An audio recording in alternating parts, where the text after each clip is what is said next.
you know that here in Edinburgh we're both a town and an adjective? Yes, one can say that we're very Edinburgh living in Edinburgh, and indeed we are. Of course, it could change. Not that I'm against change, it's just that I like to know where I stand. If new neighbours then are in the offing, I must confess to a certain anxiety, and who wouldn't? So when Bruce, my neighbour on the stair at 44 Scotland Street, announced that he would be getting a new flatmate, I started to worry. A rock musician? A night pianist? Morning, Domenica. Oh, more than a mere morning, Bruce. Good morning. You're up early. Early bird catches the worm, Domenica. And the early worm, remember, is himself caught, poor thing. Why, yes. Have you found a new flatmate yet? Interviews in progress. Oh, and what are they like? I'd love to tell you, Domenica, but look at the time. I must dash. Dash where, Bruce? A survey. Nice Georgian flat. Trey Georgian, in fact. Bids have to be in before noon. Must dash, Domenica. Well, he dashed, and I set off on my usual morning walk. I always like a walk before I start work. I'm an anthropologist, you see, and I work at home editing anthropological papers. Most people, of course, think anthropologists go off to the remote valleys of New Guinea to study tribes who've had very little contact with the outside world. Some do that, of course, but humanity is just as colourful and interesting right on your doorstep. My neighbours, for instance. On my walk, I often see the woman downstairs taking her son to kindergarten. She's called Irene Pollock. Come along now, Bertie. Don't dawdle. We don't want to be late for kindergarten, do we? I don't think they mind, Mummy. In fact, I think they'd be quite pleased if none of us turned up at all. They could all go home. Or go shopping. Teachers like that, I think. Oh, no, Bertie. That's not the way we think about education, is it? It is not. You love kindergarten, don't you? And you love your yoga and Italian conversazione and all the rest. And trains. I love trains too, Mummy. Trains are all very well, carissimo, in their place, which is down at Waverley Station. Come on now, Bertie. Why are you walking in that extraordinary way? I'm trying not to tread on the lines. Oh. You see the lines in the pavement? You see them, Mummy? Of course I see the lines, Bertie. Well, you have to be careful. Well, look out, Bertie. Watch where you're going. You don't want to go charging into Miss MacDonald, do you? Miss MacDonald, I suspect, would not wish to be knocked over. Good morning, Irene. And good morning, Bertie. Good morning, Mrs. MacDonald. I saw you walking very carefully there, not treading on the lines, I'd say.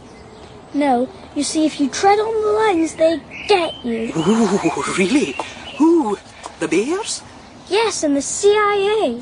The CIA, Bertie. Don't be ridiculous, Bertie. Come on, we mustn't be late. Nice to see you, Domenica. We really must go if Bertie's going to get to kindergarten on time. I must be going too.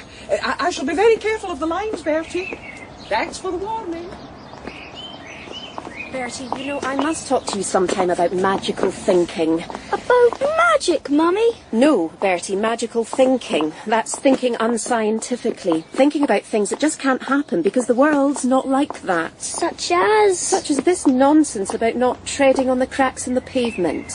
But it's true, Mummy. You have to be careful. Nonsense, Bertie. That's being completely irrational. Superstitions and things like that have no play in a modern outlook. Careful, Mummy! Are you all right, Mummy? That big crack in the pavement, I tried to warn you, Mummy. I really did, but you were talking about magical thinking. Now then, Bruce. You know what we need? Yes, Mr. Todd. All perfectly clear. Give the place the once-over by noon. Usual stuff. Wiring, subsidence, is the building falling down? Does it have a roof? All the usual. I'd prefer it if you didn't joke about these things. This is the client's money at stake here, let me remind you. Of course. And it's perfectly safe with me. I hope so. Now listen, I want you to pay particular attention to the stonework. These older Edinburgh properties often need a bit of careful inspection in that department. Sure, nothing will escape my attention. It has in the past. The ground floor flat... Now, that wasn't my fault, Mr. Todd. How was I to know it was a supporting wall? As a surveyor, you must assume that everything is a supporting wall. If you see a wall, say to yourself, what does that support? It's the only way. Right. Supporting walls. Good. And we want the report filed by 11 at the latest, together with the valuation. Your wish is my command. Exactly. Now off you go. You can take the office car. Thank you. And remember the speed limit. 60 in town? Fine. It's not a joke. No. No, Mr. Todd. Life is not a joke. Unbearable young man. He's so pleased with himself, with that stuff he puts on his hair. Clove-scented gel, I believe. Clove-scented. The vanity of it. It's none of my business, of course, but I would love to be able to help that little boy. To say to him, Bertie, I know about your mother. I know how difficult it must be for you. But don't despair, Bertie. One of these days you'll grow up and be free. That's the problem, I think. There are so many situations where we would like to do something, to intervene, but we can't. That would be like going to the theatre and shouting, "Don't do it, Macbeth," or "Look behind you, Caesar." You can't do it. You can't worry about everyone you meet. Or so I told myself later that morning, after leaving Big Lou's coffee bar. I saw that the shop over the road was finally about to open. Naturally, I slowed down and had an entirely discreet look. Good morning. I'm Matthew. And I'm Domenica. I've been watching your progress. Or lack of it. Still, we're almost there. The Something Special Gallery. A promising name. Something was meant to stand in for an adjective, or an adverb, perhaps. But it sort of stuck. As names do. Would you like to come in and take a look around? You don't have to buy anything, of course. I would never go into a shop that said I had to buy something. Well then, be my first customer. Who doesn't buy anything, of course. Now, Bertie, there we are. You've got your lunchbox, haven't you? Yes, Mummy. And your handkerchief. Yes, Mummy. Good. Now, you be a good boy this morning and learn a great deal. Not that they teach you very much in this place. Sand play, finger painting and so on. It's never too early to teach children languages, philosophy and gender stratagems. Bye-bye, Mummy. You can go now, I think. All in good time, Bertie. And remember, this afternoon we have yoga and then your Italian conversazioni with Mummy.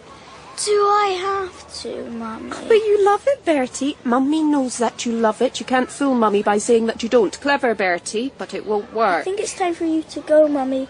Miss McFadgen is coming, and she doesn't like the mummies and daddies hanging around. Darling Bertie, how quaint you are. Well, until this afternoon, carissimo. Ci vediamo questo pomeriggio. Ciao, Good bambino. morning, Bertie. That's Mummy away now, is it? Good. Not a bad place altogether. Get the old dictaphone out. Here goes. Early 19th century top floor flat in an attractive part of town. Views of... what can I see? Roofs. Right. Views of upper aspects of the city. Floorboards. Yeah, they're a bit creaky, but nothing a good carpet wouldn't cure. Original floor with good movement tolerances. Walls need a lick of paint here and there, mostly here, I'd say. Oof. Ghastly colours.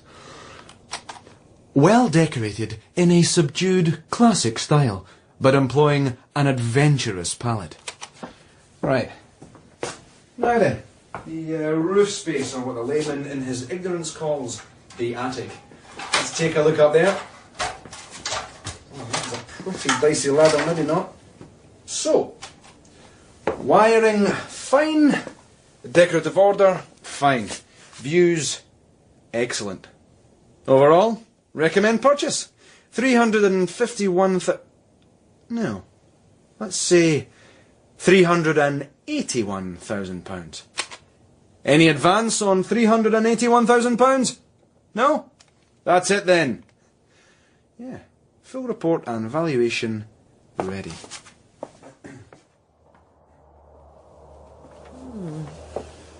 We don't have a great deal of space in here, but then I think that the smaller galleries, the more intimate ones, are much less threatening. True. Oh, you've certainly got a lot of paintings. Piles of them, in fact. Yes, they do need sorting out, don't they? I got them as a job lot. A gallery went under and I bought all their stock. Everything. I see. Of course, I know that an awful lot of them are of not much interest. I'll weed out the older ones and get rid of them. The older ones? Is that wise? Sometimes it's the older paintings. Not all of them, of course. Do you mind? This one's rather interesting. Do you know what it is? This one? Well, actually, I'm not at all sure what that is, other than being a woman in a hat. Cadell painted women in hats? Who? Cadell, one of the great Scottish colourists. Do you think anybody goes for that sort of thing these days? Oh, I think they do, Matthew. And this one over here, on top of this pile, the one of people dancing on a beach. In their evening clothes? With umbrellas? Really? Oh, umbrellas are often rather useful on Scottish beaches. Oh, and on the subject of beaches, may I take a look at that small painting over there? Sure. It's rather nice, don't you think? And that looks terribly like Mull. Should be. Or any of the other islands. Pretty dull. May I ask you something else, Matthew? What if you found you had something really good in all this? Something valuable? That's highly unlikely. But Pat, my assistant, knows what's what. She studies art history at the university. Well, she's not in right now. She's looking for a room to rent, got a few places to see. One flat's very near here. Oh, whereabouts? Scotland Street. Ah, I live there. Oh, this flat's in number 44. Well, we'd be sharing it with somebody called... Bruce. You know him? Oh, we all know Bruce. What age is Pat? 20. I see. You look concerned. Do I? Oh, heavens no. None of my business. Well, thank you for showing me your paintings. They're interesting. Oh, nothing appealed to you? Ah. Does that young man know quite enough to be an art dealer? The little painting of the island of Mull was, I suspected, something very interesting and potentially very valuable. But was this any of my business? Not really. Nor was it my business that Matthew's new assistant was possibly about to move in with Bruce, a fate from which any young woman should ideally be protected. When I got to 44 Scotland Street, and I saw Bruce opening the door of his flat to a rather nice-looking woman of 20 or so, I realised that was Pat. Just about to enter Bruce's lair. She went in first, giving me the chance to whisper to him. Your new flatmate? Could be. I'm just about to show her round. I can tell she's pretty keen. And who would blame her? I bit my tongue. I could have gone in after her and warned her, but as I remarked earlier, you don't shout out, do you? You just don't.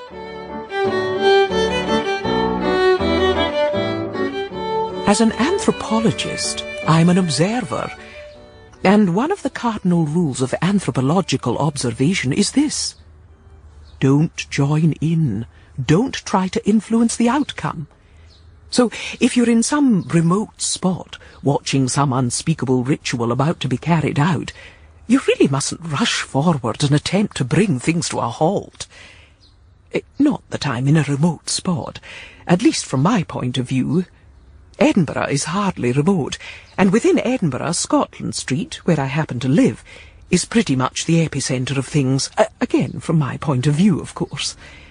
And it's there that I witnessed Pat, the attractive young assistant from the new gallery round the corner, arriving to be shown the flat next to mine, owned, of course, by the handsome Bruce. So, that's the living room. Okay. Great view, isn't it? The rooftops of Edinburgh. I'm a surveyor, you know.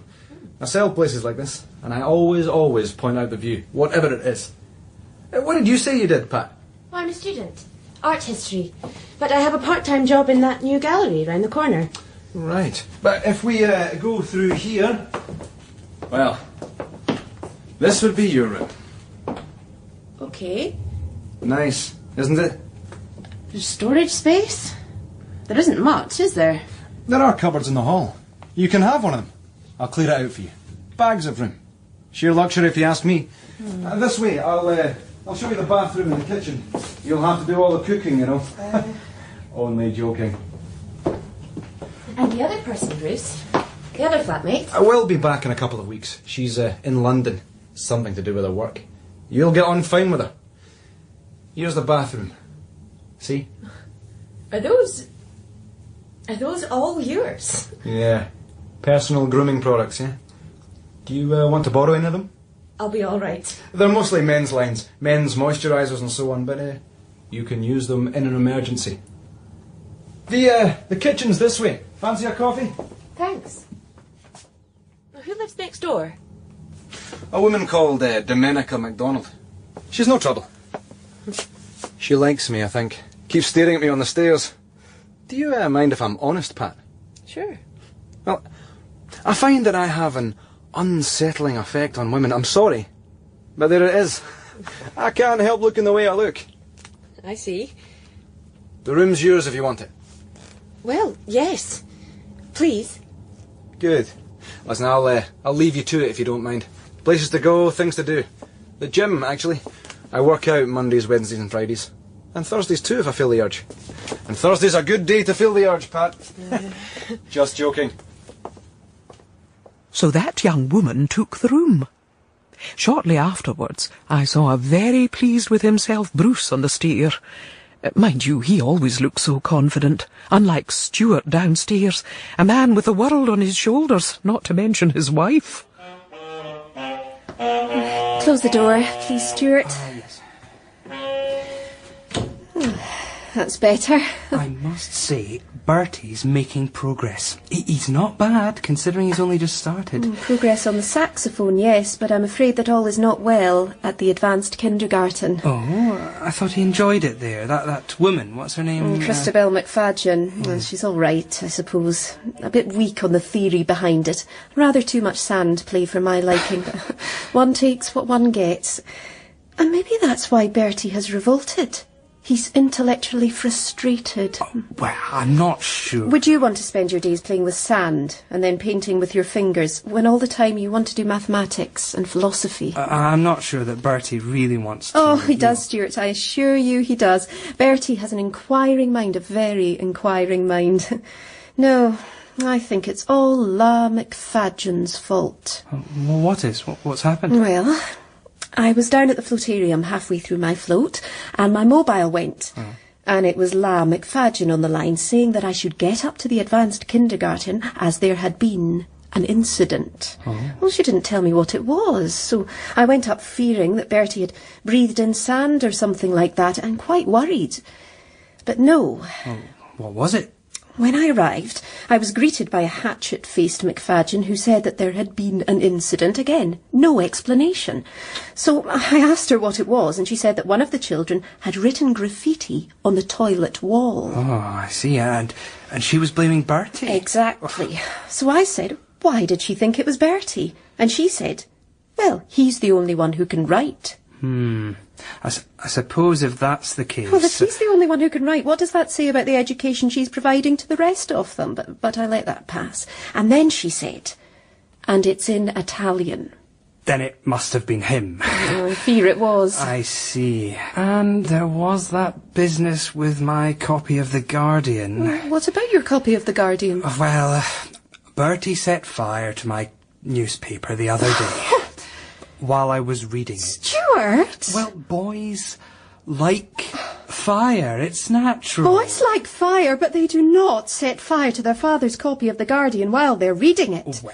And they do not write uncomplimentary graffiti in Italian about their kindergarten teachers. Psychotherapy. Stuart, there's only one thing for it. I shall make an appointment. Where on earth is that sound coming from? Actually, I rather like it. Anyway, I found myself thinking about Matthew and his new gallery, and about the painting that had caught my eye. I did a bit of homework on my Scottish colourists. My suspicion was that the painting I had seen was by one of them, possibly even by one of the major painters of that school. Mull and Iona appeared to have an overwhelming attraction for them. Perhaps I should have said as much to Matthew, but frankly he seemed uninterested in my advice. Young people these days. You, wanted to see me, Mr. Todd? Yes, I did. Come in and sit down. Nice morning, Mr. Todd. That may be, but I didn't ask you in here to discuss the weather. It's this I want to talk about. Your report, which I have now had the pleasure of reading. Well, I'm glad you enjoyed it, Mr. Todd. Oh, I enjoyed it, all right. I like a bit of fiction now and then. Fiction? Yes. Did you examine the roof? Of course. Sound as a bell, it says so there. You actually looked at it? Of course. Of course I did. Interesting.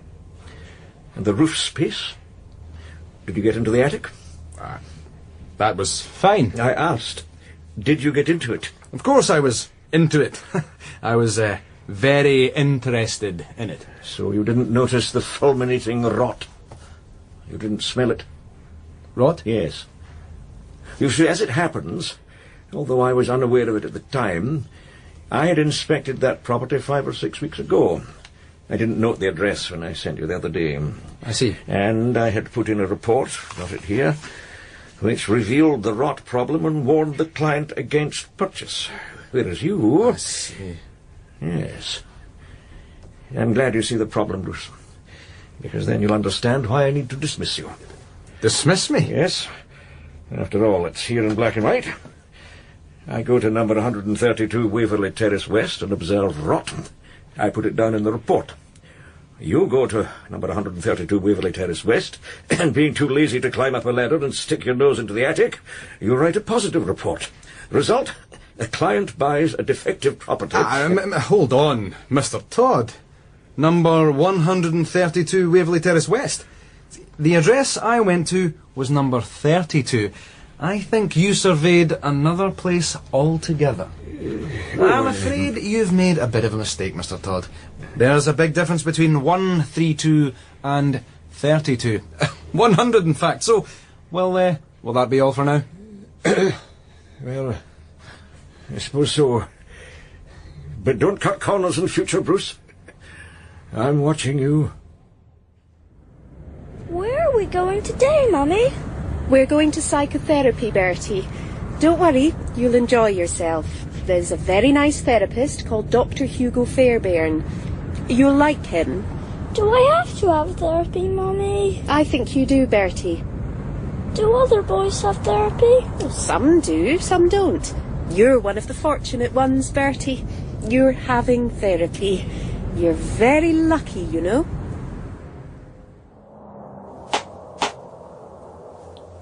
Is this okay here? Up a bit. Is it straight? Some paintings never look right. Either that or the floor slopes. Or I slope. I don't know. Matthew? Yes? It looks like we've got a customer. Is she going to come in? That's that woman from round the corner. She dropped in the other day. I think she lives opposite my new flat in Scotland Street. Everything going well? Oh, you seem to have made good progress. This is my assistant, Pat, your new neighbour. Oh, of course. Well, I must say this is an improvement. And I see you've got the painting of Mull up on the wall. It's very eye-catching, isn't it? Have you got a price on it yet? Not yet. It looks even better now that it has the light on it. What do you think it is? What do I think it is? Yes. A view of Mull, I'd say. Would you like to buy it? If I did, I'd like to know what I was buying. You mean I should do some research? Yes. That's how it starts, you know. Artistic discoveries usually start with a bit of research, a bit of burrowing away in the literature, going through old catalogues and so on. Hardly worth it for a few daubs. Well, anyway, I'm expected in Big Lou's coffee bar. Have you tried her coffee yet? No. Well, think about what I said about Mull. Goodbye. That painting, Pat, I think you should take it off to your professor. Ask him his opinion. I'm not sure, Matthew. It could be very valuable. Don't worry about that. It's not going to be anything that important. Domenica thought it could be. Didn't you see how she looked at it? I'm not so sure how much she knows. Now, Bertie, I'm Dr. Fairbell, and you and I are going to be having a nice wee chat. I bet we've got lots to talk about, don't you think? I don't know Dr. Fairbairn. Oh, I'm sure we do. All sorts of things. Maybe you could tell me what songs you like. How about that? For example, do you like the Teddy Bear's Picnic? Do you like that one, Bertie? It's quite nice. Do you know the words for it, Bertie? Do you know how it goes? But everybody knows how it goes, even Tofu. Tofu, Bertie. Who's Tofu? He's a boy at school. It's an interesting name. It starts off with something about you going down to the woods today. Exactly, Bertie. Exactly. And then it goes on to say that you're sure of a big surprise. It says that if you go down to the woods today, you'd better go in disguise. It says that, doesn't it, Bertie? It's a nice song, isn't it, Bertie? Yes, but it's a bit sad too. Sad, Bertie? Why do you think it's sad? Because some of the bears won't get a treat. That's what the song says. It says that only the bears who've been good will get a treat. What about the other bears, Dr. Fairbairn? They get nothing, I'm afraid. Do you think you would get something if you went on a picnic, Bertie? No, the teddy bears who set fire to their daddy's newspaper won't get a treat. Neither will the teddy bears who've written Italian graffiti on the kindergarten wall. They'll get no treats, Dr. Fairbairn. Very interesting, Bertie. Very interesting indeed. If you go down in the woods today, you're sure of a big surprise. If you go down in the woods today, you'll never go in disguise.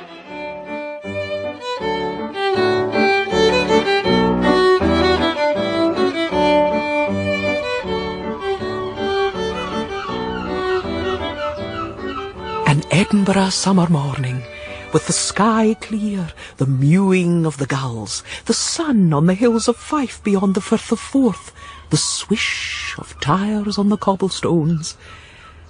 Everything looking so like an opera set, on which at any moment a basso profundo may appear and burst into song. Or a neighbour.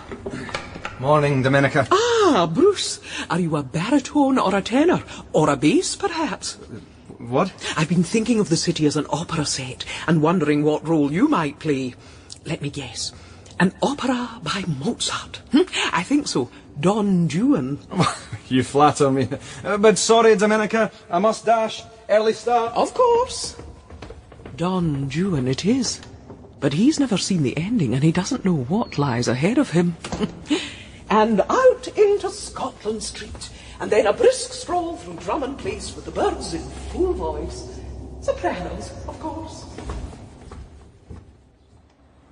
Good morning, Domenica. Good morning, Irene. And good morning, Bertie. Still not stepping on the lines, Bertie. Very wise, very wise. You know, I got into trouble at school, Mrs. McDonald. Hush, Bertie, no need to go into that. A little misunderstanding. Oh, these things happen, Bertie. I've had the occasional local difficulty myself. So now I go for psychotherapy. Do you now, Bertie?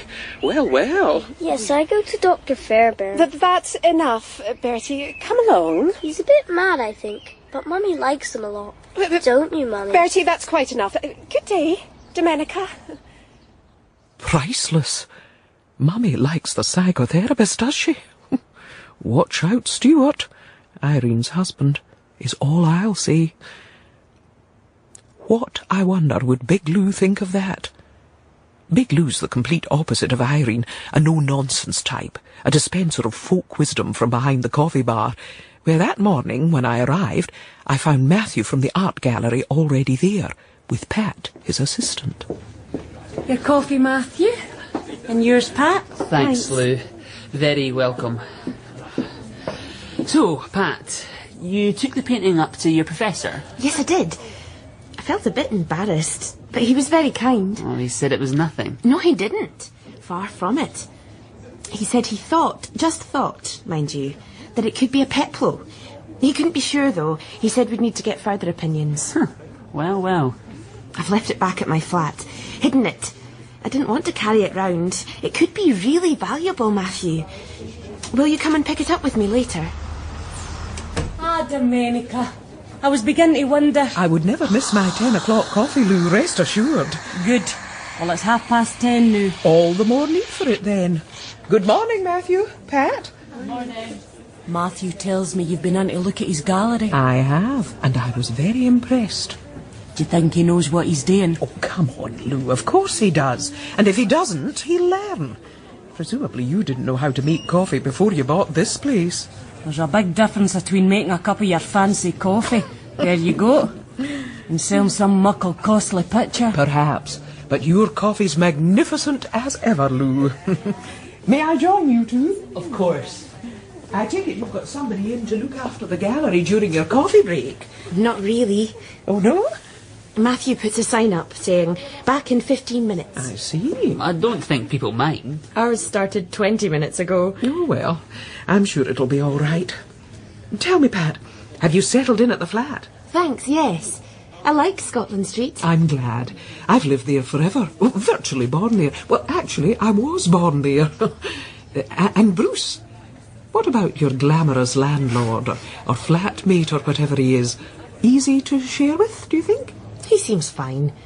He's asked me out to dinner this evening. Oh, really? He's asked you out to dinner. Why? Come on, Matthew. Why does a young man ask a girl out to dinner? Have you accepted? Of course. It'll give us the chance to get to know one another better. Now then, Bertie, I want you to lie down on your tummy. That's right. It's not very comfortable on the floor, Mummy. Couldn't I lie down on my bed? We don't do yoga on our beds, Bertie. But it would be so much more comfortable. Yoga, Bertie, is not about comfort. Yoga is about spirituality and the achieving of the proper balance of mind and body. But can't you have a proper balance of mind and body on your bed? You cannot, Bertie. Now pay attention, please, carissimo. Now, we put our hands on the floor like this, see? Then we gradually raise our heads off the floor, stretching our neck back as we do that. See, like this? This is what we call the cobra, Bertie. The cobra is greeting the morning sun.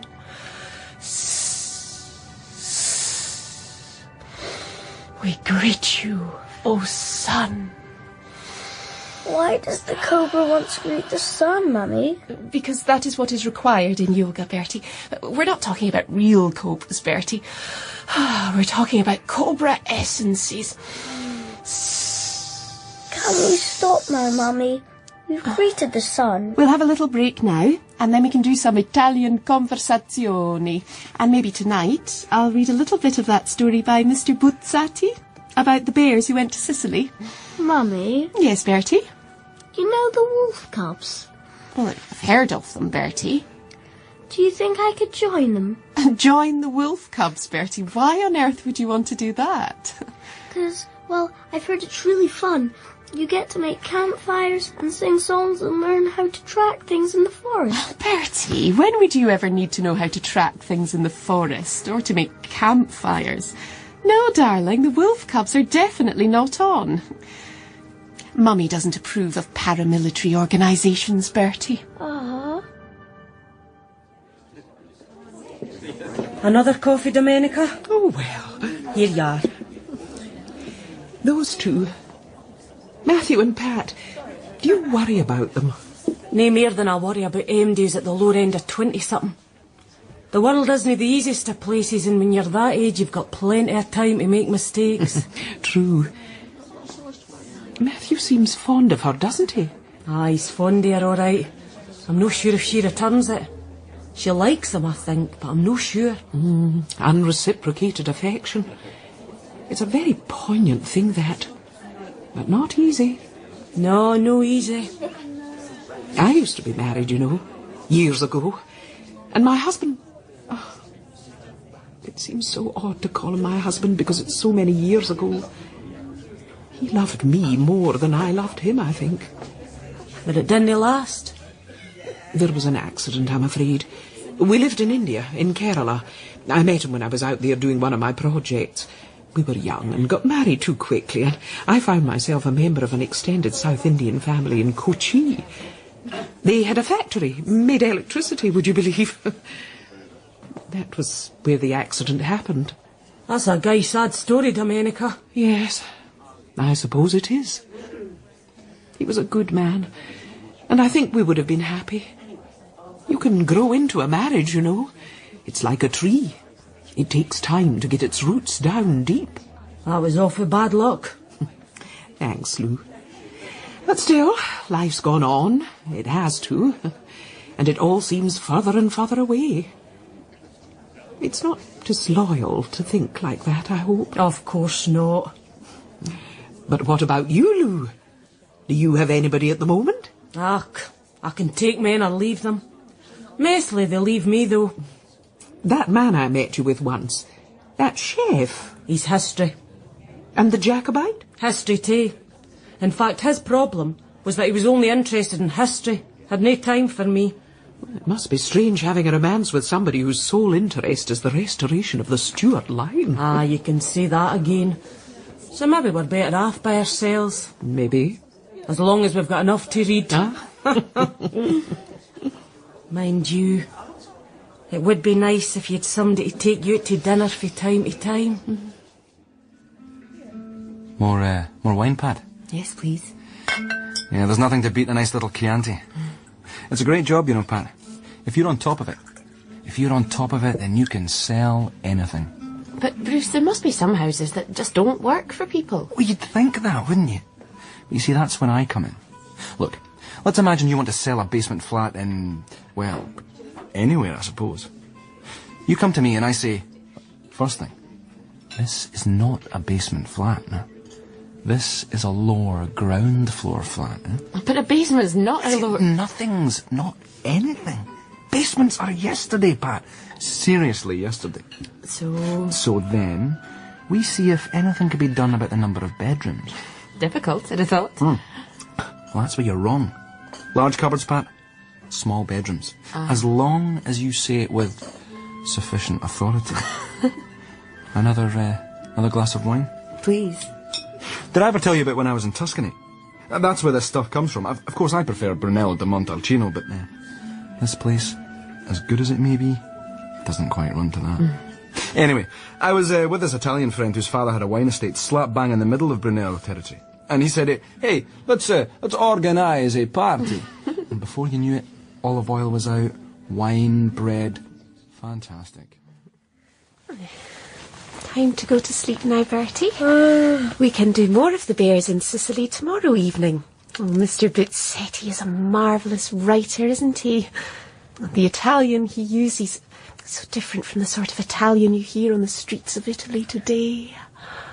Mummy? Yes, Bertie, carissimo. You know it's going to be my birthday soon. Indeed, Bertie. Could I get a book for my birthday present? Oh, Bertie, what a wonderful choice. I was afraid you were going to ask for a penknife or something unacceptable like that. A book? Of course, Bertie. Who by? Mr. Powell, Mummy. Mr. Powell? What a wonderful idea, Bertie. Mr. Powell. Or I believe he called himself Mr. Pole. But we'll pass over that. He wrote A Dance to the Music of Time. It's very popular, Bertie. I'm sure you'll enjoy it. A little advanced, perhaps, but we are advanced. Aren't we, Bertissimo? He wrote another book, though, Mummy. That's the one I want. Oh? Anthony Powell? Yes. He wrote a book called Scouting for Boys. It's jolly good, I think. Bertie, that's another Powell. That's Baden Powell. He and Mr. Anthony Powell, or Pole, are Powells apart. And no, Bertie, you most certainly cannot have books like that, birthday or not. Mummy's sorry, but there we are. Ah. Do you know, I could have been in the Scottish ski team if things had worked out differently. But I twisted my ankle, you see. Going down a serious black run in Austria. They took me off the mountain in a helicopter. Oh, how awful. Yeah. Have you ever been in a bad accident, Pat? I was playing hockey once. You see, some of these resorts are great if you have an accident. They get you down in minutes, which can make a big difference. Oh, yes. So, are you happy in the flat? Yes, I'm fine. Oh, you know you wanted a bit more cupboard space. I did a bit of clearing out today. Remember that cupboard in the hall? There was a lot of accumulated rubbish. I got a whole load of junk out of that cupboard in the hall. I took it to one of the charity shops in Morningside. Old coats, a record player, a hockey stick that I'd got there somehow or other, an old painting. An old painting? Oh, of an island somewhere. Something wrong? I put that painting there to keep it safe. Oh, well, it was pretty ancient. Rubbish if you ask me. You can get another one of them from another charity shop. No. You're not cross with me, are you?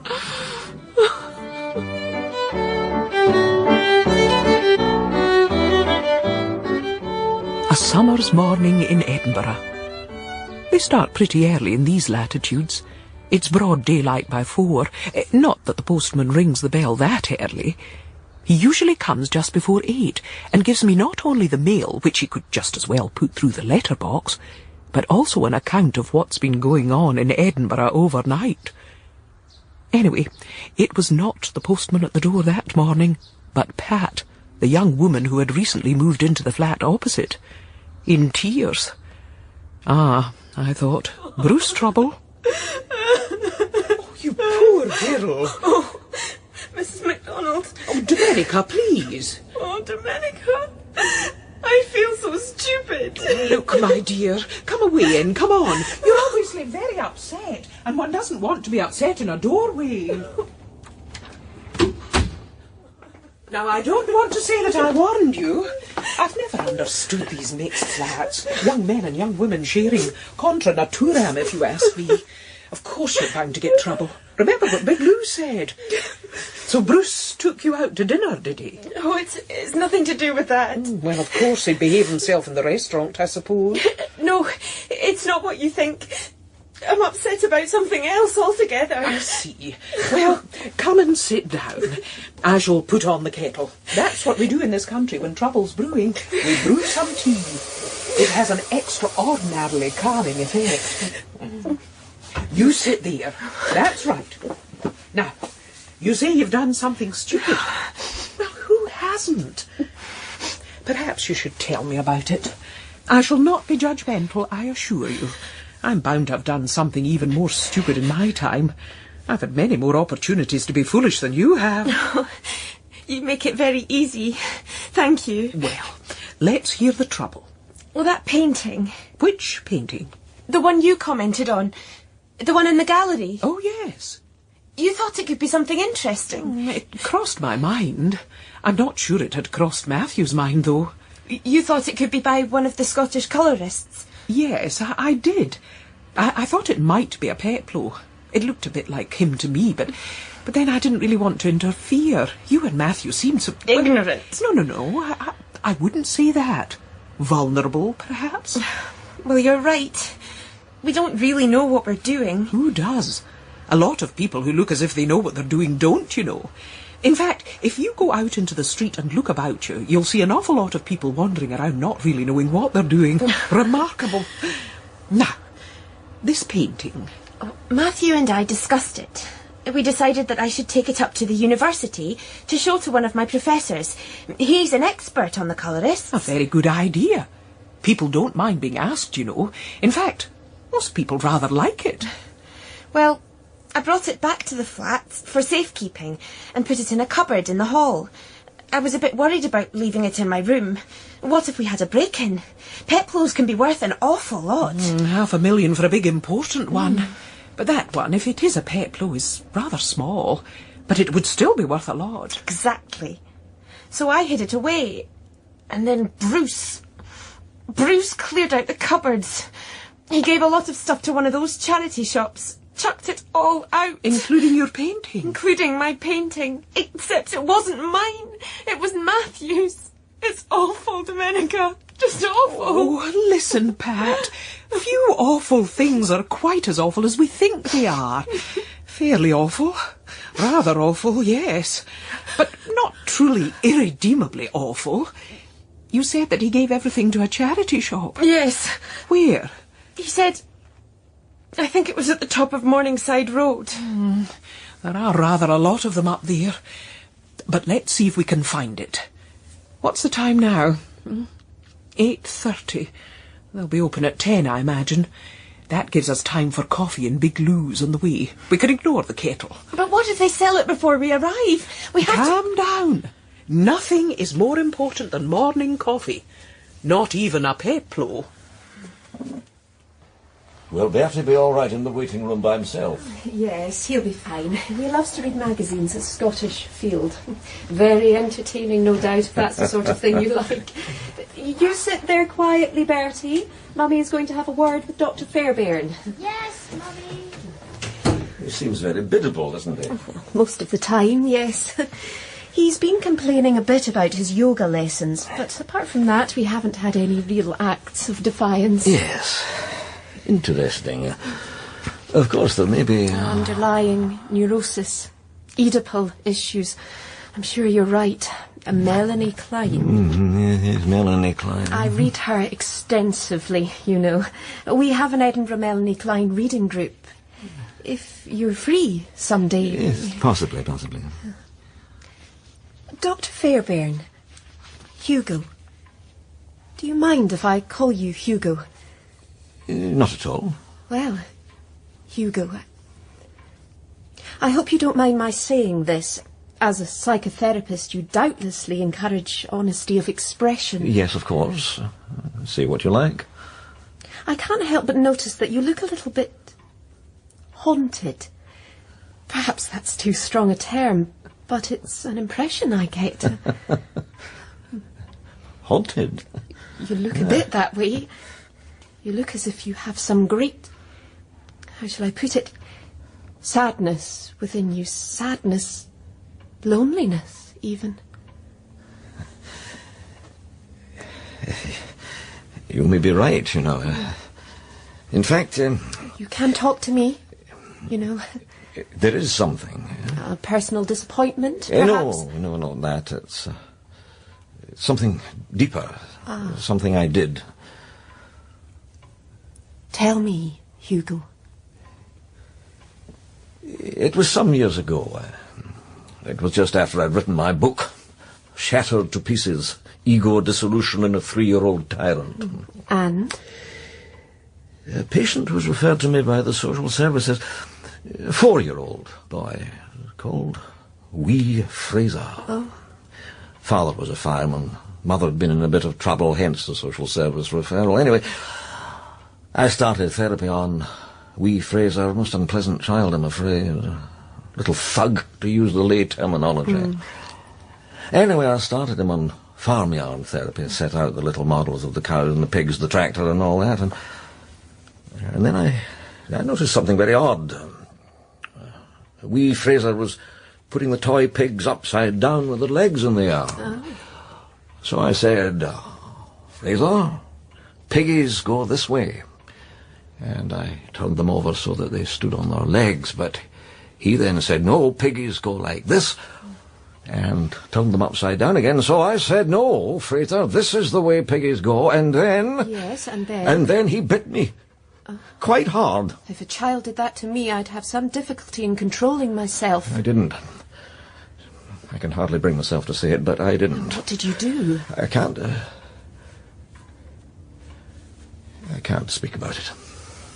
I can see how heavily this weighs on you. You can speak to me, Hugo. You really can. I slapped him. I'd never done that before, and I'll never do that to a patient again. It was almost automatic. I felt really terrible. And then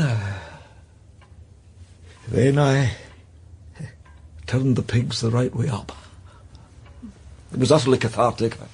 I don't think anybody had ever slapped him before, and then I said, if you turn those piggies over again... This coffee's just what we need. Look at Big Lou over there dispensing this highly medicinal brew with such vigour. Feeling better, Pat? A bit. We'll get the painting back, no bother. These things sit about in charity shops for ages. It'll be years before anybody buys it. In fact, I doubt they've even got it out on display yet. I hope you're right. But what if they have put it out already, and somebody comes along and thinks, that's a peplo? What then? We jump that fence when we come to it. You must think very little of me. And I deserve it. No, I understand. Wee Fraser bit you. And now you've revealed yourself so bravely. I admire that, Hugo. But a therapist should never, never slap his patient, and I did. I slapped wee Fraser. And now I carry around on my back a whole rucksack of guilt. A rucksack of guilt? A rucksack of guilt. And it gets worse. You mean your rucksack gets heavier? Do you want to tell me? I do. And I don't. It might help to dislodge the rucksack of guilt. Can anything ever dislodge our individual rucksacks? I wonder. Would you mind if I told you some other time? Can I do anything for you? Or are you just browsing? We've got some nice new coats in, virtually new, and it's all in a good cause. Here's one I think that might just look very good on you. I've got one quite like that, thanks. Thank you. And I have rather too many coats, I'm afraid. Not that these aren't very attractive indeed, they are. It's about something that's been brought in. By mistake? By somebody called Bruce? A young man. A very good-looking young man with hair on bross. That's him. That's so him. I remember him well. I was on duty at the time, you see, and he brought in all sorts of things he'd been clearing out of his cupboards at home. It was very generous of him. Yes, of course. But unfortunately, one of the things didn't belong to him. It belongs to this young lady here. I put it in the cupboard. I share a flat with him. Well, he's my landlord, really. Oh, dear, that happens, you know. We do get people coming in and saying that somebody's handed in their property. Usually it's husbands coming in for clothes that their wives have thrown out in the course of modernising their man. Was it clothing? No, a painting. About this size. Quite small. Oh! I really will need it back. Oh. There's a problem? Well, I'm afraid there is. You see, I rather liked the look of that painting, so I put it in the window. We found it much easier, you know, to sell things that we put in the window. And as it happens, earlier this morning, a man came in and bought it. £20. It's sold. Do you know who this man was? As it happens, I think I do. It was that man who writes those books.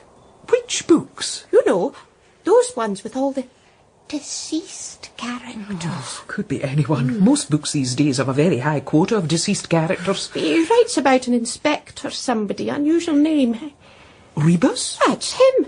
Ian Rankin? That's him. You don't know where he lives, do you? No.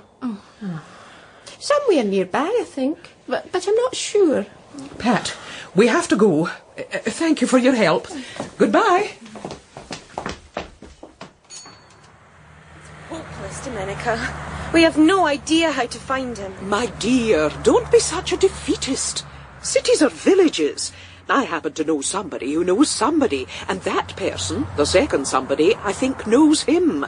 So if I phone my friend, she can then phone her friend who can phone... Oh, well, maybe. Simple. 6 degrees of separation? Not even that. Oh, but even if we did find him, he obviously knows what it is. We'll never get it back now. We can try. Mr. Rankin, I'm sure, has got quite enough pictures of his own. He doesn't need a peplo, whereas... We do. We need one badly.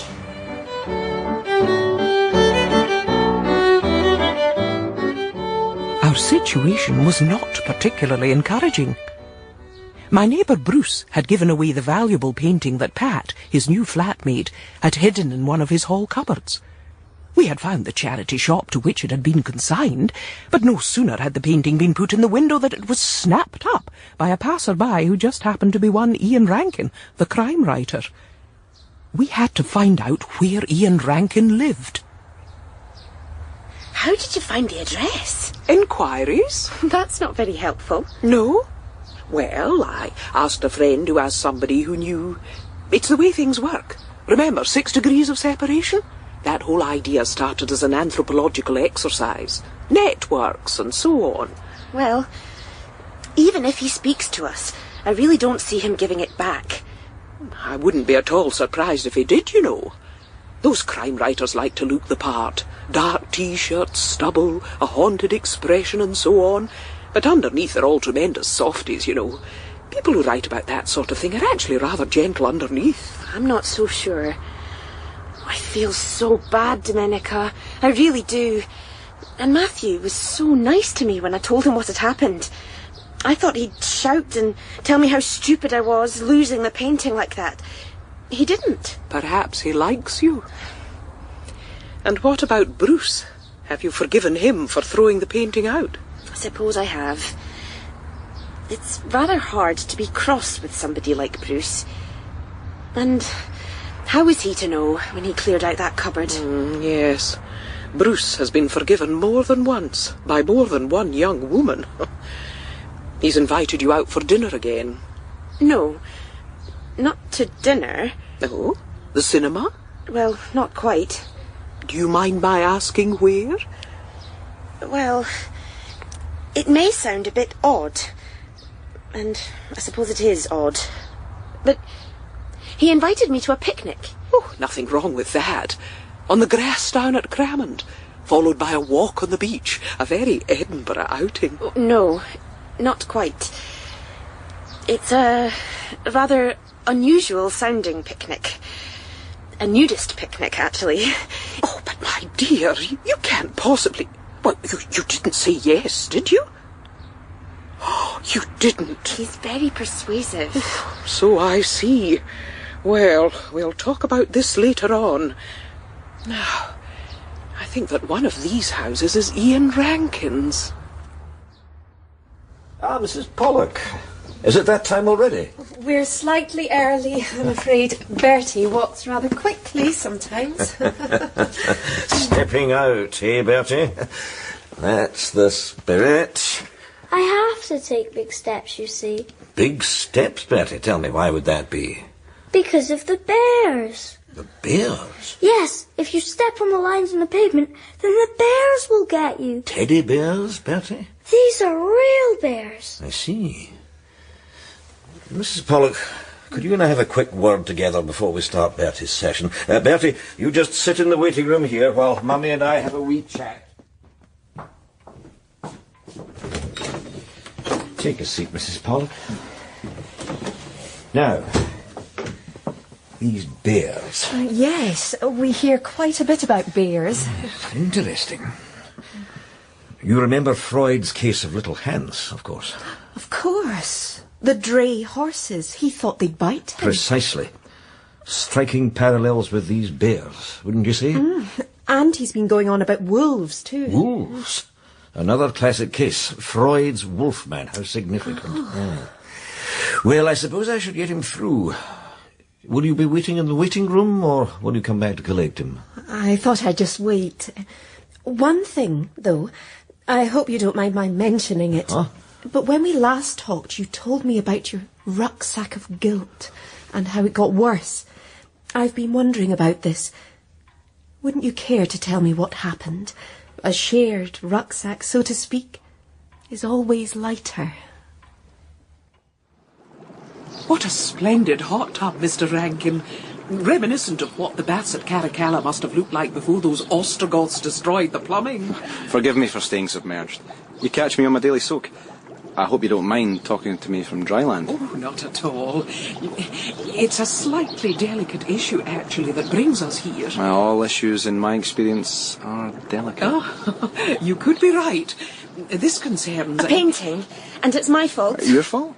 I'm not quite with you. I was looking after a painting, you see, and my flatmate gave it to a charity shop, and so we went to the charity shop, and they said you had bought it. And we wondered whether... Whether you could get the painting back? Well, if you wouldn't mind too much, we're very happy to refund what you paid for it. More than happy. It's nothing to do with the money. No, I suppose not. It's more of sentimental value. Oh, yeah? So, you've had the painting for a long time? Not exactly long. No, not all that long. A bit long, maybe. Not very long. But you can still like things that you haven't had for all that long. Particularly if they're rather nice, colourful paintings. Colourful? Well, so I suppose this painting is quite colourful. It's a painting of sky, I think. Mull, actually. Or Iona. Somewhere down there. He liked to go there to paint. Oh? Who's he? He? He's the artist. Nobody in particular. Lots of them went there to Mull. All that group. Which group? Oh, painters who were painting round about that time. I didn't see a date on it. Well, it could have been any time, couldn't it? I was talking loosely. It's obviously a good painting. I made a wise choice buying it. Look, I'm going to have to get out. Why don't you go inside and I'll join you in a moment once I've dried off. It's not a story I'm particularly proud of. It concerns wee Fraser, you see. The little boy who bit you. Yes. Many years passed, you see, and I had this memory of my hitting him after he'd bit me. It was a terrible thing for a therapist to have done, and then... Yes? Then I saw him. It must have been about 10 or 11 years later. He was 15 or thereabouts, and he'd grown into a real little thug. I saw him on the bus. I was about to get off, and he was just getting on. Our eyes met, and I think he recognised me instantly, and he suddenly inclined his head forward like this, and head-butted me. Outrageous! Oh, what did you do? What did I do? I reacted. You reacted? Yes. You spoke to him severely? I'm afraid to say I swung my fist back and socked him in the jaw. There was a cracking sound. I can hear it still. Oh, you broke your fist? No, his jaw. His jaw suddenly went out of shape, and I turned on my heels, leapt off the bus, and ran away. Oh, I see. It was self-defence. Of course it was. But I still reproach myself. And I realised that we're destined to repeat our mistakes. And the rucksack of guilt gets heavier. Yes. It gets steadily heavier. Well, here it is. As you'll see, I've already found a place for it on the wall. Oh, I'm not sure that it goes there. Isn't it a bit old-fashioned for you? Your taste seems very modern to me. Cutting edge, I'd say. Oh, no, it's fairly broad. I like all sorts of things, including the colourists. Including the colourists? The Scottish colourists? Yes, they were the natural development of the Impressionists. I very much like their work, as it happens, and it's nice to own a Peplo now, or what looks to me like a Peplo, since you raised the possibility. I didn't say it was definitely. Tell me, are you in trouble? In what way? In trouble because this painting really belongs to somebody else, and you must have been taking care of it, and... Yes, I am. That's exactly what it is. I see. So the charity shop got it as a result of the mistake? Yes. Your mistake? I suppose so, yes. My mistake. Who amongst us hasn't made a mistake? You really want it back, don't you? Yes. I'd like it back. Then you can have it. Oh, Mr. Rankin. Let's just wrap it up for you. Here, I'll take it down. Mr. Rankin, what can I say? Try nothing. Sometimes you don't need to say anything at all. Thank you. Thank you. Pat, where have you been? The missing painting. Here it is, safely recovered. Oh, that. Aren't you pleased? Oh, am I pleased?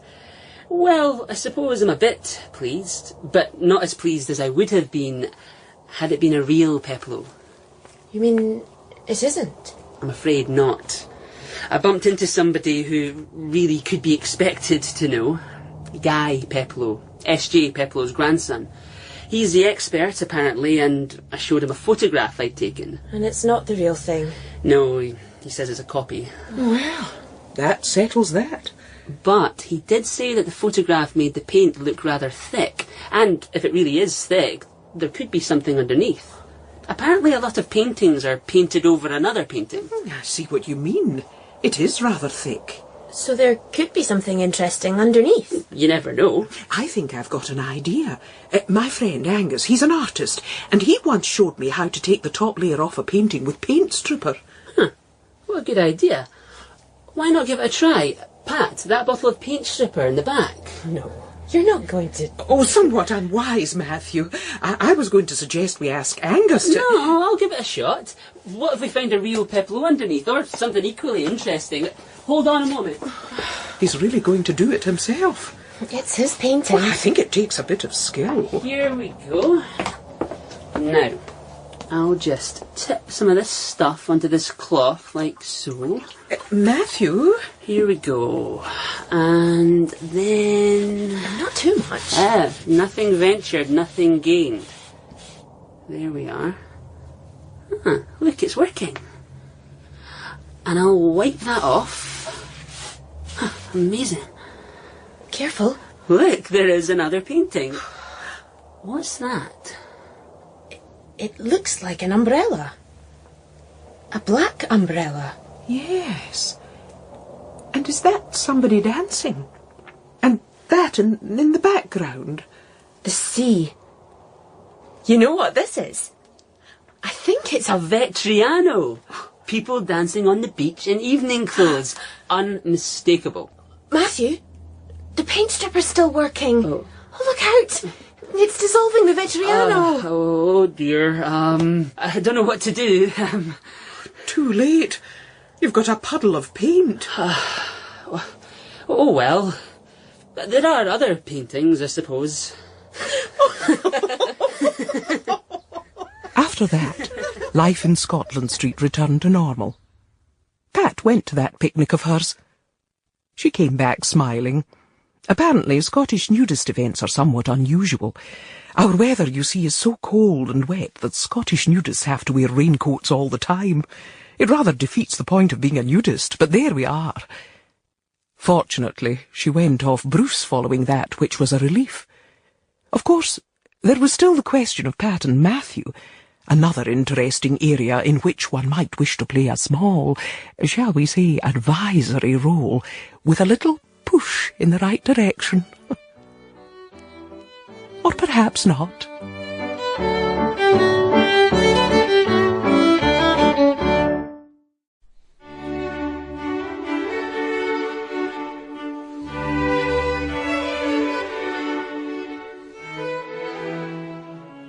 Do you know what the greatest pleasure is for me?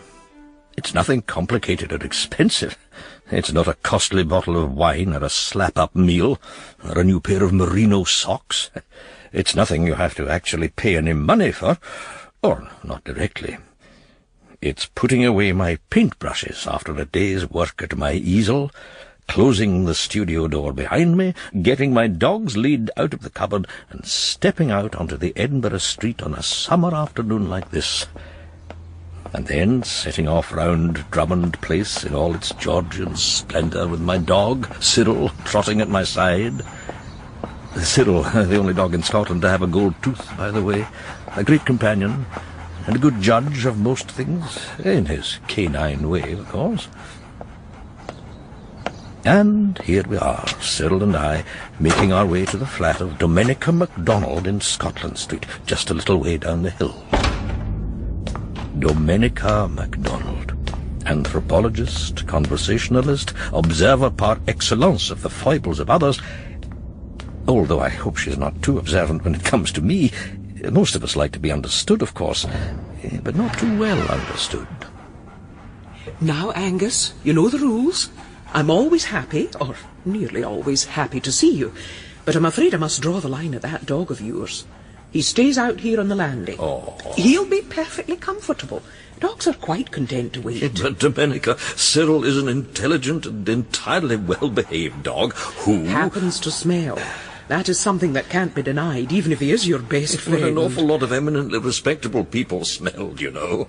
Diogenes, who lived in a sort of kennel himself, much admired and supported by dogs, was surely malodorous. And King James VI, one of our more enlightened Scottish kings, was a bit challenged in that department too. I could go on. Well, neither Diogenes or James VI would be welcome in my flat then. Cyril, you stay out here. The heart that excludes you has shown no signs of softening.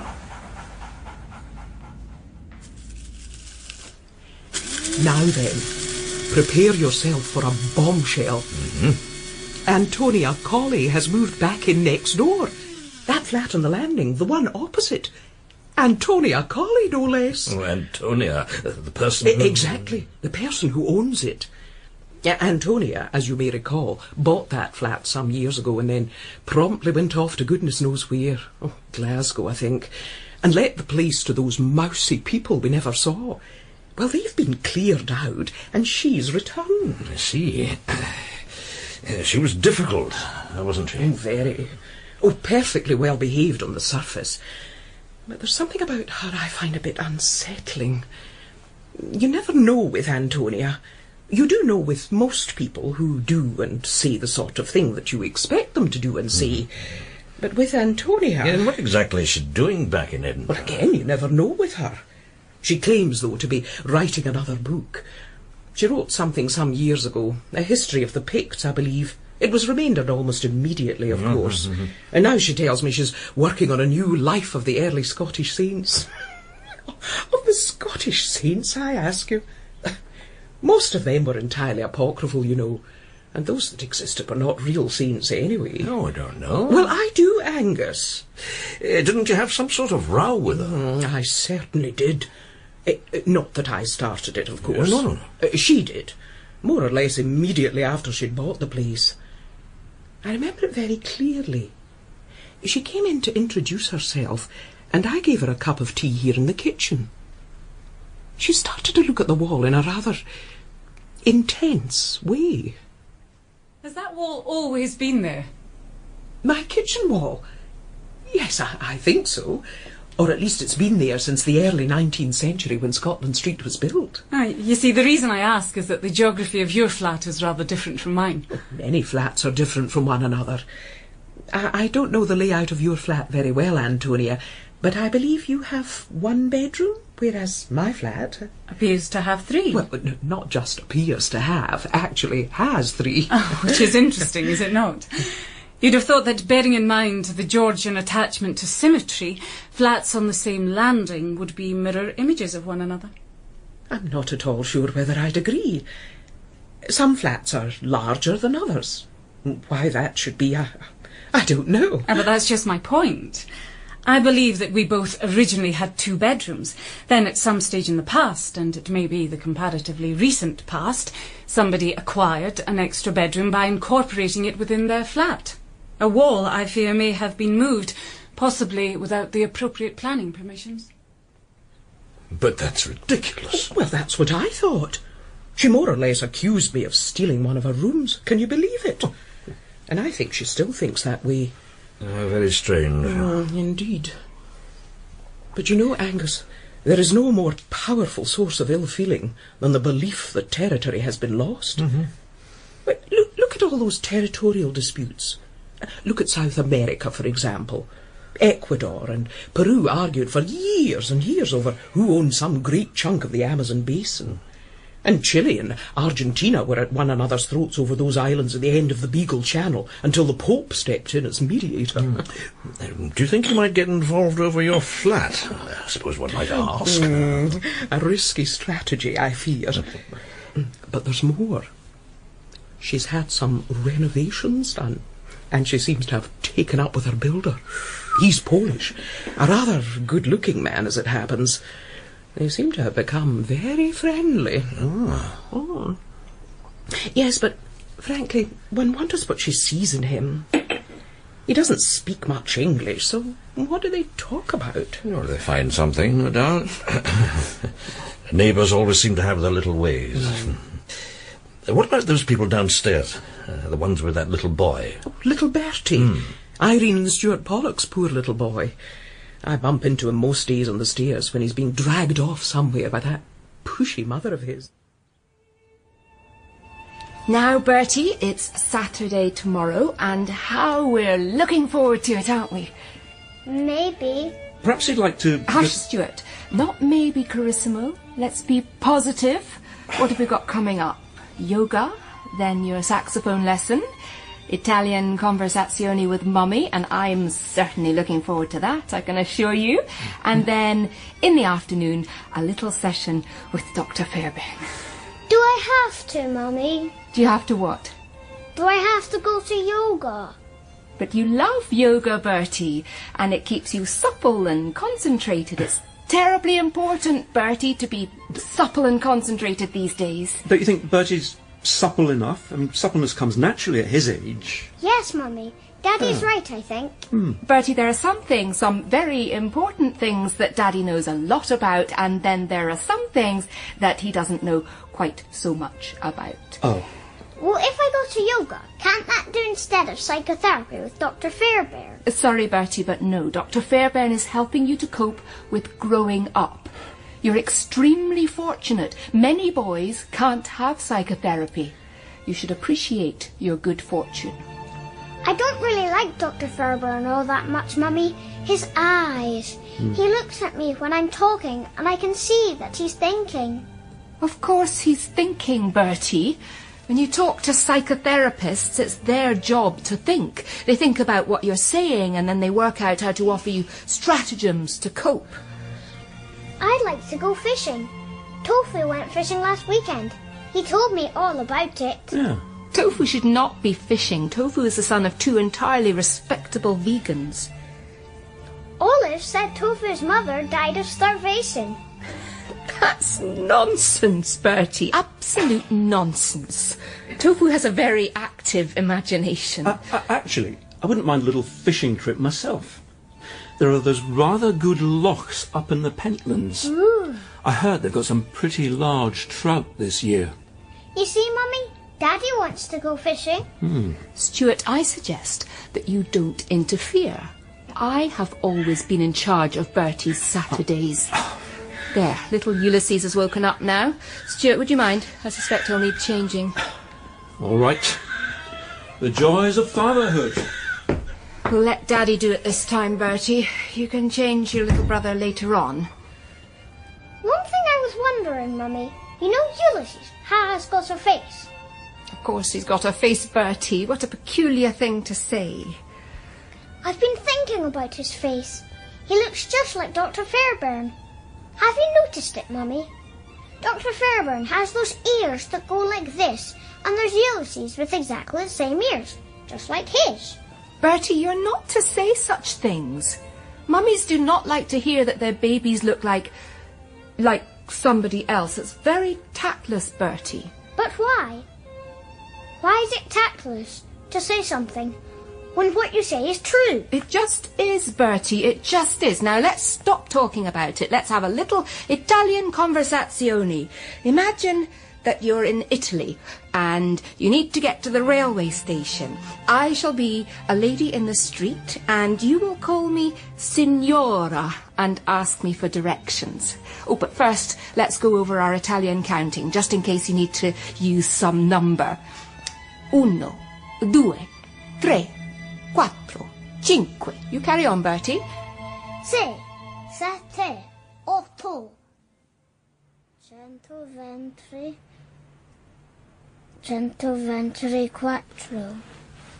Enough Italian numbers, young man. Let me tuck you in. There we are, all safe in bed. Ready for sleep? Yes. And Daddy? Yes, Bertie? Do you think we'll ever be able to go fishing in the Pentlands? Fishing for trout? Big ones? I hope so, Bertie. And do you think I shall ever be able to have a Swiss Army penknife? A real one? I hope so, Bertie. Will you talk to Mummy about it? I could try. And we could get a tiny penknife for Ulysses. Maybe they make them for Swiss babies. Do you know Euliss's face, Daddy? His face, Bertie? Yes. He looks just like my psychotherapist. He looks just like Dr. Fairbairn, I think. Not now, Bertie. Time to drop off to sleep. There we are, that's it. How easy it is to go to sleep at your age. When you're 6, you just close your eyes, don't you? And you're off, dreaming about... Well, what do you dream about, I wonder? Swiss Army penknives? And going fishing, and talking dogs, and freedom from all the things that weigh you down. Sweet dreams, Bertie. Sweet dreams. Well, it's getting a bit late, so I'd better get back home. Thank you for the coffee, Domenica. My pleasure, Angus. Early evening tomorrow? Oh, you're very kind. Is she in, Antonia? It's hard to tell. Her door looks so discouraging, doesn't it? You know, I have a most uneasy feeling that she's plotting something. Really? Yes. I think that her resentment over this room business is bubbling away and is going to come out in some surprising way. We must be prepared, Angus. We must be prepared. Prepared for what? Well, the outbreak of hostilities. Surely not. No, I'm afraid we must. Vigilance, Angus. Vigilance. Precisely, Cyril.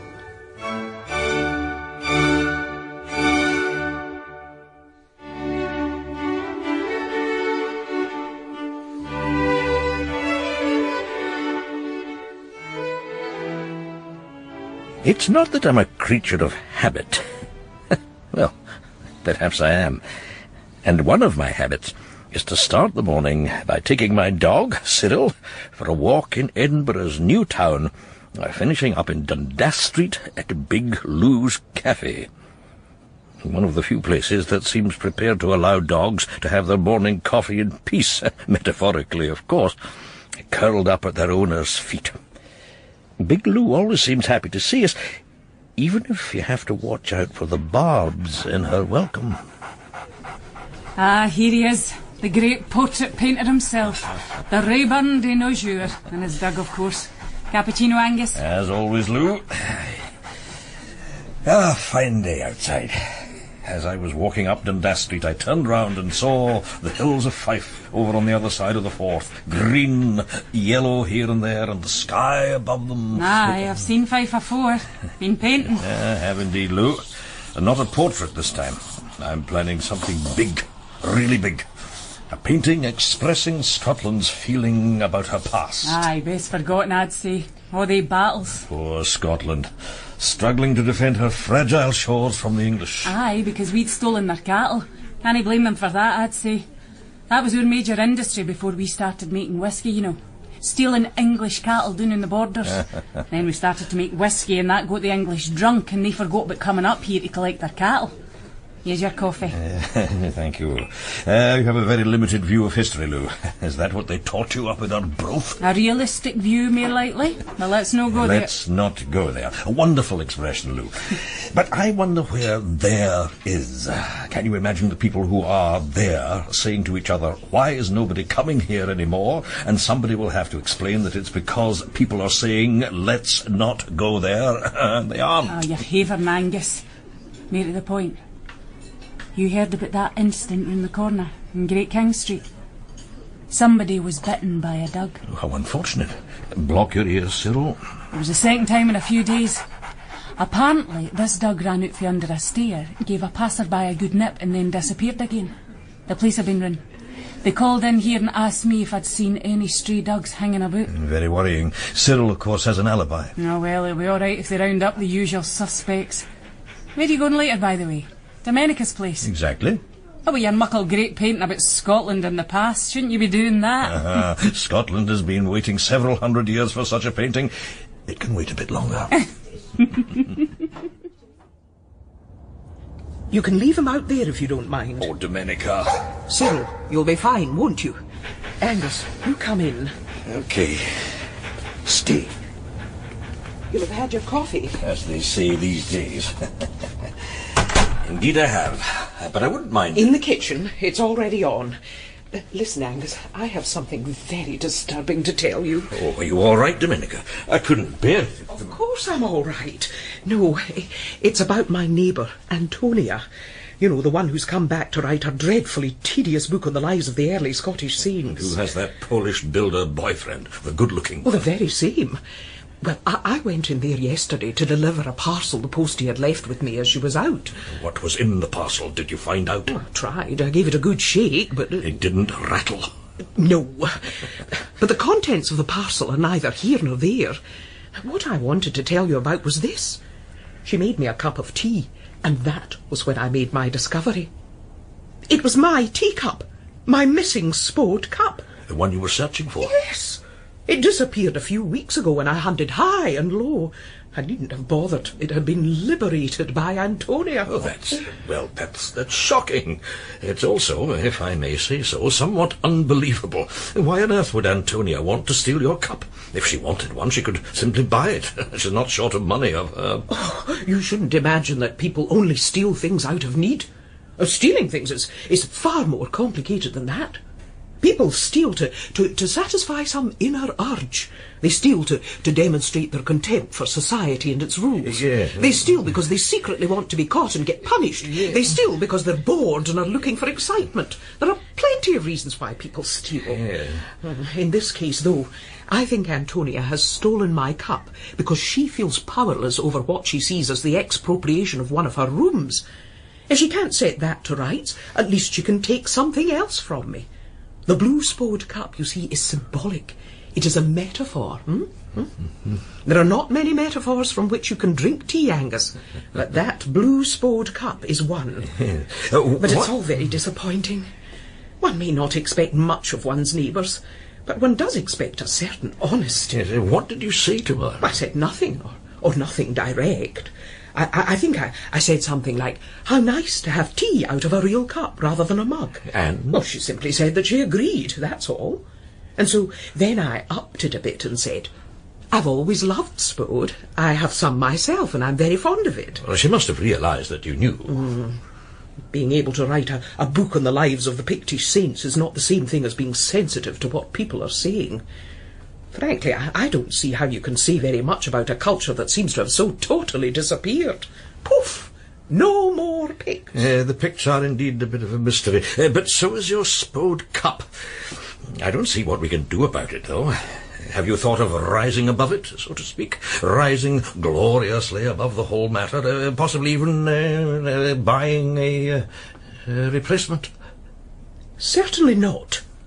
How can one possibly condone something like that? If people ignore the fact that their neighbours have removed their Blue Spode cups, then where will it end? We'd be like the Picts. Our entire culture would disappear, and deservedly so. No, Angus. I have a plan. You have a plan? Yes, and a very straightforward one. We get it back. We? Yes. By we, I mean you and I. This is not something one person can accomplish on her own. Assistance will be required. You mean we go into her flat and... We enter, clandestinely, of course. Like the Watergate burglars? Come on, Angus. We have right on our side. We shall not be engaged in some sordid little attempt to find whatever it was the Watergate burglars wanted to find. We shall be engaged in recovering what is rightly ours. Or mine, to be precise. I'm not sure I want to break anybody's door down, least of all Antonia's. But we shall not be breaking her door down. I would never countenance doing anything illegal. I have a key. As her neighbour, I have a key so that if there were an emergency, I could cope with it. And she is a key holder for me too. In fact, now I come to think of it, that's probably how she got the cup in the first place. She used her key to enter my flat and take it. The nerve of it! I really don't know. Angus, are you prepared to let her get away with it? Are you prepared to do nothing in the face of this most outrageous bit of expropriation that Scotland has witnessed since the English removed the Stone of Scone, leaving us no alternative but to steal it back? I exaggerate, of course. Yeah. But this is serious, Angus. We can't stand by. We simply can't. When should we do it? Now. She's out, and I don't expect she'll come back for hours yet. She goes up to the National Library to burrow away over the picture saints, wading through all the non-existent sources. We have a clear window of opportunity, or door in this case. Let's go, right now. Cyril... Cyril is safely tied up on the landing. We don't want him running around Antonia's flat and disturbing anything. He'll be fine. Right, come along. Okay. It's one of these keys. I meant to mark it, but I'll find it. It's all right, Cyril, old chap. We're just going in here for a minute or two. You keep watch. Now, let me see. Keep him quiet, for heaven's sake, Angus. But he's heard something. I didn't. Dogs have better hearing. Somebody's coming. He wouldn't bark if there weren't somebody there. Listen. It's on the stairway. I want to call off. It's probably just the people in the flat below. Bertie and his mother and little baby Ulysses. They always make a bit of a din when they go somewhere. No, I'm not going ahead with this. Not right now, anyhow. Some other time. We can do it tomorrow. Oh, very well. Now come on, Bertie. We can't linger. Daddy's going to meet us at the delicatessen, and if we're to do everything we need to do there and still be in time for your yoga, we are going to have to hurry. Couldn't we miss yoga, Mummy? Couldn't we take Ulysses to Inverleith to feed the ducks? Ulysses is indifferent to ducks, Bertie. He's far too young for that. No, yoga is important, Bertie, and you know that you love it. But I don't, Mummy! Yes, you do, Bertie. Enough of that. And if you're good, I shall get you some panforte di Siena in the delicatessen. And you may push Ulysses' pram if you are very, very careful. Now, Bertie, you see that pasta up there on that high shelf? Daddy will lift you up so you can reach it. Yes. Ready? Up we go. No, the one on the left. Yep, up you go, Bertie. That's it. Well done. Pass it down to Mummy.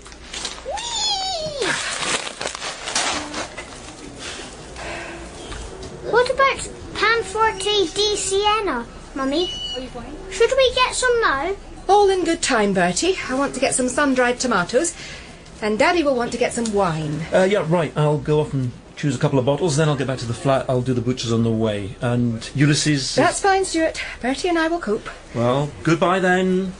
See you in an hour or so. Bye. Bye-bye, Daddy. Daddy loves drinking, doesn't he, Mummy? I suppose you could call it his hobby. Hush, Bertie. Don't say things like that. Daddy enjoys an occasional glass of wine, that's all. You like drinking too, don't you, Mummy? In moderation, Bertie. Now, let's go and pay for these things and then hurry along to yoga. If we walk quickly, we'll get there in time and you won't miss the Cobra position salute to the sun. Such fun that looks to me. Such engaging fun. But, Mummy! Come on, Bertie. Don't linger. Yoga starts in 5 minutes and we'll still get there in time if you don't dawdle. There's no danger, as I've told you many times, in treading on the lines. The bears will not get you. There are no bears, Bertie. Non ci sono orsi a Edimburgo, Bertie. They do not exist, at least in Edinburgh. Mummy, can I ask you something? There's no time for questions. But it's important. What, Bertie, what? Where's Ulysses? What? Didn't you leave his pram at the delicatessen? Of course not, Bertie. Daddy took him home. But when Daddy left, I saw him through the shop window. I saw him waving, and he didn't have Ulysses with him. Bertie, are you sure? Yes, quite sure. You forgot Ulysses, Mummy. Is that what you did? You forgot him. Quick, Bertie. We must run back as fast as we possibly can. I'm sure he'll be all right. Yes, madam. There was a pram there, but we thought it had been abandoned. We couldn't find anybody in charge of it, so I'm afraid we called the police. They took it away, the pram with the baby in it. You had no right. The police were most concerned, madam. It's very irresponsible. Is that the end of Ulysses, Mummy? Certainly not, Bertie. Ulysses will be perfectly happy at the police station. We'll go there directly. So no yoga today, Mummy? Yoga can wait, Bertie. In the circumstances, there are other priorities. Good. No yoga. And no little brother either. Poor Ulysses.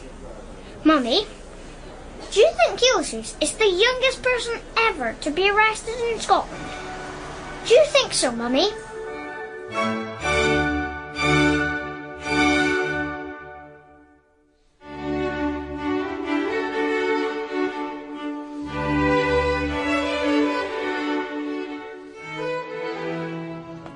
So begins another day, and here I am out with my dog Cyril. The streets of Edinburgh are bathed in sunlight, or semi-sunlight, shall I say. We are a touch northern in our situation, and the sun tends to be, well, slightly to the south of us. I take such pleasure in walking each morning along those stone pavements under those towering Georgian tenements to my morning cup of coffee at Big Lou's Cafe. Well, Angus, what do you make of the headlines in the paper of the day? Your usual? The usual, Lou. The headlines, oh, pretty shocking, I imagine. Not that I've actually seen them. What do they say? Goings-on in Dundee. Awful goings-on. Well, such things happen. I rather suspect that there are goings-on everywhere, more or less. Some places, I believe, are an absolute hotbed of goings-on. It doesn't really bear thinking about. Your coffee. Thank you, Lou. Now, listen. I have a request. I'm listening. Yes, you see, how shall I put this? An issue. Yes, an issue has arisen down in Scotland Street where, as you may know, my friend Domenica MacDonald lives. Ah, yes, sweetheart. Would that were true, Lou? She is just a friend, I assure you. Not that I wouldn't have it otherwise. That may be so, but you were saying... Yes, I was saying that an issue has arisen, extremely delicate.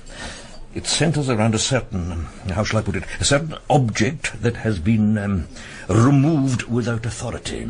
Pinched? So it appears. By? Well, that's not absolutely certain. Possibly a neighbour. You can't be certain about these things until you have the proof. But no matter. What we, that's Domenica and I, plan to do is to retrieve this object, to restore it, shall I say, to its proper position, which is, as I've said, not the position it is now in. You want to nick it back? It's not a question of nicking anything. You don't nick stolen property, for heaven's sake, Lou. You restore it. Well? Well, I wondered if I might leave Cyril here with you for a little while, probably no more than an hour, while Domenica and I engage in our rather sensitive mission. Will he behave himself? You've heard about that Doug round the corner getting into all that trouble with the police for serial biting. Cyril would never do that. Cyril is beyond reproach, I assure you. All right. No for long, mind. No, not for long. Thank you, Lou. Now, Angus, are you ready? I am. I must confess to a certain nervousness about all this, but bearing that in mind and putting it to one side, so to speak, I might roughly be described as ready. But may I ask you something? Why do you need me? Couldn't you do this by yourself? But this is an adventure, Angus, and it's far better to share an adventure with a friend, and safer too sometimes. Safer? Well, we can't be absolutely certain that nothing will go wrong, can we? So having two of us is a bit better, I think. And there's no need for nervousness, you know. No need for nervousness. Forgive me, Domenica, but you sound rather like Lady Macbeth, encouraging Macbeth to screw his courage to the sticking place, or whatever she said to him when he was expressing reservation about disposing of Duncan. And look what happened to Macbeth. It's a salutary story. Nonsense. Macbeth was dreadfully weak. This will be perfectly simple. I have the key to Antonia's flat, and all that I'm proposing we do is let ourselves in and retrieve my Blue Spode Tea Cup that she's so outrageously purloined from me. There's nothing illegal about taking back what's rightfully yours. And breaking into someone else's flat. Nothing illegal about that. We are not breaking in. We have the key. I am fully entitled to enter to deal with an emergency, and in my view that is exactly what we're doing. Any further questions? I merely raised my concerns. And I hope I've allayed them. Are you sure she's out? I heard her going down the stairs. She'll be up at the National Library now, and will not hear anything of her for at least 6 hours. The coast, as they say, is clear. Here we are. She hasn't washed up the breakfast things. That doesn't surprise me in the least.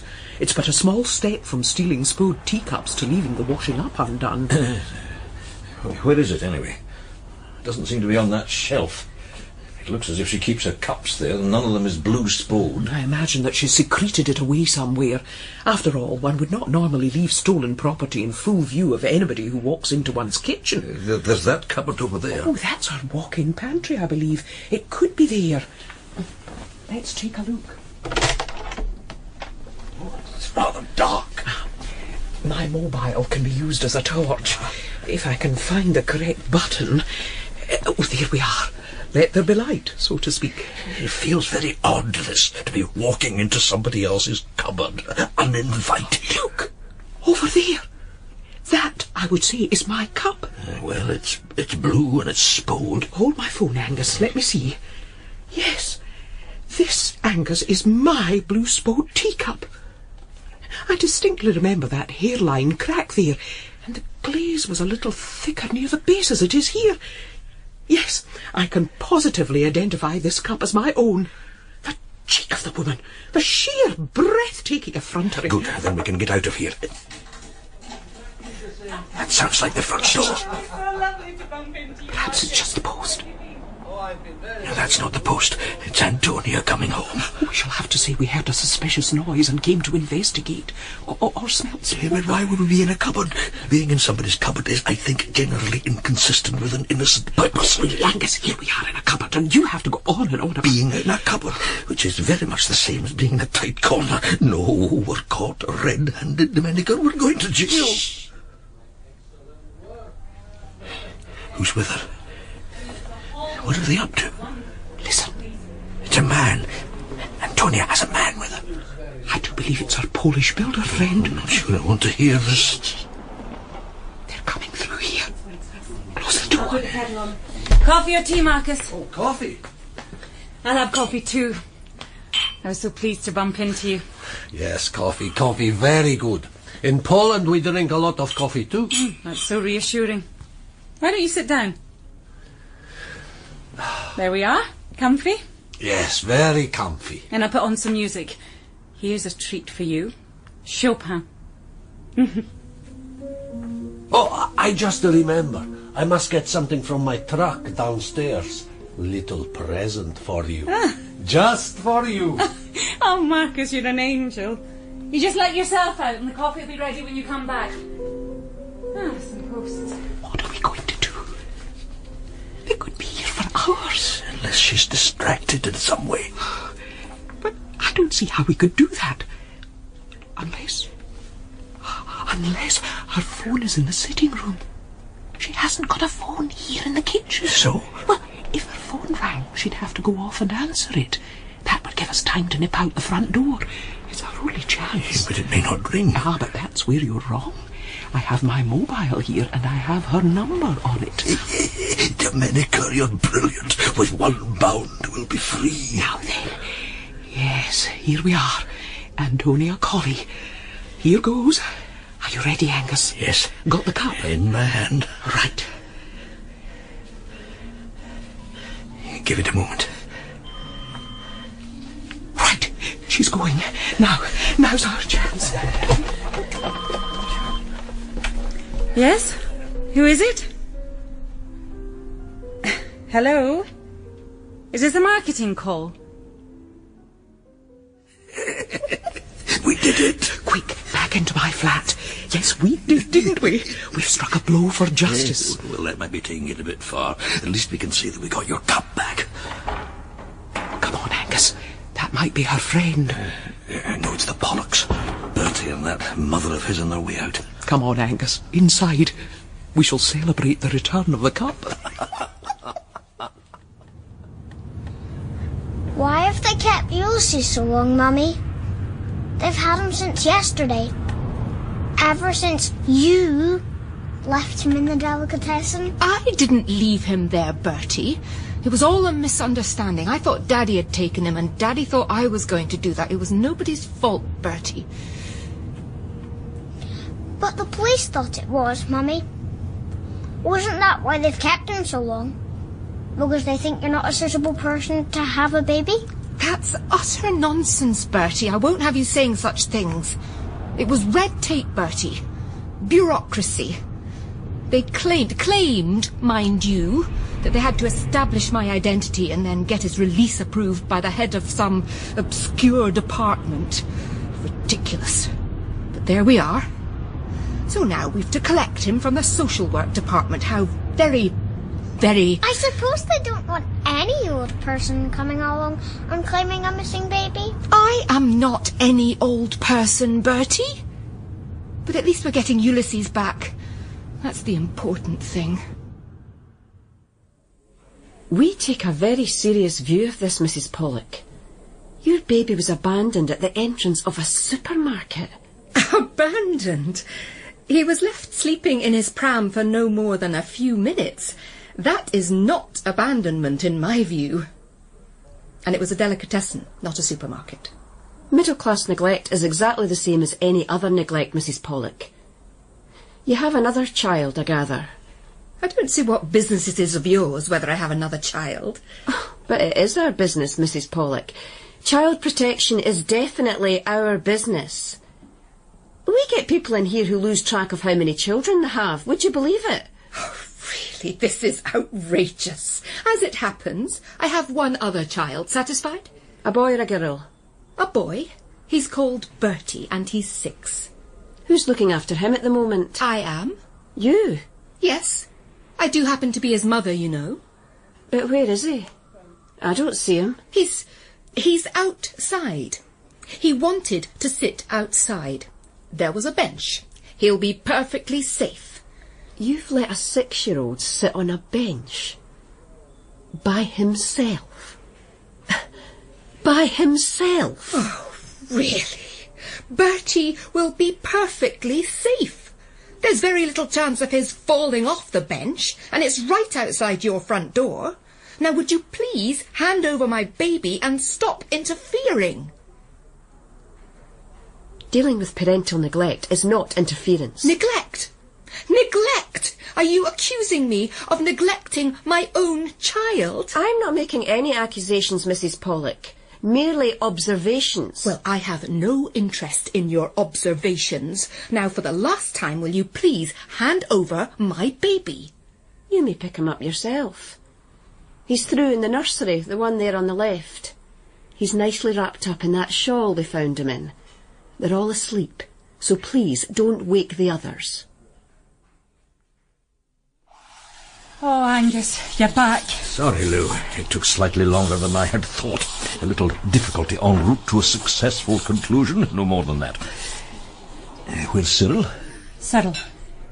Well, no, there's a slight hitch with Cyril, I'm afraid. Slight hitch? Where's my dog, Lou?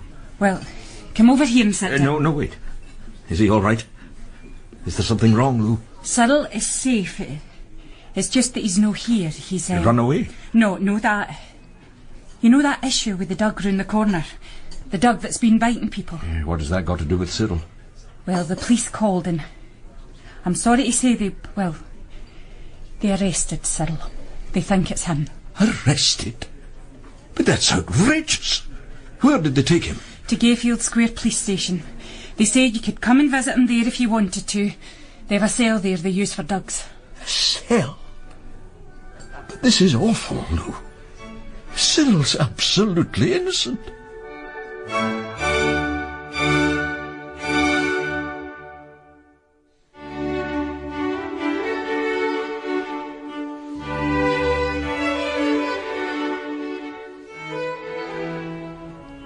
Bertie, we have our dear little baby Ulysses back in the bosom of his family. All's well that ends well.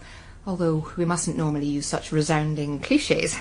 What's a cliché, Mummy? A cliché, Bertie, is any expression we don't like that is used by people other than ourselves. That's not the definition, Bertie. Your father is having his little joke. Oh.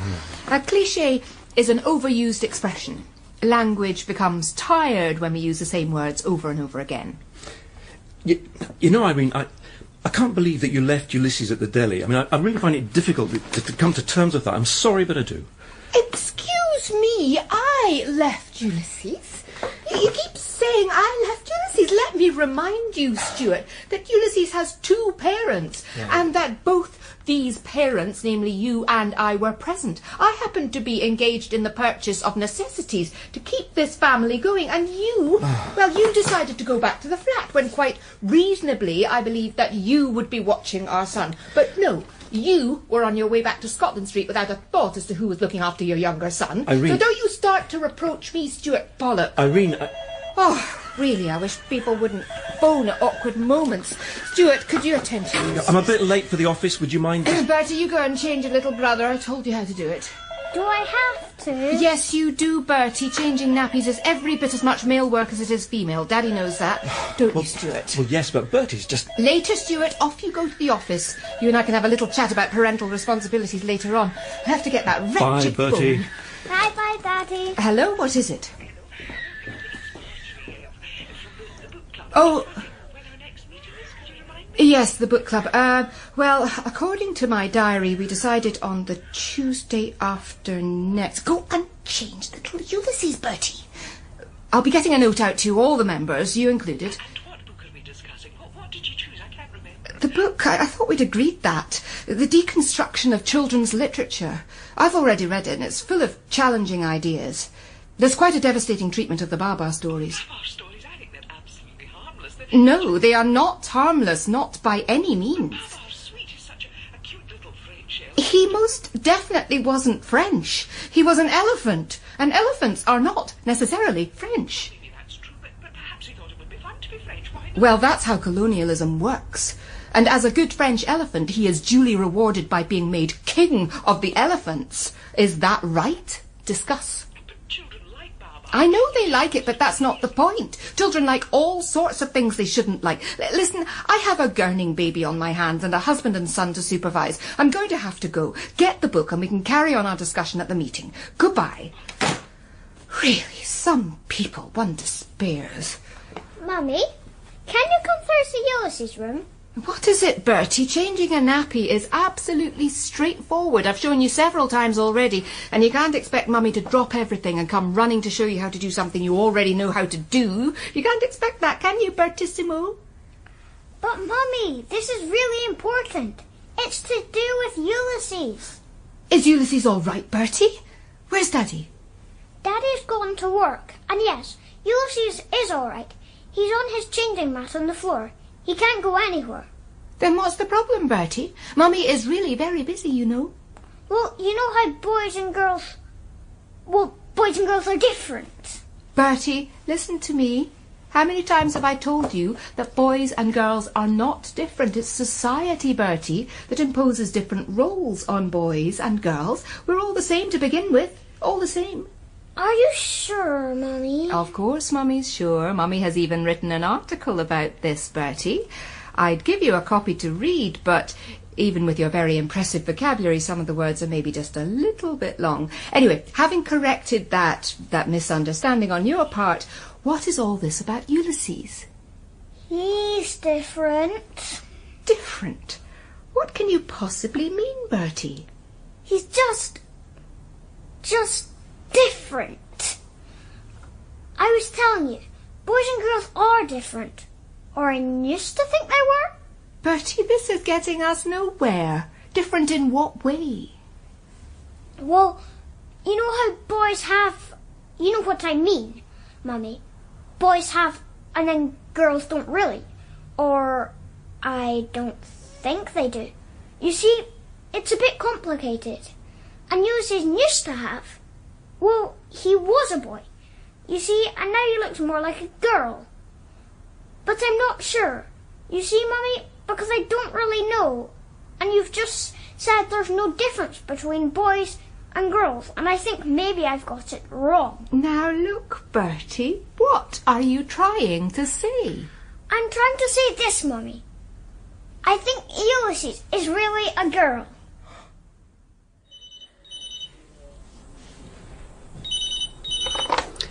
Social Work Department Nursery, can I help you? Yes, this is Irene Pollock. I recently came to collect my infant son Ulysses. Oh yes, earlier today. Yes, I was the person you saw, Mrs. Pollock. Is everything all right? It most certainly is not. You may recall that I have a son, not a daughter. That's correct. Let me see. Yes, here it is. Ulysses Pollock, aged 1. Well, you've given me the wrong baby. What? I said, you've given me the wrong baby. We seem to have a girl in our possession. My other son went to change the nappy and discovered that we've been given a girl. But that's ridiculous. Surely you know your own baby. You went to collect him from the nursery, as I recall. How could you get it wrong? Don't ask me how I could get it. How could you get it wrong? You'd wrapped our baby's shawl around somebody else's baby. I saw the shawl and naturally assumed that it was little Ulysses. The babies were well wrapped up. I couldn't see their faces. If you're going to obscure babies' faces, then all sorts of mistakes are going to be made. Don't you tell me my job. You're the one who mislaid your baby in the first place, leaving him unattended outside a supermarket. It was not a supermarket. It was a delicatessen. You obviously have no idea of the difference, so perhaps it's no surprise that you can't tell one baby from another. But the point is not your incompetence, but this. Have you got a baby boy there? As it happens, we do. Then that'll be Ulysses. I'm coming to collect him and to bring this other baby back, and I want no red tape or nonsense of any sort, if you don't mind. Mr. Lordy, please sit down. Thank you. I hope you haven't been kept waiting unduly. My last case dragged on and on. Such a little matter, but you know how litigants can be. But there we are. Now, this distressing question of your dog. Cyril? Yes, your dog Cyril and his... Arrest?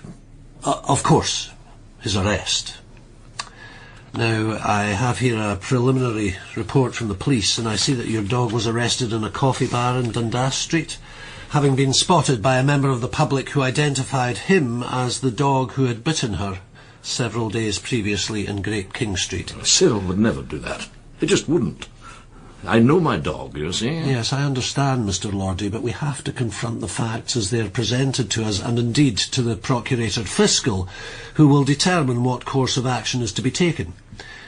The police, you see, say that they carried out an identity parade, and one of the other victims also identified your dog as the culprit. That's absurd. How can you have an identity parade of dogs? Would they all be the same breed? Yes, I suppose that could pose problems. Yes, indeed. Very droll. Imagine a lineup of dogs of different breeds. A Dachshund next to a Great Dane and a poodle next to a bulldog. Most droll. I don't see the humour in the situation. No, of course not. Of course not. In fact, it's very serious indeed, I'm afraid, because the Sheriff Court has the power to... dangerous dogs can't be allowed to run round unchecked. I'm afraid the situation really looks rather dire, Mr. Lordy. But Cyril is completely innocent. I shall do my best to challenge the identification, but they have several witnesses now, I'm afraid. A sorry tale, Angus. Very worrying indeed. In fact, we're both in, how shall I put it, an uneasy situation. You too?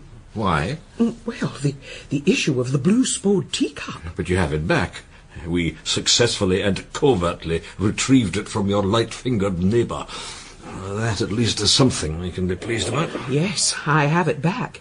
And you may notice I have just served your tea in it. And very delicious it is too. And you may observe, I'm about to pour my own tea into a Blue Spode Tea Cup too. So you have two. These things often travel in pairs, I think. I have two now, but I didn't have two in the past. In fact, until we liberated my cup from Antonia's, I thought I only had one. I don't follow you. Well, I've always had one Blue Spode tea cup. Now I seem to have two, which prompts the conclusion that the cup we took back from Antonia's was really hers. My own turned up in my own flat. I must have looked straight past it. There was a bowl in front of it on the shelf, and I suppose that obscured it somewhat. Oh, see. Yes. Embarrassing, isn't it? That teacup was hers all along. And it gets worse. She came to tea with me earlier today, and she spotted both cups on the shelf and said, I used to have a cup like that, but it seems to have gone missing. Most odd. So we've stolen her Blue Spode cup? So it would appear. But in good faith, of course. Oh. I never thought I would become a thief. It just goes to show how strange can be the twists and turns of fate. Well, what do we do? Oh, that, Angus, is the question that lies at the heart of every human dilemma. Political, social, economic and psychological. What do we do? You put it so elegantly. So, what do we do? I haven't the faintest idea, Angus. The fact that one puts the question elegantly, as you so kindly say, doesn't mean one has any answers. We could do nothing, of course. Oh, yes. To do nothing is always an option, and quite an attractive one. Would you vote for a political party that promised to do nothing? I think an awful lot of people would. Oh, Domenica, I just don't know. Suddenly life has become rather too complicated. I'm so worried about Cyril. I'm sure things will turn out all right. Are you? Well, I'm not. And it's life and death for him. You know what happens to dogs who go around biting people? Oh, come on, Angus. It won't be that bad. It will be, I'm afraid. It'll be the end of Cyril. Unless something turns up. Which it won't. Life, you know, isn't like one of those novels where a ship suddenly appears to rescue the marooned sailors and the cavalry comes charging round the corner. And yet there must have been cases where ships did appear, and cases, too, where the cavalry actually did turn up in the nick of time. I have a positive feeling about Cyril's case. How could you possibly feel positively about it? Because what's the alternative?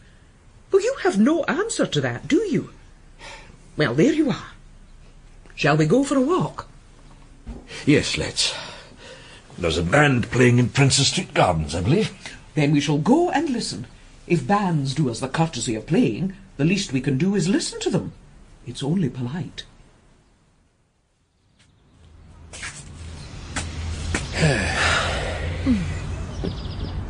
Take my arm, Domenica. Certainly, Angus. Shall we go? You know, Domenica, it's very good just to be with you. Well, I'm glad to hear it. I've sometimes wondered... Yes, Angus. What have you wondered? Whether we... Yes? Whether we might perhaps go for a walk more often.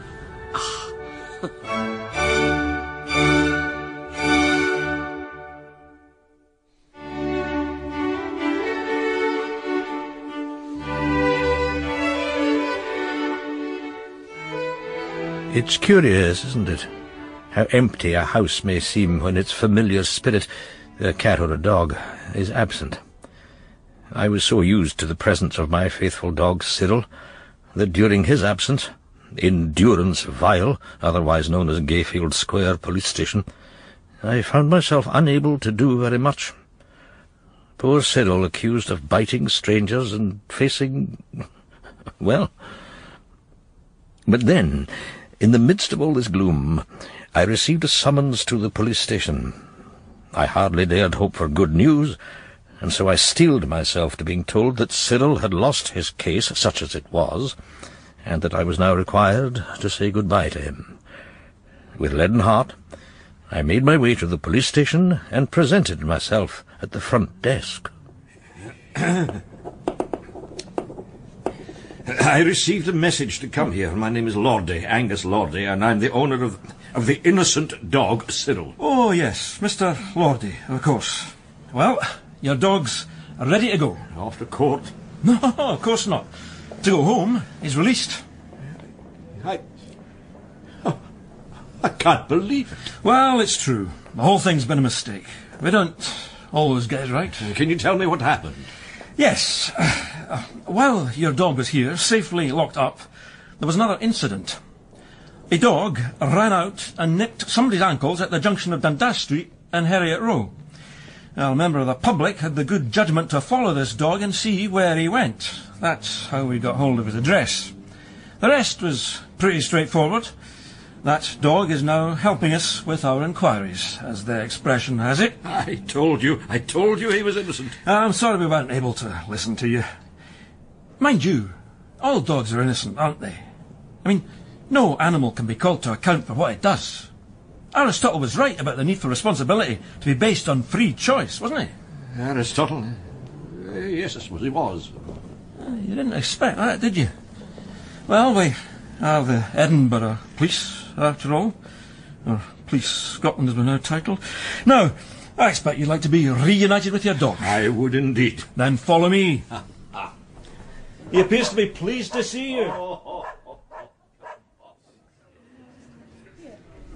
I see that you're reunited. Yes, Lou, Cyril, as you've observed, is free. Well, I am very relieved. He was innocent after all. Here's your cup. That runneth over. Metaphorically, of course, Lou. Aye, metaphorically. Happiness. Yes, Lou. Yeah, happiness. Happiness comes in so many different forms, doesn't it? Sometimes unexpectedly, sometimes because we've tried to be happy. And succeeded. Yes, I suppose so. Although that's a bit questionable, don't you think? I'm not sure whether people should tell others to try to be happy. I'm not sure that I go along with the idea that we have a duty to be happy, to look happy.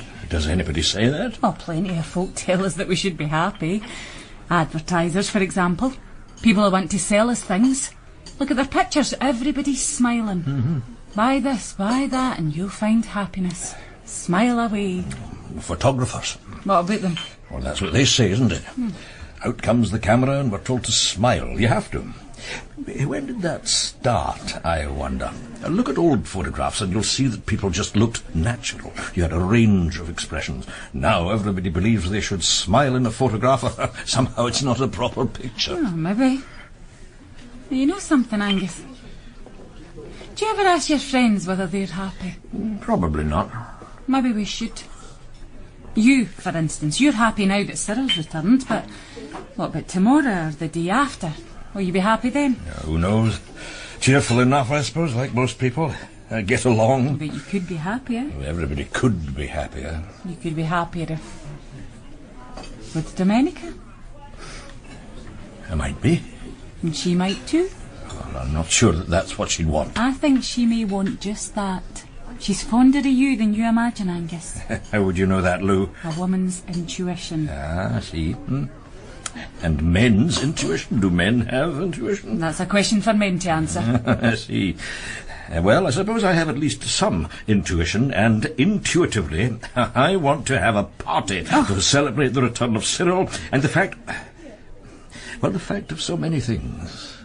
Friendship, neighbourhood, the sheer fact of being here at this time in our brief moment. At your place? Oh, too messy.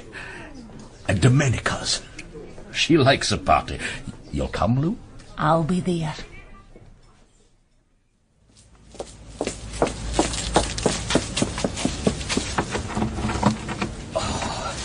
Oh, this door. How do they expect us to open it when we're so heavily laden? Mrs. MacDonald, can I carry those things for you? Oh, there you are, Bertie. Well, that's very kind of you. If you're a Cub Scout, you can consider it your good deed of the day. I'm not allowed to join the Cubs.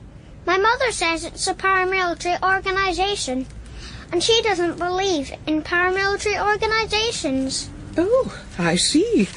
Well, be that as it may, Bertie, the doing of a good deed a day is a good thing, I would have thought.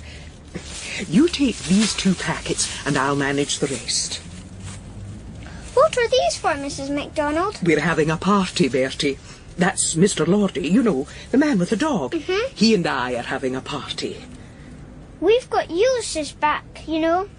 Mummy left him at the delicatessen. Oh. And we had to get him back from the social work nursery. We got the wrong baby at first, but then we got the right one. Oh, really? How very interesting, Bertie. It was a mistake, you see. Ah, a mistake. Well, we can all make mistakes, can't we? My father says it's very important to say sorry if you make a mistake. You should just go and say sorry. I think that's the best thing to do too. Do you, Bertie? Yes, I do. Oh, well, that's very interesting, Bertie. You know, I made a mistake a day or 2 ago, quite a bad one, about a Blue Spode Tea Cup. And I think the advice you've just given me is spot on. I'm not telling you what to do, Mrs. MacDonald. Of course you aren't, Bertie. You're just giving sound advice, and I propose to follow it. You know this party we're planning, Bertie? Would you all like to come? You, your parents, and even little Ulysses? I'd love that, Mrs. MacDonald. Good. Well, you go and tell your parents about it. And if they're free, we shall see you all at 6 o'clock. And I, in the meantime, shall have a word with our neighbour, Antonia.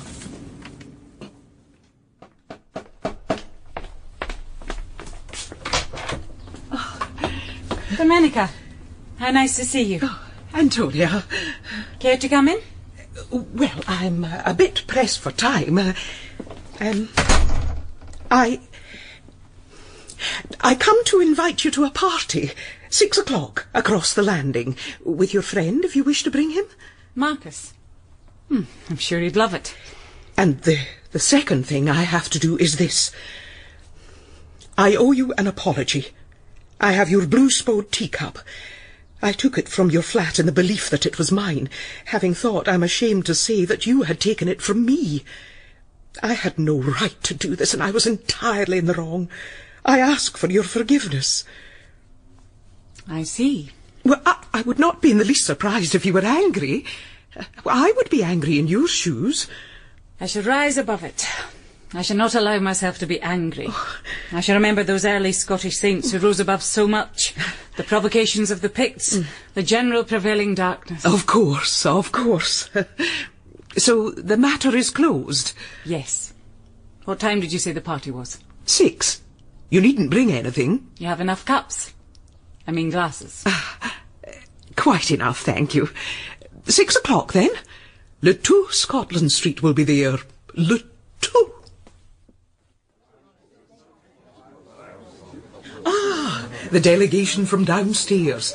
Stuart and Bertie, how nice to see you. Thanks for the invitation, and for including Bertie and little Ulysses. Irene will be up with Ulysses in a minute or two. We're the advance party. Very good. Bertie, come with me and you can pass round the crisps and, of course, help yourself. Can I, Daddy? Go for it, Bertie. Go for it. Party fit. Great. Angus, you talk to Stuart. Yes, of course. So, a neighbourhood party's always such fun. Oh, of course it is. We have so much to talk about, and it's often difficult just meeting on the stairs or in the street outside. Where does one start? Where indeed. So? Yes? Well, there we are. Yes, indeed. Here we are.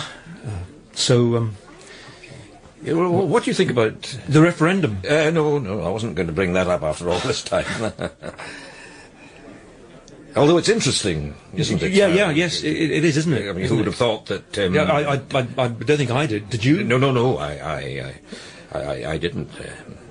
Not in so many words. Funny that. Because many people thought that...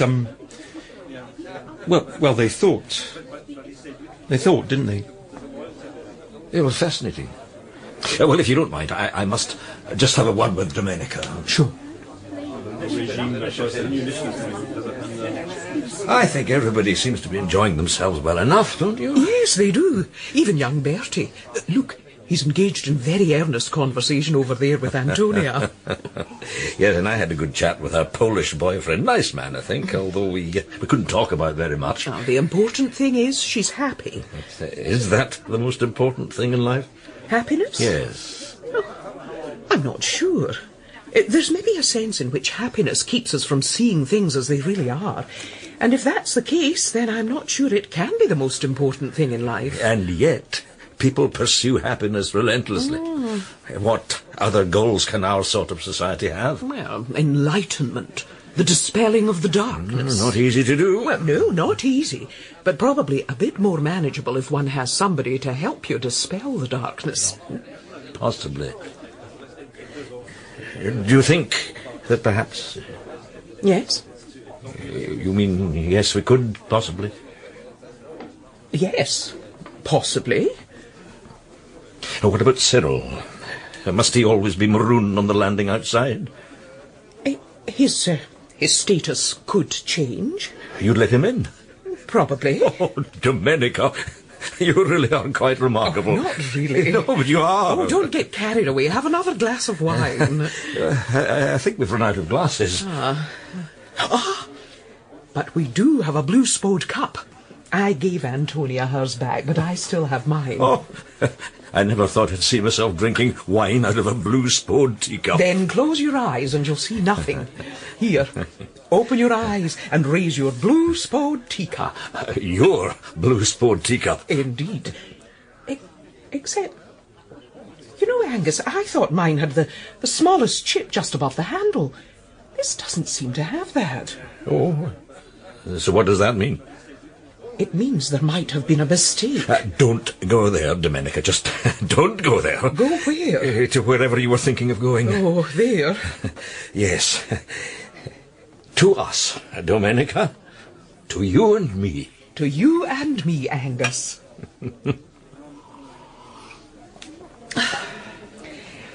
You know, I'm so glad that we've still got the accusative case. So many people these days say, to you and I. Well, they're wrong. And we're right? Yes. You and me, we're right. Even if what you've just said is wrong? Even if, Domenica. Even if.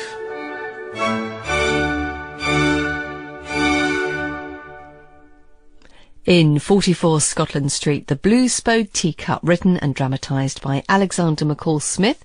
You heard David Jackson Young as Stuart, Emma Curry as Irene, Anita Vettese as Antonia, Carol Ann Crawford as Domenica, Crawford Logan as Angus, and Simon Kerr as Bertie. Other parts were played by Molly Innes and Matthew Zajac. It was produced and directed by David Ian Neville.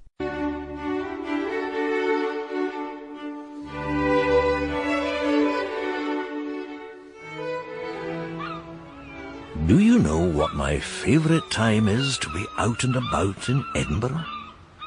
7 o'clock in the morning. 7 o'clock on a summer morning, to be precise. A summer morning just like this one, when the city hasn't quite yet woken up and my dog Cyril and I have the streets to ourselves. Or almost to ourselves.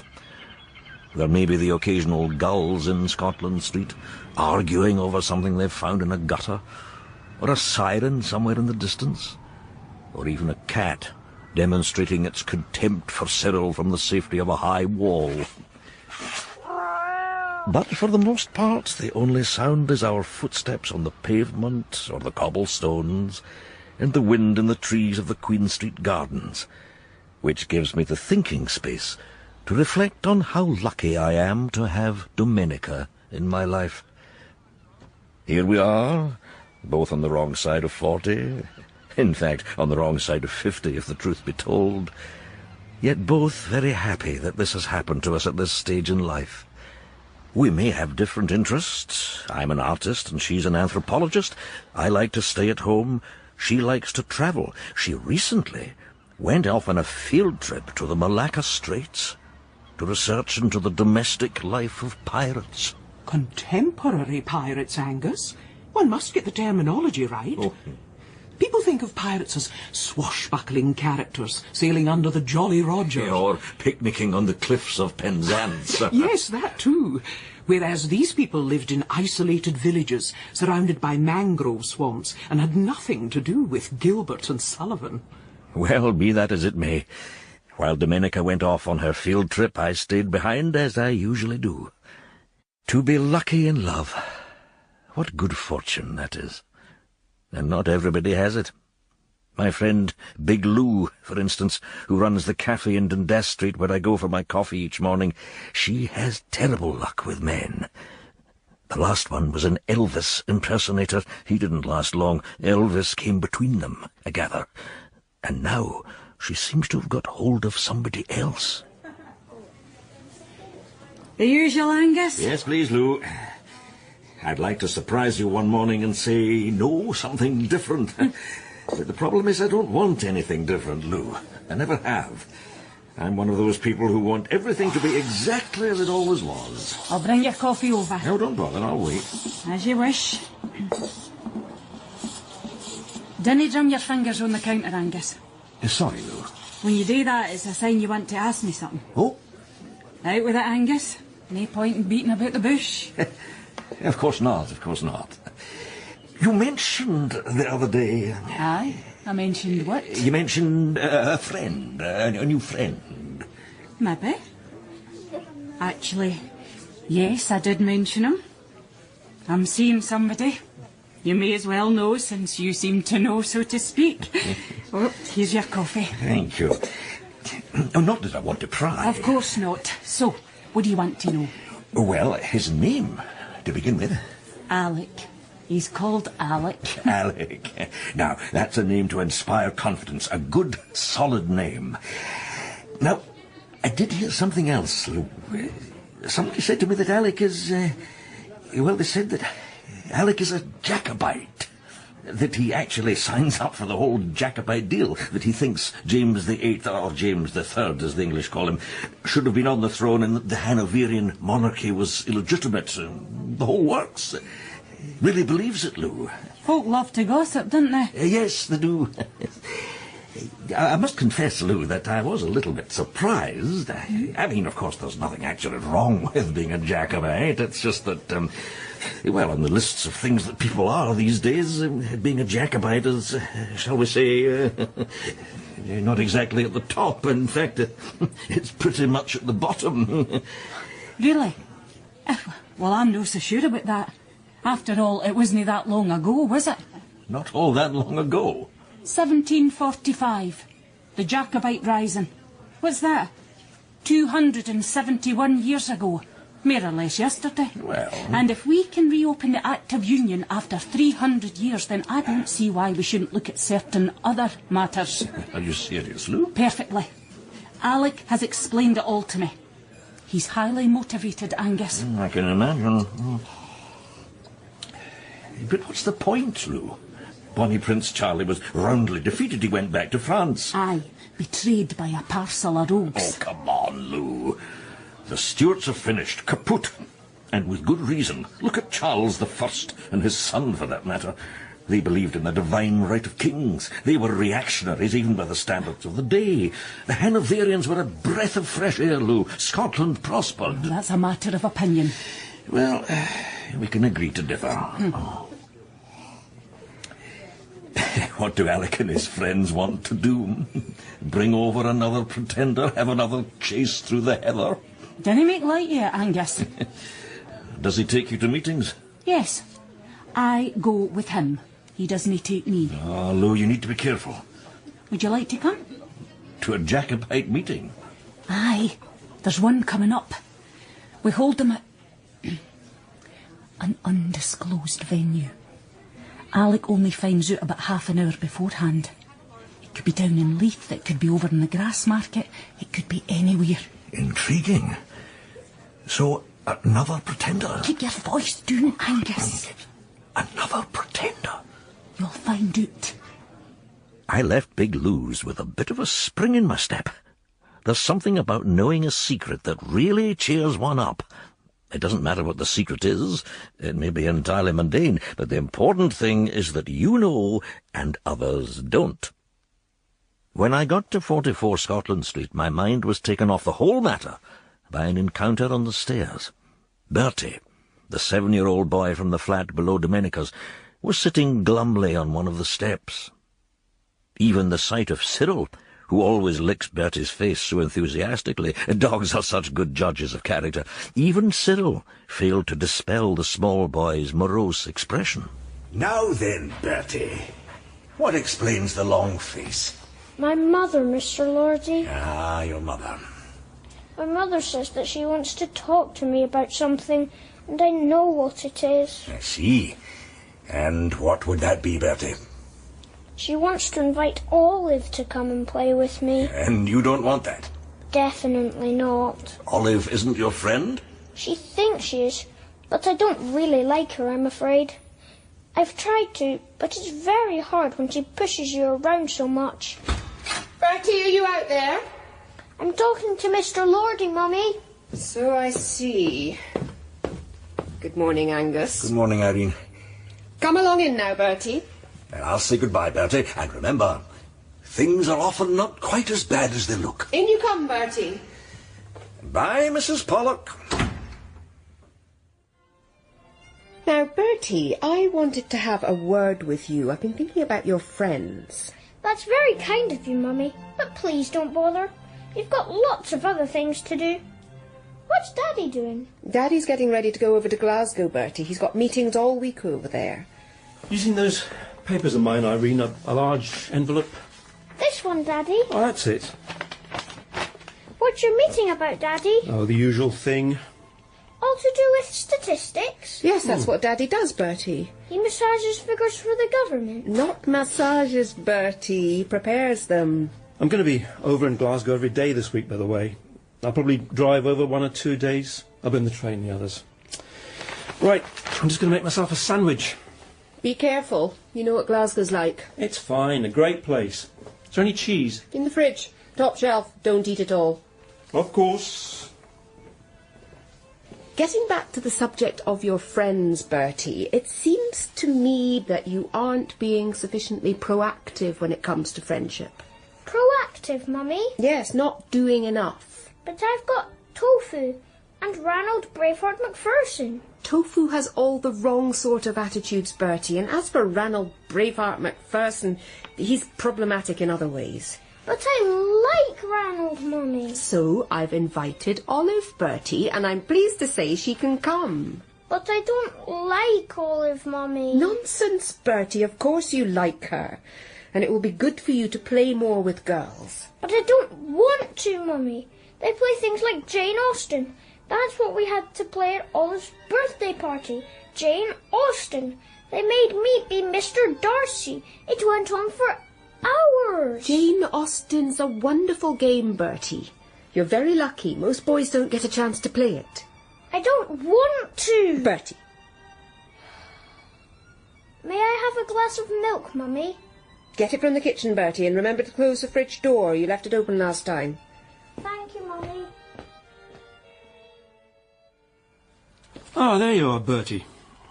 I'm going to have to be off.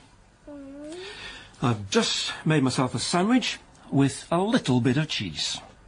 May I come with you, Daddy? It's half term. I'd love to go to Glasgow. Well, maybe one day. Bertie! Bertie, there you are. I was just thinking... Daddy's just said I can go to Glasgow one day, Mummy. You are not going to Glasgow, Bertie. Glasgow is fine in its way, but there's not much reason for Edinburgh people to go to Glasgow. I don't know, I rather like Glasgow. And we shall be having Olive. I've issued the invitation to her mother, and it has been accepted on Olive's behalf. Oh, no. Where are the car keys? Where they always are. Over there. Drive carefully, Stuart. Will do. Bye, darling. Bye, Bertie. Bye, Daddy. So, Angus, what was happening at Big Lou's? Well, I had a long conversation with her. It was most enlightening. Oh, yes. About? Her new boyfriend. He's a Jacobite, of all things. Do I hear the skirl of the pipes? Only in your imagination. And what about you? Making progress with your paper? It's going very well. If anything, I have rather more to say than I have space to say it in. I filled 7 notebooks out there, you know. 7? Transcriptions of my conversations with the pirates' wives. Fascinating. Oh, they were very hospitable. They went out of their way to make me feel at home. And they knew you were observing them? Oh, yes, but they were perfectly happy about it. Some of them really opened up, and I got a very good idea of what it's like to be married to a pirate. So, things like what pirate families have for breakfast, and educational concerns, child rearing, all of that? Yes. It's interesting. But how are you going to make it dull enough for an academic readership? With difficulty. But I shall try. And of course, there's a wonderful conclusion to the whole story. Which is? Oh, I don't propose to reveal it, not just yet. One must read to the end in order to see what happens at the end. I've always said that. But I'm quite aware that it goes against the zeitgeist. We live in an age, Angus, where most people want to know the end at the beginning. How unwise. Would you care for another cup of tea, Domenica? Oh, that would be perfect, Angus. And then I shall return to my paper. And I shall return to my easel. Bornicelli's new one. Jacobites! Be careful, Angus. To be warned by one's fiancé and one's dog, I shall have to be very careful. Angus, do you hear the pipes? Very faintly. An illusion. It was that talk of bonny Prince Charlie. It brings it on, my dear. It brings it on.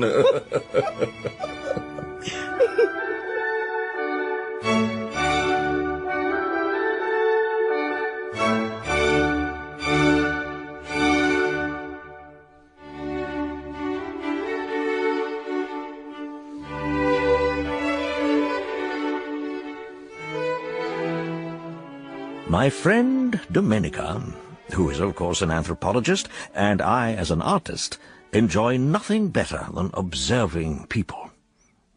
Believe it or not, and I used not to believe it, there are people, and I'm not saying there are many of them, but they actually do exist, who take the view that the Stuarts have a better claim to the throne of this country, and by this country I mean Scotland as well as England, than the present monarchy.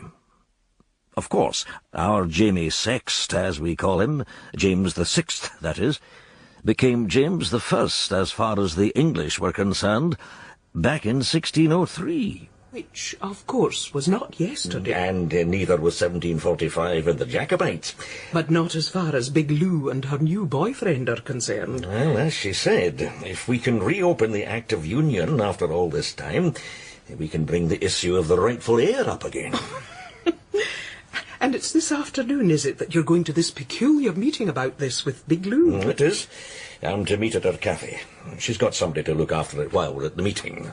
And where is this great occasion to take place? I can't answer that. Oh, don't be ridiculous, Angus. If you can't tell your fiancée where you're going... No, it's not that. No, the point is, I don't know where it's going to take place, and Lou won't know until she's told. And that won't be until the very last minute. For security reasons, she said. Oh, ridiculous. Who are these people? Jacobites. Well... Followers of the late Charles Edward Stuart and his heirs and successors. Absurd. Well, you may think that. They don't. Evidently so. Well, you see, there were a lot of people in Scotland for whom the Jacobite cause was a way of expressing dissatisfaction with the government. They felt that Scotland was being badly treated. They looked for some way out. Sound familiar? We seem to have made a habit of thinking we're badly treated. Well, perhaps we have been. Look at the suppression of Gaelic culture after the 45. Look at the clearances. Look at the way in which we were treated like a forgotten province. Historical wrongs. None of which, in my view at least, has got anything to do with what is happening today. Don't be so sure. Oh, well, let's not argue. I must return to work. To your research paper? Yes. I decided on a title. The Still Centre. The Domestic Life of the Malacca Strait Pirates. Very fitting. Now then, Bertie, are you ready for your friend Olive? She should be here any moment. Olive isn't really my friend, Mummy. I've told you that, and I don't really want her to come and play. Nonsense, Bertie. Of course Olive's your friend. You've always liked her. Not really, Mummy. The point is this, Bertie. It's important for boys to play with girls for personal development reasons. Now then, let's think of what you and Olive can do. Oh! Who will that be, I wonder? I think that'll be Olive, Bertie. And what shall we say, Carissimo? We shall say, Benvenuta, Olivia! Must we, Mummy? Good afternoon, Mrs. Pollock. Good afternoon, Bertie. Where's your mummy, Olive? Is she not here? Mummy dropped me off. She's going to yoga. She'll pick me up on the way back. Excellent. Do come in. I don't think you've been to Bertie's house before, Olive, have you? He's never invited me, Mrs. Pollock. He's been to my house, of course, plenty of times. But I've never been invited here as far as I can remember. Well, now that's been remedied. And I must say, Bertie's been looking forward to your visit immensely, haven't you, Bertie? Well... You see, he's thrilled. And what are you two going to do? I thought we could go out. Could we go to the Botanical Gardens, Mummy? Would you take us there? We could play pirates, you know? How old-fashioned, Bertie. Nobody plays pirates anymore. There aren't any, you see.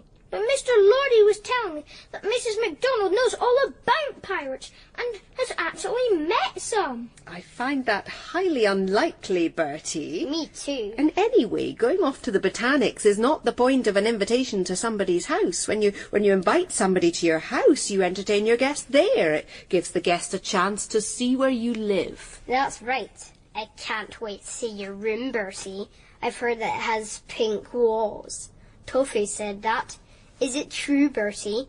Do you have pink walls in your room? They're not pink. They're crushed strawberry. We should not be ashamed of pink, Bertie. Exactly. Lots of girls love pink. Not many boys, though. Now then, what are you two going to play? I see you've brought some things with you, Olive. A junior nurse's set? We'll be playing doctors and nurses, Mrs. Pollock. I see. Well, do remember, Olive, that girls can be the doctors and boys can be the nurses. Remember that? Oh, I know that, Mrs. Pollock. I thought Bertie would be the nurse and I'd be the doctor. Can we go to Bertie's room now? Yes, of course. And then a bit later on, I'll give you some of the cake I've made especially for your visit, Olive. Cake and a mug of tea. My mum says that you can't cook for Toffee. But I'm sure that's not true. She says she's surprised Bertie and his father are much thinner than they are. Did she now? Very interesting. But run along now, Olive. I'm sure Bertie is itching to show you his room. And I've just reached the point where I'm describing who takes the pirate children to school. Pirate families have school runs, you know. And who does take them, Domenica? The pirate wives, for the most part. Sometimes the pirates themselves, the men, do it if they have a few days off. Mm-hmm. Some of the husbands are more hands-on in the home. It's like new men. Are there many new pirates? A few. Some of the younger ones are more in touch with their feminine side. One or two of them use facial moisturiser, I was told. Oh, very interesting. You know, we all thought that pirates had disappeared. They were a thing of the past. Like Jacobites. Yes, I suppose so. And then suddenly up they pop again, and everybody's talking about pirates once more. Very strange. Perhaps that's because the past never really goes away. It lingers. It has a long reach. Well, I'd like to know more about your pirates. You'll be able to read all about them once I've finished writing my paper on them. What time are you meeting Lou? 4. I'll prepare a light supper for when you come back. Quiche. Is quiche the sort of thing one eats after attending a Jacobite meeting? Perfect. What do the Malacca Straits pirates have for dinner, by the way? Do contemporary pirates eat quiche? Boiled rice, fish. Oh. They like a bit of curry. Nothing too strong, mind you. So this is your room, Bertie? Is that your cupboard there? Is that where you keep those dungarees of yours? Yes. Why? Don't you wish you had proper jeans, Bertie? Like Tofu and Larch? I'm going to get jeans soon. So where's your dad, Bertie? We never see much of him. It's always your mother. Not always. My mummy says that your mother has your dad under her thumb. Do you think that's true, Bertie? Is that why he's never here very much? Actually, if you must know, Olive, lots of my men dad try to keep out of the house because their wives are so awful. Do you think that's why we never see your dad? No, of course not. My dad's often here. It's just that he has to work a lot. He's very important in the Scottish government, and as it happens, he's over in Glasgow today. He's at a meeting in Glasgow. Oh, he is he? Well, he can't be very important, Bertie, because if he was, then the people over in Glasgow would come to Edinburgh to see him here. What? But they haven't, have they? And so he's had to go over to Glasgow. Aren't you going to ask me to sit down, Bertie? That's the polite thing to do. I think we'll take these seats here at the back, Angus. It's filling up. I'm a bit surprised. More Jacobites than you imagined. Well, yes. It makes me wonder what century we're in. Keep your voice down, Angus. Some of these people here are a little bit excitable. Oh, look. There's Alec over there. Your friend? That's him. He's on the committee, you know. It's a real honour, Angus.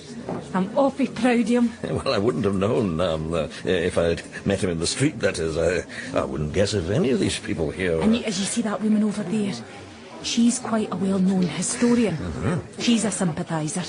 She's written about James IV, Fifth and Sixth. That's her husband with her. He played rugby for Scotland a long time ago. And sent them packing to think again. Listen, Angus, if you're not going to be serious, there's no point you being here. I'm sorry, Lou. Well, all right. Hold your wisht. Alex about to say something.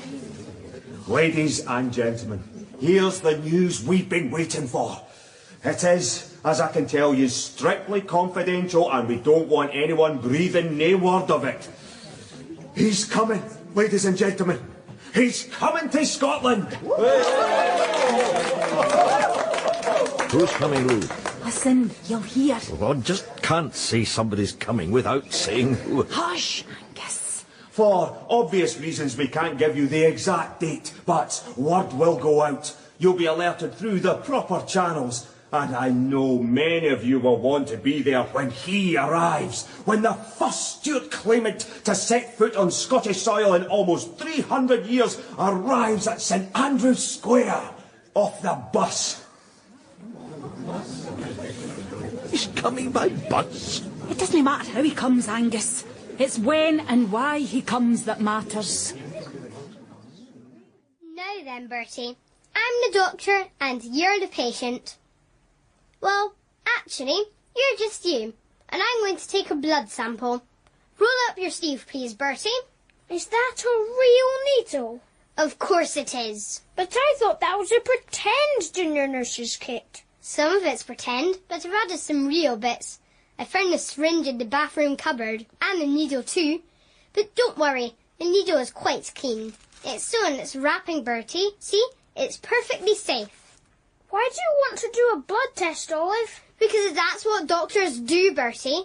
And remember, you did agree to play doctors and nurses, and you can't go and change your mind just because you're scared of a simple thing like a blood test. I'm not scared. Good. Then roll up your sleeve and we can get on with it. Honestly, Bertie, you really make things difficult for yourself, you know.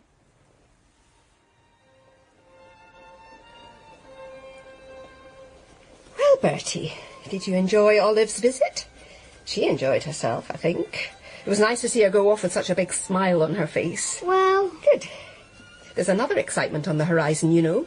This week we shall all go, that's you, me and little Ulysses, I expect Daddy will be busy, to see one of Mummy's convoys leaving. You remember the convoys I told you about? Sort of. The trucks that take relief supplies off to Romania. They help them with their medicines and things like that. We send supplies that we don't need to people who need them. You yourself gave a little bit of pocket money to help, so I think it's entirely appropriate that you can come and help to see them off. There'll be a pipe band and everything. All in a good cause, Bertie. Oh, shall we invite Olive as well, Bertie? No. But Olive would love to see the trucks go, don't you think? No, Mummy. She said she's busy. I think she's on duty with her junior nurse's kit. Really? Mummy, she's taken a sample of my blood and my arm really hurts. Really, Bertie, you have the most vivid imagination. I can show you, Mummy. Hush, Bertie, don't fantasise. But if Olive has other things to do, I suppose she has other things to do. Now then, let's go and see if little Ulysses is awake yet. But my arm really hurts, Mummy. Oh, very good, Bertie, very good.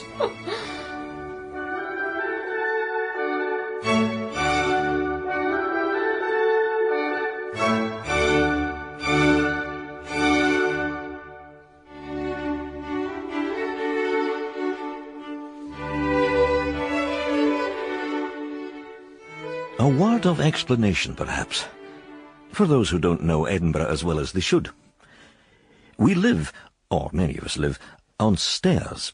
Now, that doesn't mean that we live on stairways. What it means is that we have flats that all give off landings on stone stairways. And one of the implications of this is that you get to know your neighbours pretty well, since you see them on the common stair. And that's when you find out what they've been doing, where they've been, who they've seen, and so on. So that I knew that Stuart Pollock, who lives downstairs from my friend Domenica, father of young Bertie and husband of that, how shall I put it, somewhat opinionated Irene had gone through to a meeting in Glasgow. Stuart. Back from Glasgow. Successful meeting? Yes, thank you, Angus. Usual thing, of course, departments wanting us to provide them with facts and figures by yesterday. Who'd be a government statistician? Well, it seems to me that you would. Yes, of course, yes. But we got through the business pretty much as planned. I saw you leaving very early this morning. How was the traffic on that wretched motorway? Not too bad. I left Edinburgh before it built up too badly. And coming back? Well, coming back... Anything wrong? Actually, I came back by train. The trouble with your car? No, not really. What a complete fool I am.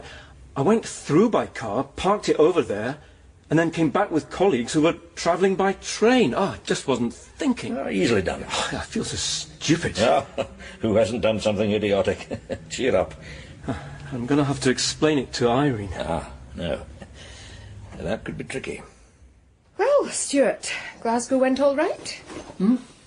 Yes, Daddy. I'd love to go to Glasgow one day. There's nothing much in Glasgow, Bertie. Edinburgh's quite sufficient, I think. But Daddy's always said that Glasgow's an exciting place, Mummy. For those who like that sort of thing, perhaps. Stuart, is anything wrong? You're looking rather peculiar. Peculiar? No, I'm fine. Well, was there something wrong with the train? No, the train was absolutely fine. Bang on time. Do you have the car keys? I was looking for them earlier. And by the way, I was looking for the car itself this afternoon. Where have you parked it? I think it's in Glasgow, Mummy. You see, Daddy... What? Well, yes, I drove over there this morning and, well, to tell the truth, I came back by train. You drove? You mean you've left the car in Glasgow? Can I come with you to fetch it, Daddy? Could we go tomorrow? Hush, Bertie. Stuart, do you mean to tell me you've left the car parked somewhere in Glasgow? I'm afraid so. Well, that's absolutely ridiculous. I'll go and fetch it tomorrow. Can I come too, Daddy? I don't see why not. That's great. I don't know about that. Bertie, there's no need to go to Glasgow. But Daddy's promised. Here we are, Bertie. Well on the way to Glasgow. What's it like over there, Daddy? Is it very different from Edinburgh? A bit different. Glasgow's a very friendly city, Bertie. And Edinburgh isn't? No, I'd never say that. It's just that Edinburgh's a bit more reserved. Reserved? You mean taken? Booked? Not exactly. I live in Edinburgh, and yet I've got friends. Oh, of course, Bertie. I didn't mean to say that people in Edinburgh don't have friends. Mummy says that Glasgow's a bit... Bertie, I don't think we should discuss it on the train. Let's just look forward to being in Glasgow and getting our car back.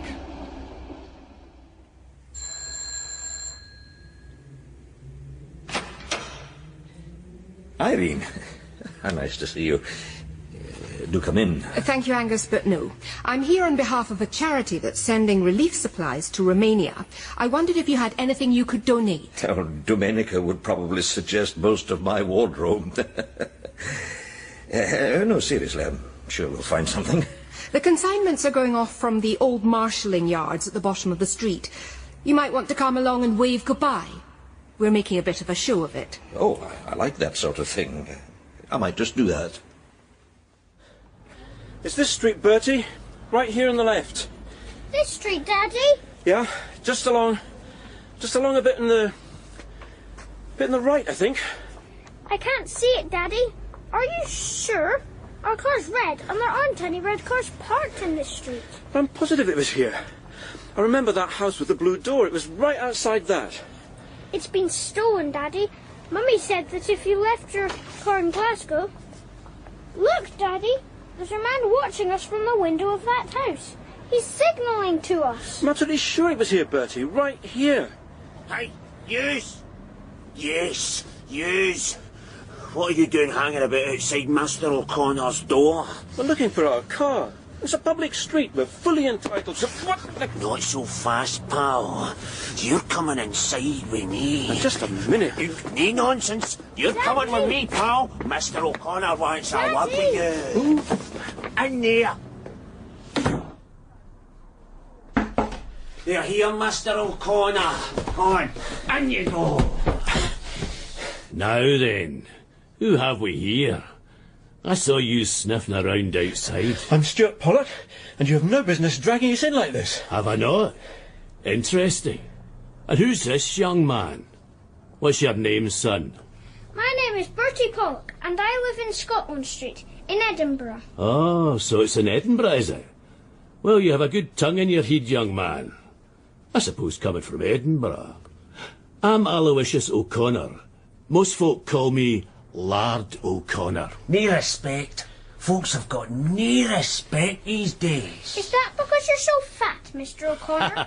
Is that why they call you Lord? Listen, son. Didn't you speak to Mr. O'Connor like that? That's all right, Jerry. I like a young man who speaks direct, even if he does come from Edinburgh. So tell me, why were you snooping about outside my house? I parked my car in the street yesterday. Now it's gone. We think it's been stolen, Mr. O'Connor. My mummy says that if you leave cars in the street in Glasgow, they're likely to... Bertie. Aye, they're likely to get reallocated. You hear that, Jerry? Edinburgh folk think that if they leave their fantouche Edinburgh cars in our streets, then they get reallocated. Very funny, Mr. O'Connor. Aye, but I don't like to hear that sort of thing about our tune. It gives it a bad name over in Edinburgh. Tell me, what sort of car was it? It was a station wagon. It was red. With a sunroof and blue upholstery. That's the car. Never seen it in my life. Me too. I mean, I haven't seen it either. But it was parked right outside your Aye, house. well, that's as maybe. Those cars could be tempting to some of the light-fingered folk who pass through this tune. You know what I mean? Jerry, you go and put the word out. You see who's had the nerve to reallocate a red station wagon from right outside my house, and then you get it back here smartest. Understand? And if anybody's a bit reluctant, you persuade them, right? You're very kind, Mr. O'Connor. That's fine, son. It's very good of you, Mr. O'Connor, but I suppose I should go to the police about this? Go to the police? What's this got to do with the police? Well, it seems we've been the victims of theft. Oh, I wouldn't think of it in those terms. Aye, there's been a reallocation, but I wouldn't get the police tangled up in it. In fact, I'd regard that as a downright unfriendly act on your part. You get my meaning, Mr. Pollock? But our car is... I think your wee boy understands me, don't you, Bertie? Mr. O'Connor says you shouldn't do it, Daddy. I think you should listen to what Mr. O'Connor says. Clever boy. That's very good advice. Now then, Bertie, do you support a football team? Not really, Mr. O'Connor. Aye, well, as long as it's no Rangers. You wouldn't support them, I hope. Now, can I offer you something to eat or drink before you get back to Edinburgh? A ginger, maybe? A ginger? You never heard of gingers, Bertie? You hear that, Jerry? They don't drink gingers over in Edinburgh. Can you believe it? Shocking, Mr. O'Connor. And ginger's a fizzy drink, Bertie. That's what they call them in Glasgow. His mother's a bit particular. He doesn't really get these things. Oh, aye. Well, we can remedy that. And yourself, Mr. Pollock? Same goes for you? Not allowed any gingers over there in Edinburgh?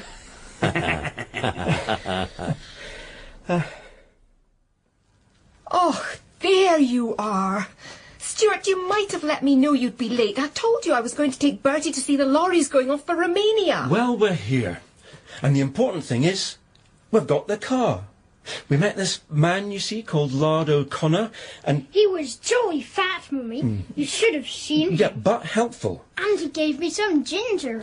He sent one of his colleagues out to find the car, and he did just that. Within half an hour or so, there it was, none the worse for its time in Glasgow.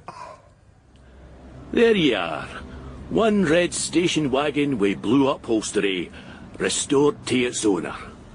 You have any trouble, Jerry? Any trouble getting it back? No aggro to speak of, Mr. O'Connor, or none that couldn't be dealt with. Fine man, Jerry, with the negotiations. Born negotiator, as Father Hegarty used to say. Well, I really am most grateful, and the car looks spotless. All part of the service, Stuart. We wouldn't want to send cars back to Edinburgh looking dirty, would we? No, we would not. We wouldn't want to give Edinburgh any chance to say that cars come to Glasgow and get dirty. That wouldn't be very friendly, would it, Jerry? It would certainly not be, Master O'Connor. Aye. So you see, here we are. Our car's back in Edinburgh safely, and so are we. And with hardly a moment to spare. Bertie, go and wash your hands. You've been in Glasgow. And then put your jersey on. We need to go back out right away. Are those the trucks, Mummy? Yes, Bertie, they are. And they're full of medicines and other supplies that the Romanians are a bit short of at the moment. All of this is the gift of the people of Scotland to the people of Romania. I'm on the committee, as you probably know. In fact, Bertie, I just need to go and inspect one of the lorries. You stay here with Ulysses and I'll come back in a moment. Okay. I've put the brake on his pushchair and I think he's fast asleep anyway. Yes, Mummy. Ladies and gentlemen, the convoy is about to leave, so please stand clear. Everything is ready to go. Good luck, drivers, and Godspeed. She told me to stay, Ulysses. I'm not going to move. But where is she? We've been standing here for 15 minutes. Hello, Bertie. Are you here by yourself? No, I was with my mummy, but I can't see where she's got to. Have you seen her, Mr. Lordy? She went to look at one of the lorries. I can't say I have, Bertie.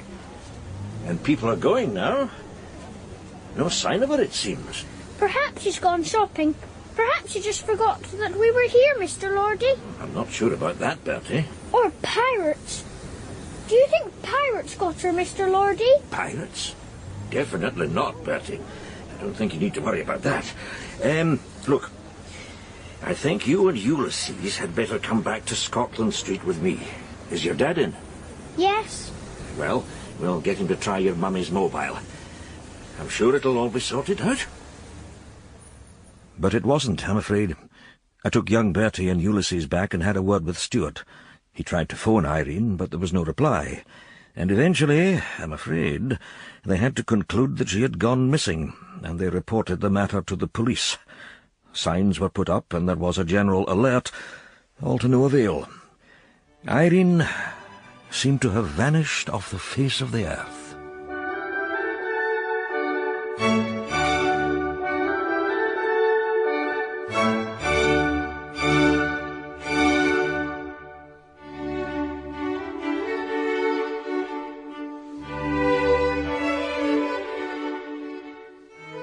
Irene Pollock, my friend Domenica's neighbour in Scotland Street, had now been missing for 2 full days. It had been in the papers, and there had been a great deal of speculation as to what could have happened to her. I felt very sorry for young Bertie. He's always struck me as a brave wee boy, but it can't have been easy for him having his mother disappear like that, for all her faults. He had to go back to school, and I imagine that can't have been easy for him. Hello, Bertie. I've been watching you ever since break began. You don't seem to be playing very much. I'm thinking, Olive. You should be allowed to think, you know. Of course, Bertie. But you don't want to think too much, do you, Bertie? I was wondering how you were doing, by the way. What with your mummy disappearing like that? I'm all right, thank you, Olive. It can be easy for you, Bertie. You know, if you want to cry, you should just let yourself cry. It's best not to bottle things up. Any news of her yet, Bertie? No, nothing yet. No ransom demands? She's probably been kidnapped, you know, Bertie. I'm not sure. Oh, I think the odds are pretty high that that's what's happened. I'd rather not discuss it, Olive. We went for a picnic last year at Plantaling Castle. And you know something, Bertie? I thought it would be an ideal place for kidnappers to hold people. You know the place? There near North Berwick? Do you know if the police have looked there yet? I don't think so.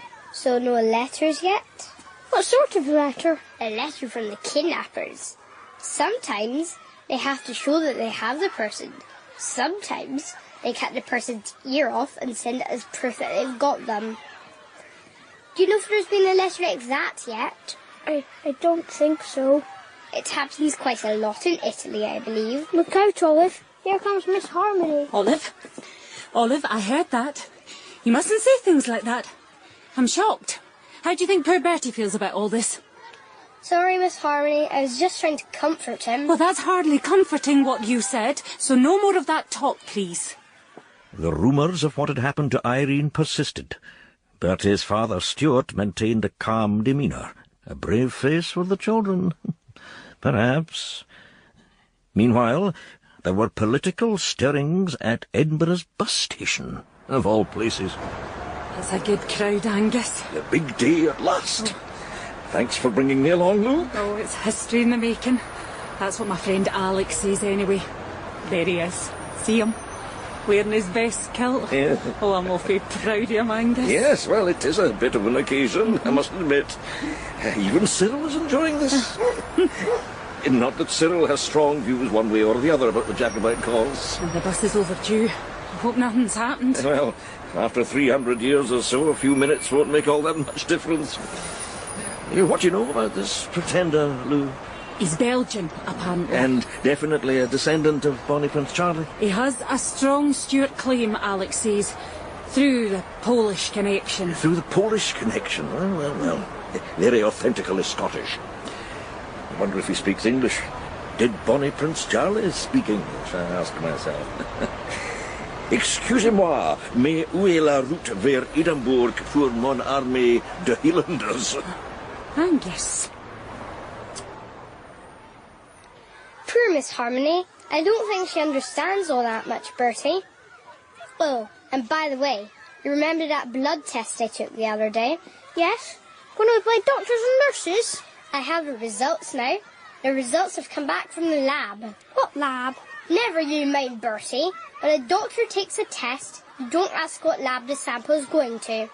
What do they say? Bertie, I want you to be strong. Why? Why do I have to be strong?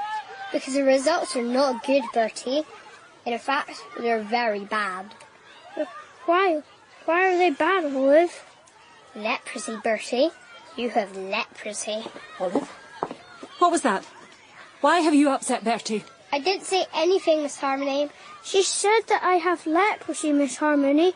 She took a blood sample and did some tests. You took a blood sample? With a real syringe. Bertie agreed to it, Miss Harmony. He gave his consent. Oh, I can't believe what I'm hearing.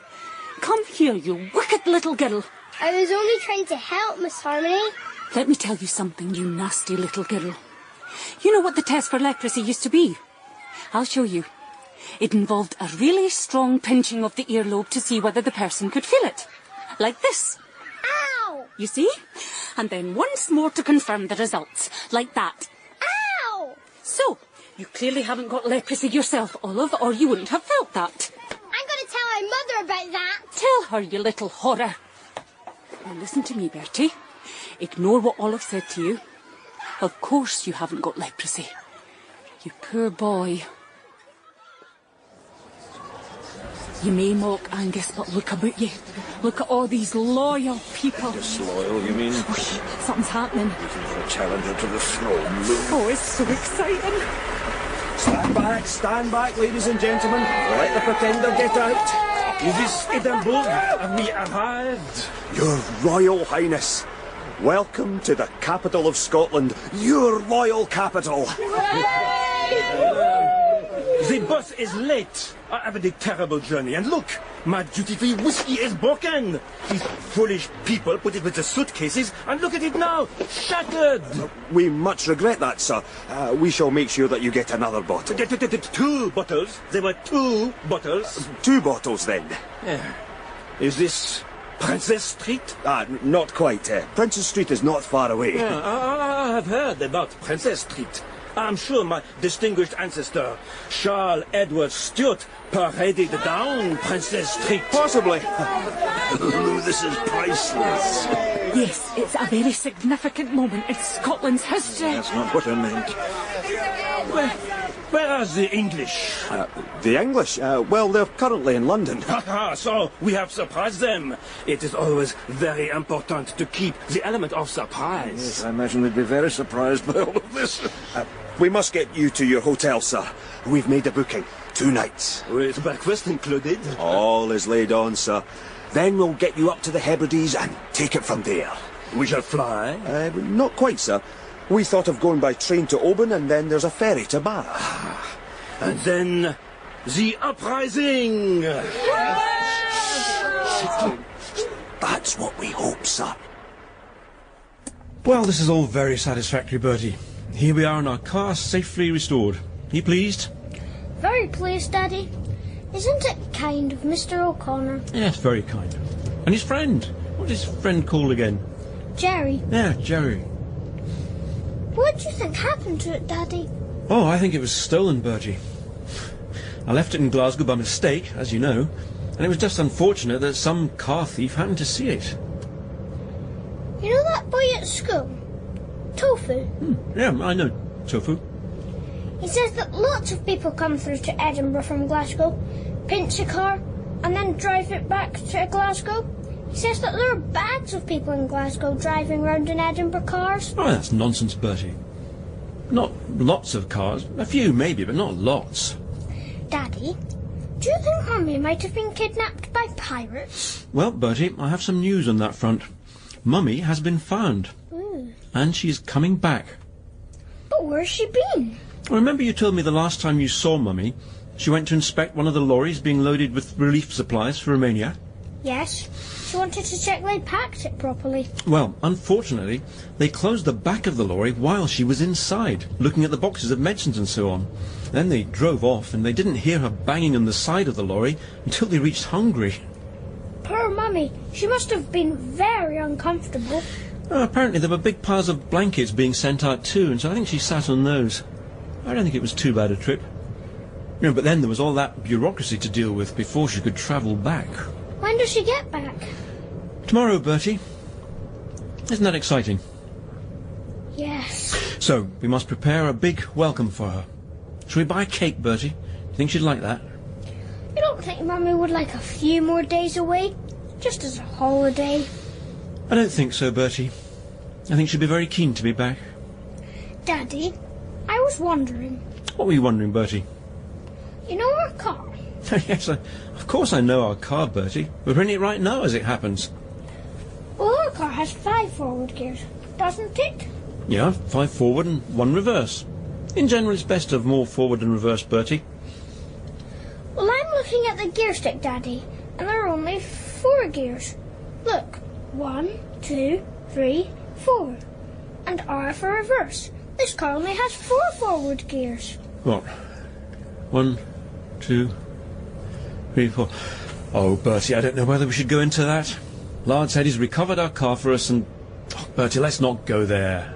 We don't need that 5th gear, Daddy. My thoughts exactly, Bertie. Let's not only travel forward, in forward gear, but look forward too.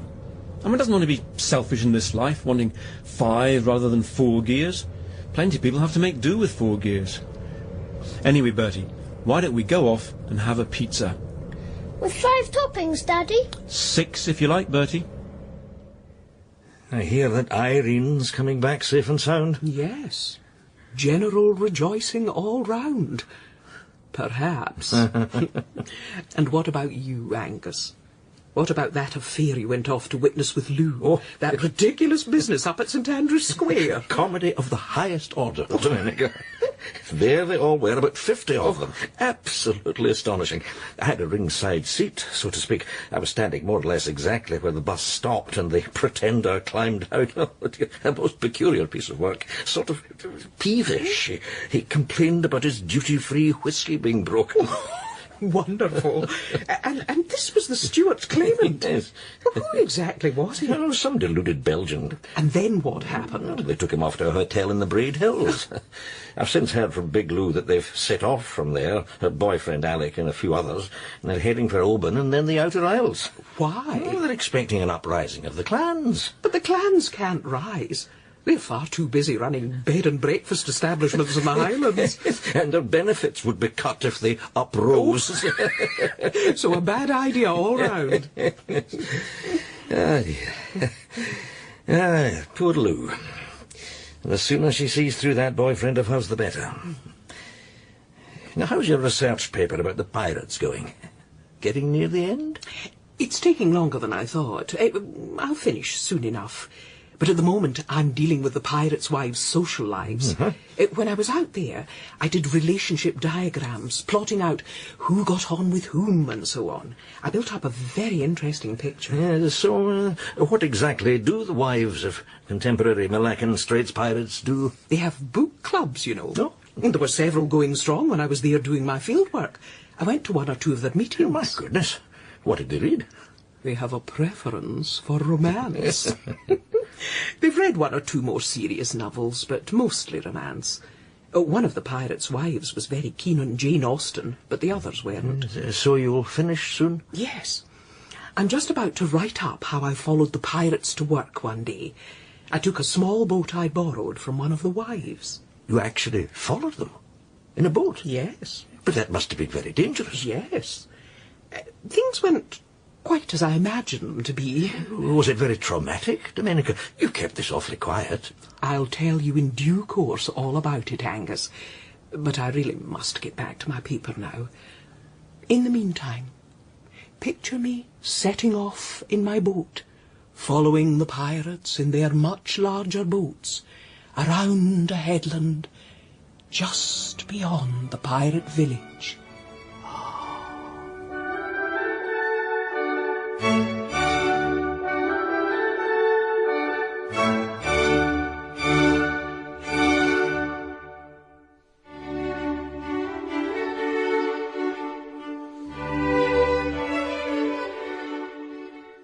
Who was the Prime Minister who said, "Events, dear boy, events"? We had certainly had events in Edinburgh. Firstly, we had seen the arrival of the Stuart Pretender, an extraordinary throwback to the politics of the 18th century, encouraged by a small group who still romanticised that foppish military disaster, Bonnie Prince Charlie. Then we had the disappearance of Irene Pollock, Bertie's mother, and her subsequent discovery, in Hungary, accidentally shut in the back of a lorry bound for Romania. A day or two after her return from Hungary, my friend Domenica and I bumped into her in Scotland Street. Welcome back, Irene. I'm so pleased you were fine. Yes, we're so relieved. At times, you know, I feared the best. I take it you mean the worst. Of course, I feared the worst. I'm sorry, a slip of the tongue. There's no such thing as a slip of the tongue, Angus. Our linguistic mistakes, indeed all our mistakes, give away our true thoughts. You were obviously hoping for my continued absence. Certainly not. I would never have wished that fate on a friend. Oh, but you might wish it on others. Again, a somewhat revealing choice of words. Oh, no, I certainly wouldn't. Let me assure you, I'm perfectly happy to see you back. My back? To see the back of me? To see your back. And so say all of us. A great relief. Well, that's the sort of person she is. Irritating is not a sufficiently strong word. Enraging might be more appropriate.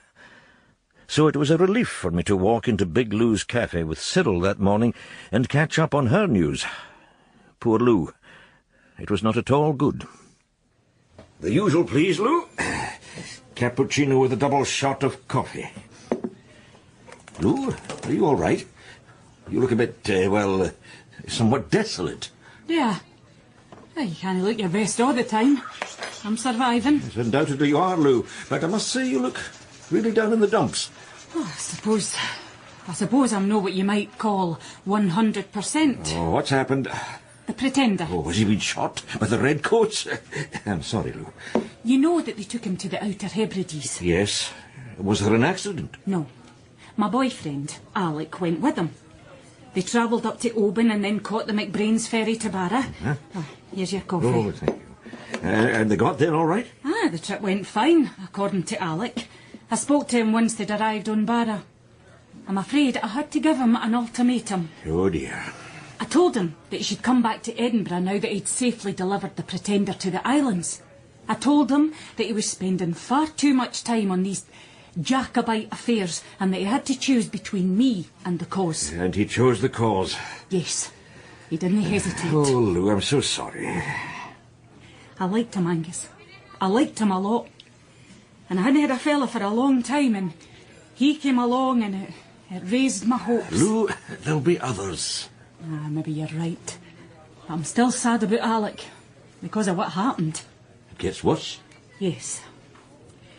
They went up to South Eust, and the Pretender said that he'd like to cross the Minch in the same way in which Bonnie Prince Charlie did, in a rowing boat. Not a good idea. And he wanted to be dressed in the same disguise as the Bonnie Prince had been dressed, in a woman's dress, disguised as a maidservant.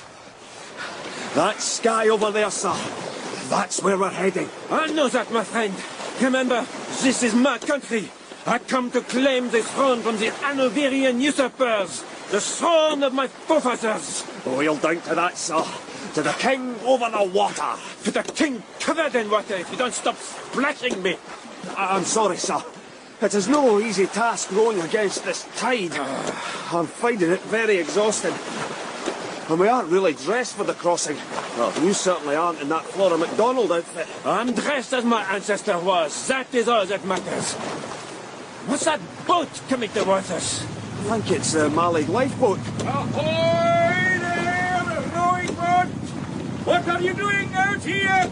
We're rowing to Skye. I'm going to throw you a line. You can't possibly get to Skye against this tide and in that boat. You can't tell us what to do. Don't you know who I am? Shh! You're meant to be in disguise. No. By the way, that's a very nice frock you've got on, sir. Très chic. And see, I know it's unfashionable, but you should really be wearing a life jacket. Leave us alone. Sorry, you're a danger to other shipping. I'm taking you in under the Merchant Shipping Act. Stand by. I see. So they were... towed ignominiously back to Malleed, and the Pretender kicked up a terrific fuss. He's gone back to France. Without any flight through the heather, without even reaching Preston Pans. Without any of that. I'm sorry, Lou. Perhaps some other time. We can all misjudge people, especially when it comes to Jacobites. Are you all right, Olive? Just about. That horrid Miss Harmony. Did you see what she did to me the other day? She pinched your ear. I don't know why. She gave you a great big pinch on the earlobe. It still hurts. Take a look at it, Bertie. Is it all red? Yes, it's red and swollen. It looks as if somebody's pinched you. Right there. Ow! You did that deliberately, Bertie. Sorry. I was just showing you where it was. Well, you should be more careful. Of course she said it was because she was showing me how they tested people for leprosy in the old days. But I know it wasn't that. She pinched me because she hates me. Are you sure, Olive? Are you sure she hates you? Yes, she does. Teachers hate me because I'm cleverer than they are. You can always tell. It's envy, Bertie. Pure envy. But you reported her. Of course I reported her. I went to the office and showed them my ear. They were very cross. With you? No, with Miss Harmony. And you know what? They've suspended her. She's suspended for pinching. Will she go to jail? Who'll teach us if they send Miss Harmony to jail? I don't think so. They'll just suspend her and leave her there. Can't they just tell her off, Olive? Can't they just tell her not to pinch anybody again? Olive, why did you take my blood? Bertie, it's no good complaining. You gave me your permission. It was for your own good. And is it true I've got leprosy? I can't be sure, but it's better to be safe than sorry. And anyway, Bertie, I hope you've learned a lesson over all this. Boys think they can go around being boys and not suffer any consequences. Well, they can't. Ah, Bertie. Now, this is very convenient finding you at the stair. Hello. Would you mind giving me a hand with these bags? My hands are rather full, I'm afraid, and I don't want to drop this bag here, which has a dozen eggs in it. Have you been shopping, Mrs. MacDonald? Yes, I've been shopping. Just a few essentials. Sun-dried tomatoes, whiskey, quail's eggs. Only joking, Bertie. Flour, eggs, porridge for Angus's breakfast. And now you're going back to work, writing your research paper on pirates? Precisely, Bertie. Mr. Lordy told me you followed the pirates' boats one morning when they went off to work. Did you really do that, Mrs. MacDonald? I did, Bertie. You see, I was very curious about where they were going. I hadn't really seen them engaged in any acts of actual piracy, holding up boats and so on, and so I thought I might follow them in a boat borrowed from one of the pirates' wives. That was jolly brave, Mrs. MacDonald. Anthropologists have to be brave from time to time, Bertie. They used to study headhunters, you know. They had to be extremely brave to do that. So what happened? I followed them round a headland. It was quite a misty morning, so I was able to keep out of their sight, but I was close enough not to lose them. I would have been really frightened, Mrs. MacDonald. Do you think so, Bertie? I think you're really rather brave yourself. Maybe, but what happened, Mrs. MacDonald? The mist lifted a bit, Bertie, and I heard some shouting. I saw that their boat was going into shore, towards a jetty. I kept my distance and watched them all get out of the boat onto the jetty. There was a big warehouse a short distance away, and they all trooped in. All the pirates? Yes, the whole lot. Perhaps that's where they hid the things they steal. Or maybe it was their hideout. Do you think it was their hideout, Mrs. MacDonald? But that's what I decided to find out, Bertie. So I went ashore myself and crept very quietly round to the back of the warehouse. I hope they didn't hear you. No, they didn't. There was a bit of noise coming from inside, a sort of thumping. Maybe they were punching people. Well, I was soon to find out. There was a high window back there, but by standing on an old crate, I was able to get up and take a peek inside. And? Bertie? Are you there, Bertie? Time to come inside? I'm coming, Mummy. Just give me a minute. No, immediately, Bertie. Your dinner will be getting cold. I want you in this moment, please. You'd better go, Bertie. But did the pirates get you? I'll tell you some other time. Pirates, oh really, Domenica. Enjoy your dinner. Well, there we all were, living in a city every bit as beautiful as an opera set, witnessing the unexpected twists and turns of fortune. Good news, Angus. I've heard back about my research paper. They want to publish it in the journal and make it the lead article in the next issue. Oh, that's excellent news. And, Angus, I have a bit of a confession to make about my pirates. I was going to tell Bertie the whole story, but didn't get round to it before that mother of his called him inside. They weren't pirates after all? Was that it? Oh, yes and no. You see, I followed them to a warehouse one day and found out how they spent their time. They didn't really go out to sea and commit acts of piracy. They were more, they were more involved in making pirate DVDs. Oh. They had a pirate DVD works. That's what they did. Oh, I see. Well, poor wee Bertie's going to be a bit disappointed. Do I have to tell him? I think he has to know. I suppose you're right. But it's a pity in a way. It's rather like believing in fairies. It's a shame that has to stop as one gets older. Of course, some people go on believing in impossible things. Jacobites, for instance. Oh, poor Big Lou. Still, I suppose she might not have believed herself, but rather believed in somebody who believed. There's a difference, don't you think? These are big questions, Domenica. Yes, they are, Angus. Shall we turn round and go back home? I don't see why not. Look, Angus. Look at the light on the rooftops. This city is a bit of a dream, isn't it? Possibly, Domenica. Possibly. And that is where we left it. Everybody was back from wherever they'd been, from the Malacca Straits, from involuntary travels in Eastern Europe, from Glasgow. Life in Scotland Street, it seemed, could return to normal. Well, for the time being.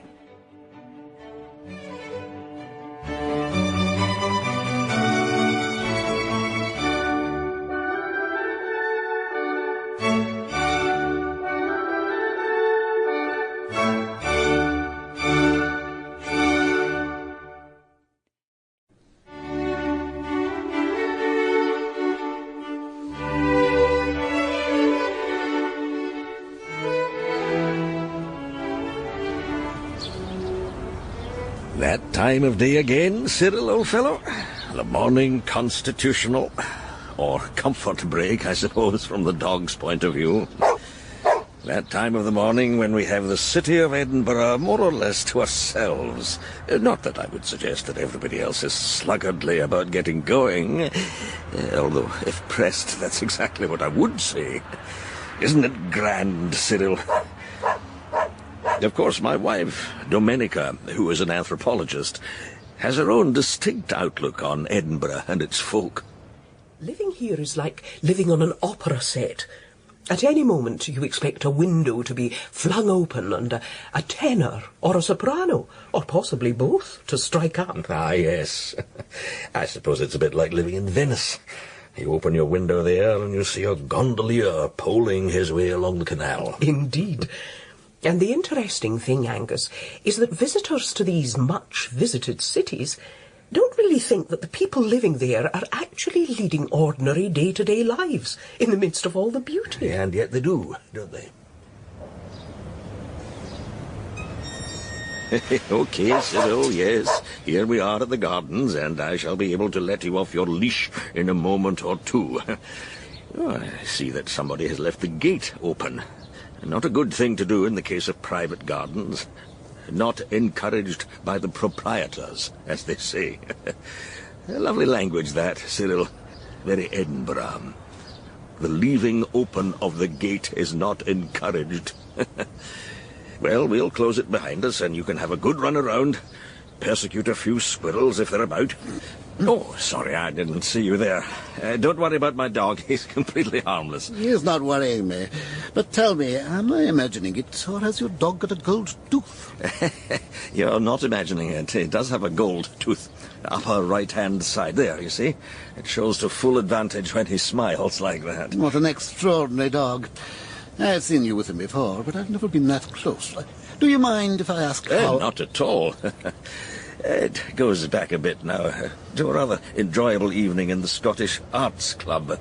We'd had a dinner, I think it was a St Andrew's night dinner, and people had enjoyed themselves. We were sitting there talking about this and that, the latest exhibition at the Royal Scottish Academy, I seem to recall, when somebody remarked on the fact that Cyril, that's his name, by the way, had a badly chipped tooth. Your dog was at the club, at the dinner? Oh, yes. He comes pretty much everywhere I go. Anyway, there we were when this person remarked on Cyril's tooth, and as it happened, one of the members was a dentist, and he said that he could fix Cyril up if anybody had a small golden item he could use, and, well, this was the result. He did it there and then with everybody watching. It was quite remarkable. I'm not sure, though, whether he would have tried it had he been completely sober. Most remarkable, I must say, but perhaps not something to be encouraged. Well, I'd better be on my way. I cut my walk short when I remembered that I'd left the gate open, which is... discouraged. Precisely. I was actually having a look around. I belong to an organisation that's hoping to have a garden party here. We normally have our annual garden party in the Moray Place Gardens, but this year they're booked. I see. So we thought we'd try to book these gardens instead. But we need to check. We need to see that there are no unsuitable plants, nothing with thorns and so on.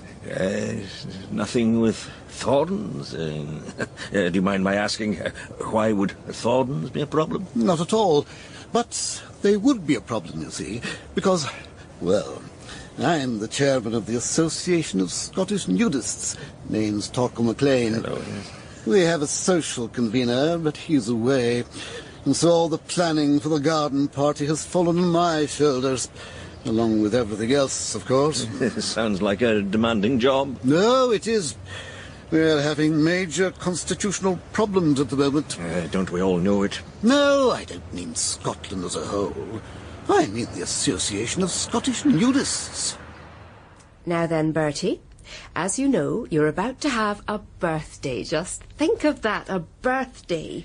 It's taken a long time. It's been ages. Ah, it just seems like that, Bertie, but it's only been a year. It seems much longer, Mummy.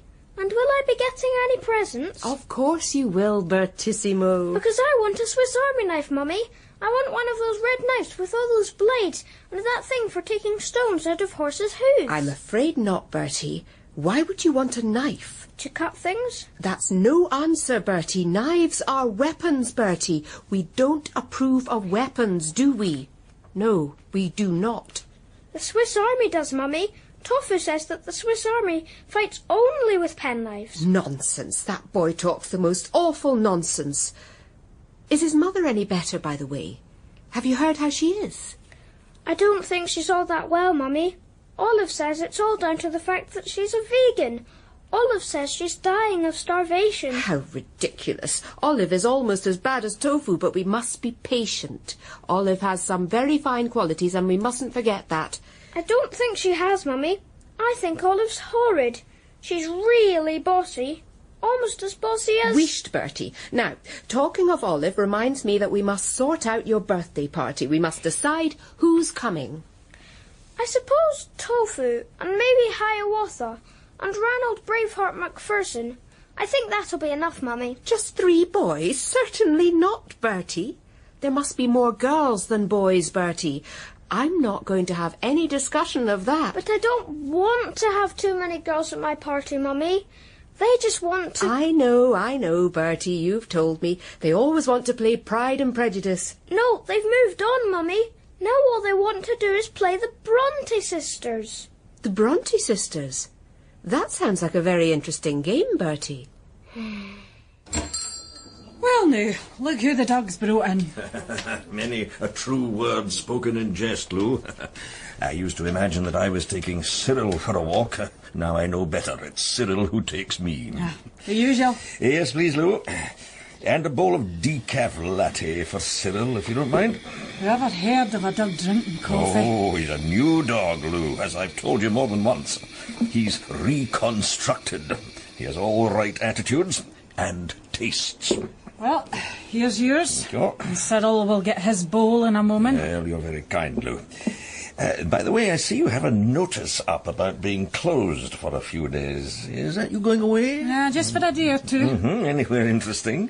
Crieff. You know the big hotel up there? The one behind the golf course. Oh, I know it well, Lou. We used to go there when I was a boy. You're going with friends? Not that I wish to pry. Yes, I'm going with a friend. Well, I might as well tell you. You'll find out anyway. I've got a new fella. Oh, Lou, that's marvellous. What's his name? James. Well, I'm very pleased for you, Lou. And I imagine he's a golfer, if he's going up to Crieff. No, it's got nothing to do with golf. There's a meeting. A meeting, Lou? Political? No, nothing to do with that. Actually, it's to do with his music. Music, Lou? Opera? No. Traditional music, perhaps? No. A ceilidh. I love a good ceilidh. No, actually, Angus, it's a convention of Elvis impersonators. James is keen on that. Aye, I know, another one. Elvis impersonators, that's unusual. But then people have all sorts of odd, unusual interests. You know, only this morning Cyril and I were in Queen Street Garden and we met the chairman of the Association of Scottish Nudists. Have you heard of them, Lou? Nudists? Oh, aye, I've heard of them. They have their headquarters over at Murray Place. One of their members was in here a few days ago.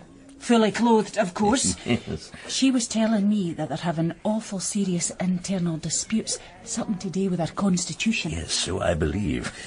You'd think that they'd have plenty of other things to worry about. Our Scottish weather, for instance. Well, I must get back to Scotland Street. Domenica was wanting me to hang a painting somebody gave her, so I'd better not stay too long. I know before you finish your coffee, Angus. Oh, of course, Lou. I'd never leave your coffee unfinished. Down a little, I think. Yes, just a bit more. You know the rules, Angus? Never too high. Yes, and always line up the bottoms of the frames so that they're at the same level. Doesn't matter about the tops. Down a bit more. There. Left hand up a bit. Yes, that's it. I'll mark the place. Good. And I'll put in a hook. Another view of Mull from Iona. One can't have enough of Mull from Iona, I feel. Here we are. And now I'll put Mull in place. How's that? Perfect. Sit down now, Angus, and let's catch up with the day's news. Well, you start, Domenica. I went out to the shops, bought the paper. I came back, and then something extremely interesting happened. Yes? I bumped into Irene Pollock. She had young Bertie with her. He was brimming with excitement.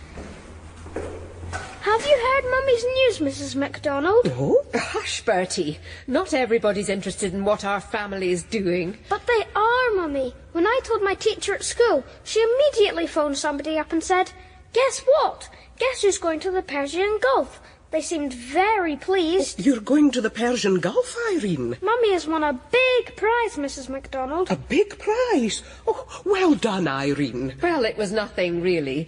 A newspaper competition. She had to make up a tourist slogan for one of those places out there. Mummy's won, Mrs. MacDonald. She won. She made up so much sand and so close at hand. So much sand and so close at hand. Well, that's very impressive, Irene. I bet they were pleased. Yes, first prize. 5 free days in the Persian Gulf. Ooh, staying in a really big hotel, Mrs. MacDonald, with real air conditioning. 5 days away. I imagine that's going down very well with young Bertie. 5 days without his mother. 5 days of freedom. Oh, that'll be bliss for him. And for Stuart, too, I imagine. But listen, I hadn't told you that I bumped into the chairman of the Association of Scottish Nudists on my walk this morning. Oh, priceless. Fully clothed, I hope. Apparently they're feeling rather exposed at the moment. They're in the middle of a constitutional crisis. Well, now, ladies and gentlemen, I'd like to thank the Secretary for reading the minutes of the last meeting.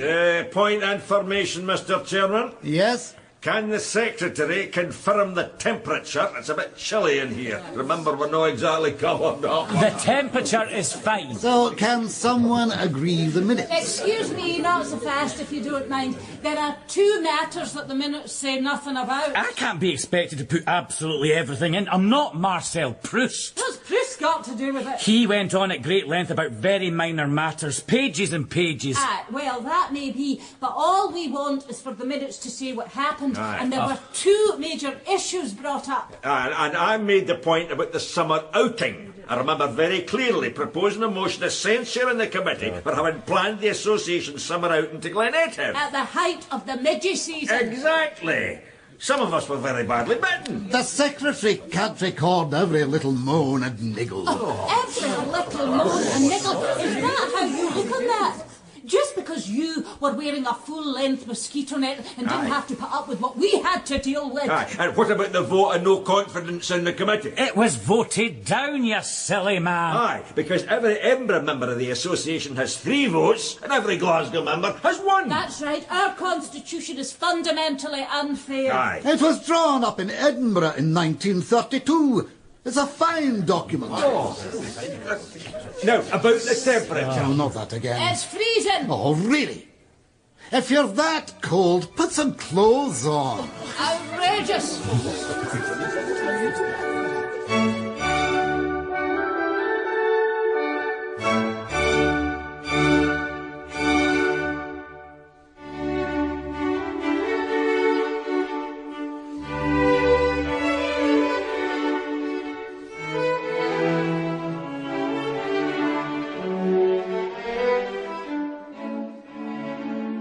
My wife, Domenica, and I are observers of people.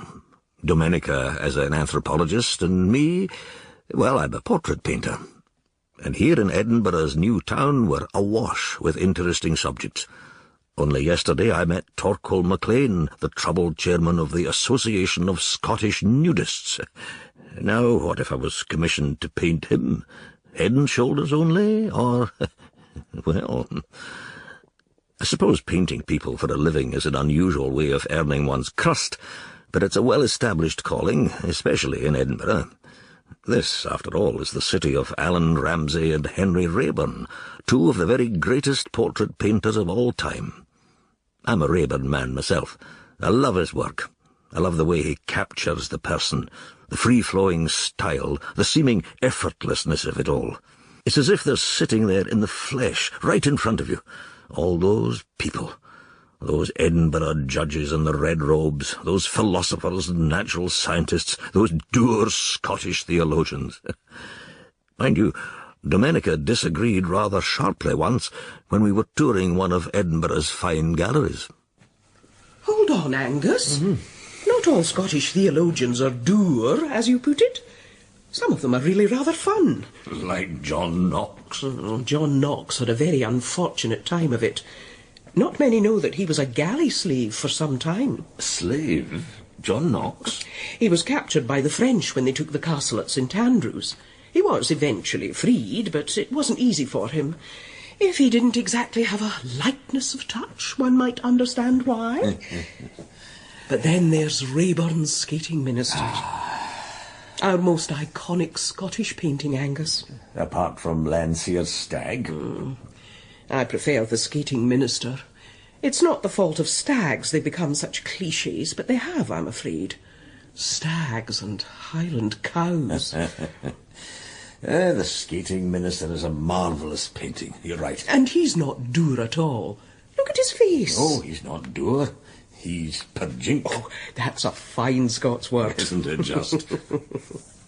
And the Skating Minister is indeed perjink. He's very neat and trim, well turned out. In other words, perjink. Of course, Raeburn is quite flattering to his subjects. He never makes them look at all forbidding or severe. Some of them must have been a bit, how shall I put it, crabbit. But you never know that from the portraits. Raeburn, I think, was a kind man, and that, I suppose, is what we should all aspire to be kind. Can a portrait painter always be kind? What if his subject is unprepossessing or looks threatening? There are ways of telling the truth. Kind ways and not so kind ways. You know, Domenica, the truth is not just a problem for portrait painters. Other artists have an issue with it. Landscape painters, for instance. Really? Yes. Landscape painters tend to believe in the beautiful. They like to paint attractive scenes. Oh, I suppose they do. But the problem is, our land is so beautiful, but what are we doing to it, Domenica? We're covering it with great metal windmills. Could you ever paint those things, Angus? No. Oh. Now, what if I was to paint our neighbour, Irene Pollock? Could you be kind? And if it was to be a joint portrait with her little boy, Bertie? Could it be titled Great Expectations, perhaps? Don't dawdle, Bertie. We don't want to be late. Do I have to go to see Dr. Fairbairn, Mummy? Do I really have to? Yes, you do, Bertie. You know very well that Wednesday afternoon is your afternoon for psychotherapy. But I'd much rather not go, Mummy. Listen, Bertie, you must be positive about this. Didn't Dr. Fairbairn himself talk to you about positivity? And just remember, there are plenty of boys and girls who don't have psychotherapy. Think of them. I bet they're happy. What was that, Bertie? Nothing, Mummy. I just think that it would be much nicer for Dr. Fairbairn if he didn't have to sit there and think of things to ask me. He could go and play golf instead. Nonsense, Bertie. Psychotherapists don't play golf. Now, you just remember you'll thank me for this when you're bigger. You'll say, "Thank you, Mummy, for arranging all that psychotherapy when I was young." I am getting older, though, Mummy. Of course you are, Bertie. And that's why it's important to continue with your psychotherapy. Growing up brings with it so many challenges. Psychotherapy helps us to navigate our way through those changes. When will I be 18, Mummy? In the fullness of time, Bertie. And when you're 18, you can do what you like. Is that true? It is, Bertie. So you can go and live in Glasgow if you want to? You can leave Edinburgh and go and live in Glasgow? Yes, I believe that's what the age majority is all about. You can go and live in Glasgow if you're 18. Not that I'd necessarily recommend it. Without your mummy? You can go and live in Glasgow without your mummy when you're 18? Bertie, I don't think this is very helpful. Sorry, Mummy. I was just thinking, that's all. When are you going away on your trip to the Persian Gulf, Mummy? We'll talk about that later. We've just about reached Dr. Fairbairn's consulting rooms, Bertie. I was just thinking, that's all. Ah, Irene. And young Bertie. It's that time already. Well, Why don't you just come right in, Bertie, and we can start our little chat? I think I should have a word with you first, Hugo. Bertie, you stay out here in the waiting room. Dr. Fairbairn and I are going to have a little talk. Okay. You can read those nice magazines, Bertie. I haven't got any comics, I'm afraid. But there's that nice Scottish country magazine you can take a look at. There's plenty to entertain a boy in that. Do sit down, Irene. Oh, thank you.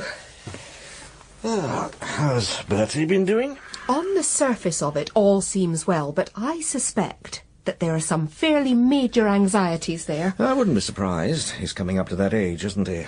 There are all sorts of issues at his age. Yes. My husband doesn't see it, of course. He thinks Bertie doesn't need psychotherapy. But... we know better, don't we? Of course we do. I take it there's no actual opposition from your husband? I wouldn't countenance it. Very wise. There's been an interesting anxiety surfacing recently. He's been talking to me about spontaneous combustion. Your husband?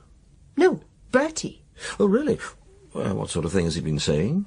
He read somewhere about some alleged case of spontaneous combustion in Australia, where a woman was sitting in her garden and apparently burst into flames. She was reduced to ashes, I gather, with only her shoes left smoking away. Highly unlikely. I imagine there was an external source of heat. It's amazing how many of these cases involve heavy smokers. He was very anxious. He wondered whether we should keep a fire extinguisher handy in the garden shed, just in case. I see. He said, if somebody starts to spontaneously combust, should you call an ambulance first, or the fire brigade? Rather a sensible question, I would have thought. But think of how anxious he must be to ask that. Yes, I suppose so. And then there are his friends. He has anxieties relating to his friends? But of course. In what respect? He shows a marked aversion to playing with girls. He seems to want to play with other boys. I see. Does he know any girls? There's a very nice little girl in his class called Olive, and she has a friend called Pansy. They'd be very suitable. I see. I wish they'd just leave me here in the waiting room. I could carry on reading this really interesting magazine. I love looking at these photos of people having fun at parties. What's this one here? It says, Mr. Charlie McLean at the recent party to launch a new whiskey. They're having a lot of fun, I can tell. Much more fun than I'm ever allowed. And these people are dancing. I wish I had a kilt like that. I'd be able to dance like that too. It looks such fun, instead of which I have to have psychotherapy and go to yoga and learn the saxophone and Italian and... Dr. Fairbairn's ready for you now, Bertie. Can't we just go home, Mummy? Dr. Fairbairn must be tired, now that he spent ages talking to you. Bertie, would you care to come in now, young man? Please sit down in your normal place. That's it. There we are. Now, shall we start with a little chat about your friends? Do you have a lot of friends, Bertie? Quite a lot, Dr. Fairbairn. I've heard that, Bertie. But tell me, I've heard that there's a girl called Olive who's in your class. Mummy says you get on well with her. No, I don't, Dr. Fairbairn. I hate her. Now, really, Bertie, I'm sure that's not quite true. Dr. Fairbairn's ears are very odd. They're not very big, but they have a jolly unusual shape. Just like my little brother's ears. Ulysses has ears like that. In fact, Ulysses looks very like Dr. Fairbairn. I must ask Mummy about that again. Surely you don't dislike Olive, Bertie? Surely there are nice things about her? No, there aren't, Dr. Fairbairn. She's horrid. She bosses me around, she tells me what to do, and when I don't do what she orders me to do, she says, I'm very disappointed in you, Bertie. Mm-hmm. And what about boys? What about Larch? Tell me about him. He hits people. Sometimes he hits people just because of the shape of their face. I don't like him at all, Dr. Fairbairn. Very interesting indeed. Poor Dr. Fairbairn's mad. I've always thought that. I'll just have to humour him. Maybe I'll talk to him about my dreams. He seems to like that a lot. That seems to calm him down. And your friend Tofu? That's an unusual name, isn't it? His mummy and daddy are vegans. They called him after that white stuff that vegans eat. But I think his mummy is very thin and ill. I think she's dying of starvation. It's rare to get so open and unambiguous a case of an imaginary friend as this. Often children are quite reticent to talk about their imaginary friends. There's a clue in the name, Tofu. That's just too unlikely. Tofu may not exist, but in a sense his presence is very real for Bertie. But there's something particularly interesting going on here. The literature talks about imaginary friends. This is something rather different, an imaginary enemy. That raises rather unusual issues, in my view. Very unusual. Is Tofu a real person, Bertie? Of course he is. You're sure he's not imaginary, Bertie? Positive, Dr. Fairbairn. He really does exist. And you know what he does if he disagrees with you? He spits at you. Well, Bertie, that's psychotherapy over until next Wednesday. I hope you enjoyed your chat with Dr. Fairbairn. Not really, Mummy. Do you think that Dr. Fairbairn is mad? Good heavens, Bertie, what a suggestion. Dr. Fairbairn is a psychotherapist. How can he possibly be mad? Because of what he says. He was asking me about tofu, you see? And he said that he thought tofu was imaginary. Isn't that a bit strange? Hush, Bertie, I'm sure he said no such thing. If you've misunderstood him, you can talk to him about it next Wednesday. Next Wednesday? You know that prize you won? The 5 days on the Persian Gulf. You're going off there on Sunday, aren't you? That means you won't be here on Wednesday. And there'll be nobody to take me to psychotherapy. What a pity. But I'm sure I can do something else. No, Bertie, we shall make arrangements. Daddy will take the afternoon off. He'll be able to take you. Now, Bertie, let's think of something else. How about a little bit of practice with your Italian as we make our way home? Let us talk about Edinburgh, perhaps. I'll say to you, Buongiorno, Bertissimo. Siamo in Edinburgh, la city principale della Scozia. And you'll say to me, Buongiorno, Bertissimo. Buongiorno, Bertissimo.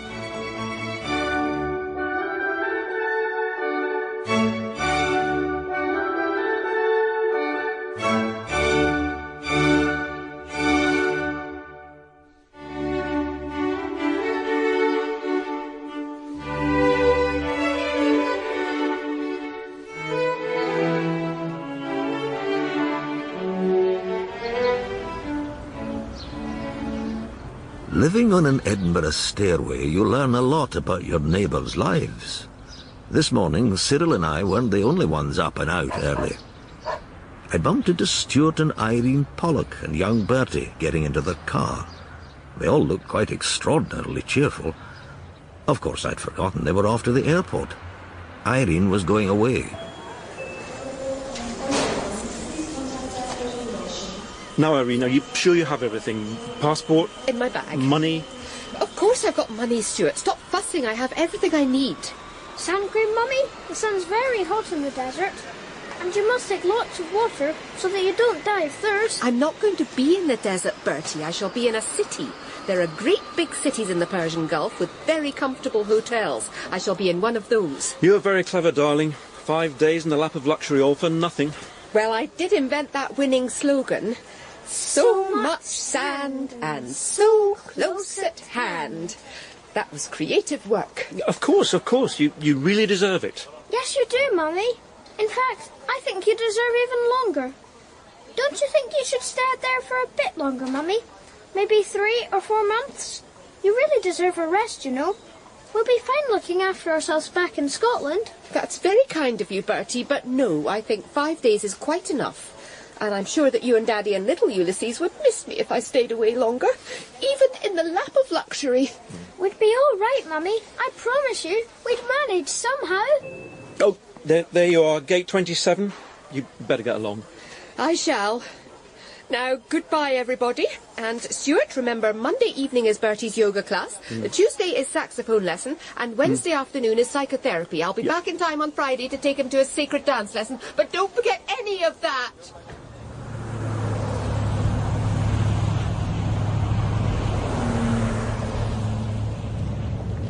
Will Mummy be up in the air now, Daddy? Yes, they'll be well on their way now, Bertie.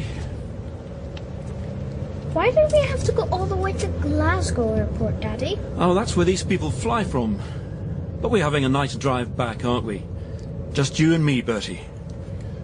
What will Mummy be doing now, Daddy? Will she be telling them which way to go, like she does in the car? I don't think so. Yeah, probably enjoying a nice cup of coffee and looking out over the clouds. Now, madam, another cup of coffee? May I top that up? Yes, please. It's a bit of a bumpy flight, isn't it? Oh, I've seen far worse. Oh! I am terribly sorry, madam. I'll fetch your cloth. Oh, it's all over my new dress. Oh, yes, so sorry. We'll soon have it mopped up. Mopped up and soaked through. Do you expect me to sit like this all the way to the Persian Gulf? Well, I have a spare uniform. You could change into that. What? Aye, Lou. Bertie was grinning fit to bust, and Stuart seemed to me to have a real spring in his step when they got back from the airport. Oh, aye. Here's your coffee. Thank you. Stuart's taken a few days off, and he and Bertie are planning to have a bit of fun while Irene is away on holiday. Oh, and little Ulysses has been booked into a creche for most of the week. That woman. They'll be putting the bunting out while she's away. But I feel sorry for the people in the Persian Gulf. I wonder if they know what's coming their way.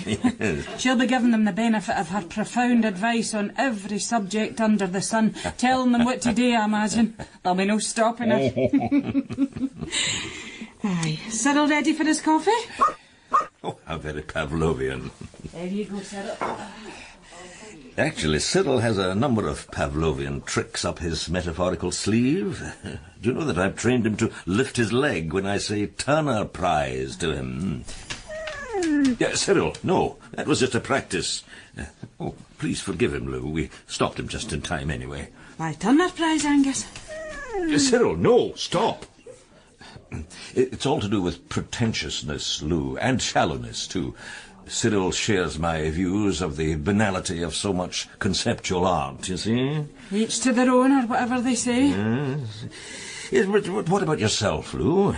You're going off to Crieff this afternoon, aren't you? It's the Elvis impersonators convention, isn't it? That'll be a real treat. Aye, for the Elvis impersonators. I'm not so sure about their partners. Still, James is very keen. And he'll be taking all his props, clothes and guitar and stuff like that. That's what they do. And a dance. Will there be a dance? I think so. Ah, rock and roll, Lou. That was real dancing, wasn't it? Elvis knew how to dance, didn't he? What a great man. I'm not surprised he has so many impersonators. Are you making fun of my man, Angus? No, of course not, Lou. Heaven forfend. No, let's talk about something else. Any word from the Association of Scottish Nudists yet? I hear they're having an important meeting today. Oh. To be a fly on the wall at that, Lou. Can't you just imagine?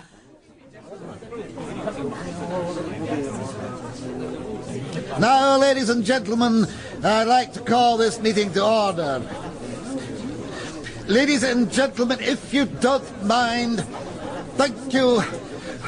Is it my imagination, Mr. Secretary, that they're a little bit more, how shall I put it, more boisterous than usual? Well, there's certainly something unusual going on. I'm not sure that I recognise all of them. I certainly didn't recognise Mr. Thompson without his uniform. Oh, on which subject? Is the heating up high enough? I don't see any goose pimples. I think it's all right. Now then, ladies and gentlemen, I call this meeting of the Association of Scottish Nudists to order. Excuse me, Chairman, if you don't mind. Yes, we have somebody over there. Sir? This extraordinary meeting of the Association of Scottish Nudists, that's what you should have said. This extraordinary meeting, called in terms of paragraph 3 of the Constitution, drawn up and signed in Edinburgh on the 3rd of June 1952. Oh, really? You see? It's the Ouija's. The meeting's crawling with Glasgow members. I knew it. Very well. I'll begin again.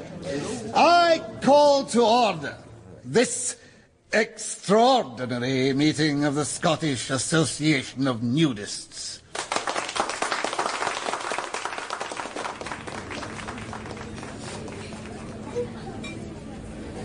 Well, Bertie, here we are.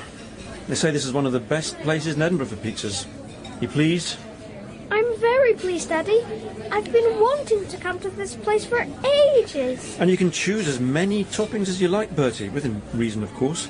Ham, pineapple, 4 sorts of cheese, pepperoni, artichoke... I wonder what Mummy's doing, Daddy. I bet she'd like to see us here. Yeah, I bet she would, Bertie. No, she'll be in that grand hotel of hers, I imagine, having a lovely time. May I say, Mrs. Pollock, on behalf of the hotel management, that we are delighted to have you staying with us here in the Gulf Luxury Hotel and Tower Suites. And congratulations, too, on your winning the competition.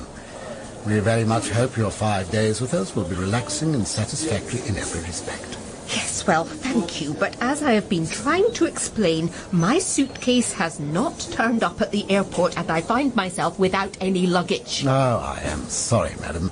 That happens, of course, and the cases usually turn up a day or 2 later. And I expect as you work for the airline... I do not work for the airline. I am simply wearing this stewardess uniform because they spilt coffee all over me on the plane. Am I expected to wear this until my case takes it upon itself to arrive? I would suggest, madam, that you purchase an outfit as a stopgap. We have the hotel boutique right here. In fact, allow me to take you there and show you what clothing we have, if you don't mind accompanying me. Excuse me, about something you just said, Mr. Chairman. Association of Scottish Nudists, not Scottish Association of Nudists. Very well, the Association of Scottish Nudists. What possible difference could it make? Mr. Chairman, I think some of the membership thinks there's a difference. Calling it the Association of Scottish Nudists is not sufficiently inclusive. I mean, what, there's a French nudist living temporarily in Scotland? Would such a person be eligible to be a member? Oh, really? Of course he would. They're just splitting hairs. So, ladies and gentlemen, I propose that we deal with the first item on the agenda, which is next year's annual outing to the beach at Gillen. Excuse me? Where's that? Gillen, as most people know, is in East Lothian, just outside Edinburgh. Oh, you mean Gullen? The correct pronunciation is Gillen. That's what you say. We ordinary folk, we call it Gullen, which is what it is. Aye, the Uppies call it Gillen and the Doonies call it Gullen. I know which one I prefer. This is getting out of hand. Are you sure these people are members? We checked their credentials. They're all paid up. I fear we've been the victims of entryism. It sometimes happens in political parties, you know. Mr. Chairman, I want to propose an emergency motion in terms of para 6 of the Constitution of this society. I want to propose an immediate dissolution of the committee and the election of a new committee forthwith. Is this competent? I'm afraid so. But what about the provision in the Constitution that each Edinburgh member gets 3 votes and each Glasgow member gets 1? Even allowing for that, there aren't enough of them. Well, this is a tsunami. I'm afraid so. I'm afraid it looks as if the game's up. Time for a vote, if you please. Aye, a vote. Let the people speak.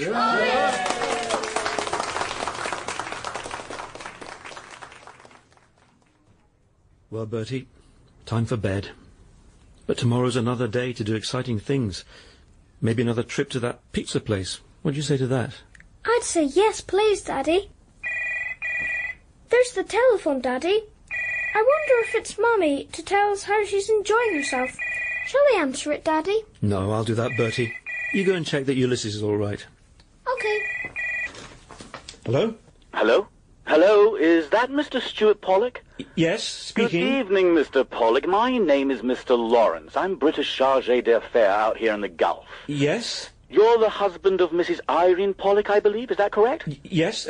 Has something happened? Yes. Well, it has, actually. I'm sure your wife is all right. I mean, I'm sure she's unharmed. Well, that's a relief. But there has been an incident, I'm afraid.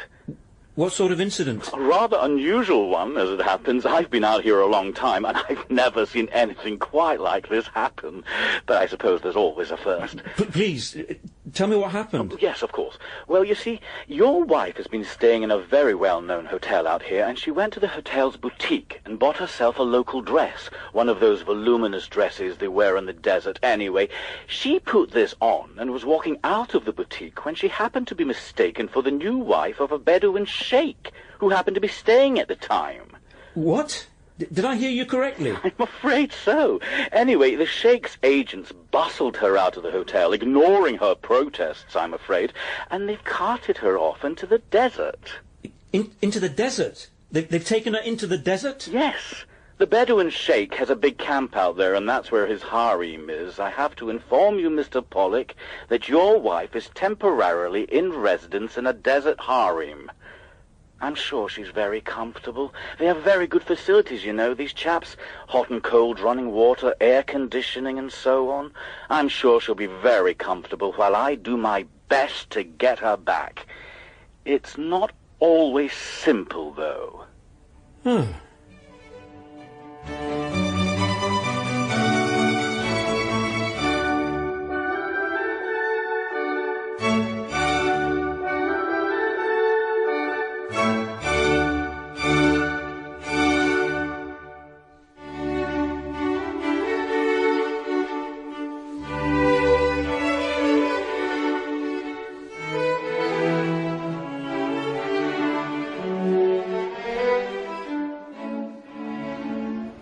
I've been thinking about childhood. Why? Because of what's been happening downstairs with my neighbour, Irene Pollock, going off on her 5-day free holiday in the Persian Gulf, and then being carted off to a harem, and back in Edinburgh, her son, young Bertie, suddenly getting his childhood back, enjoying his freedom with his dad. Mind you, for all of Irene's faults, I take no pleasure in her predicament. I wonder how long she'll be detained in her desert harem.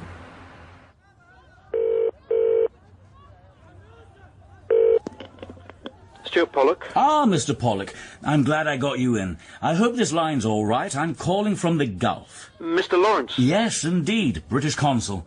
How's the weather over in Scotland? I imagine the temperature will be perfect.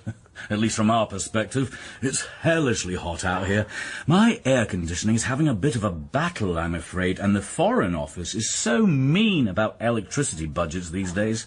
I pointed out to them that good air conditioning is the difference between surviving and going under in this part of the world. But you know how civil servants are. Yes, I'm one myself, actually. Of course you are. I forgot. Statistician, aren't you? Now, look, I was wondering, my wife, I was wondering whether there was any news of my wife. I assume that's why you phoned. Oh, of course, your wife. Now then, there is news, not a great deal, and nothing to justify putting out the bunting. You mean she isn't coming home? Oh, I wouldn't go so far as to say that. I imagine that she will come home, sooner or later. The issue is when, and that's not absolutely clear yet. In fact, to put in less diplomatic terms, I am a diplomat after all, I haven't a clue when she's likely to be released. Is not doom and gloom. We have a bit of news for you. One of our local chaps was out there in the desert, and he called in on the Bedouin Sheikh in question for a bit of a chat. He saw her? Oh, no, nothing like that. Men don't get to see what goes on in the harem. But he heard something? Exactly. He spoke to somebody who knew what was going on, and he told him, this chap who knew what was going on, that is, he told our chap, are you with me? Yes, he told him... He told him that your wife had settled in very well. More than that, he said she'd gone down very well. Apparently there had been a bit of trouble in the harem of recent. Nothing too dramatic, but a bit of trouble. Some of the ladies had become a bit restless, and this had caused a spot of concern. But... and this is the interesting thing, when your wife turned up, she seemed to settle everything down. I see. Yes. Apparently she started a book club. A book club? In the harem? So we were told. She's been in touch with the Guardian and is getting all the latest recommendations sent out to the harem. And of course, the Sheikh is delighted. So you see... it's not going to be simple to get him to agree to let her come home if that's going to mean an end to the book club. Mr. Pollock? Are you still there? Angus? Is that you? Yes, me, Domenica. And Cyril, of course. I've just been giving him a walk. 3 squirrels chased, none caught, which brings the total this week to 16 squirrels chased, none caught. Anybody in the gardens? Not a soul. We had Edinburgh to ourselves. Oh, but I did bump into Stuart downstairs. He and young Bertie were going off fishing, believe it or not. The baby... Ulysses. Yes, Ulysses. He's being looked after for the day by the wife of one of Stuart's colleagues. People are rallying round. I'm sure they are. There's been so much publicity about her case. I gather there's been a question in the Scottish Parliament. People are very concerned. Of course, you and I know that she can look after herself, and that our sympathy should be directed towards her hosts in the Gulf. But, of course, we can't say that openly. No, of course not.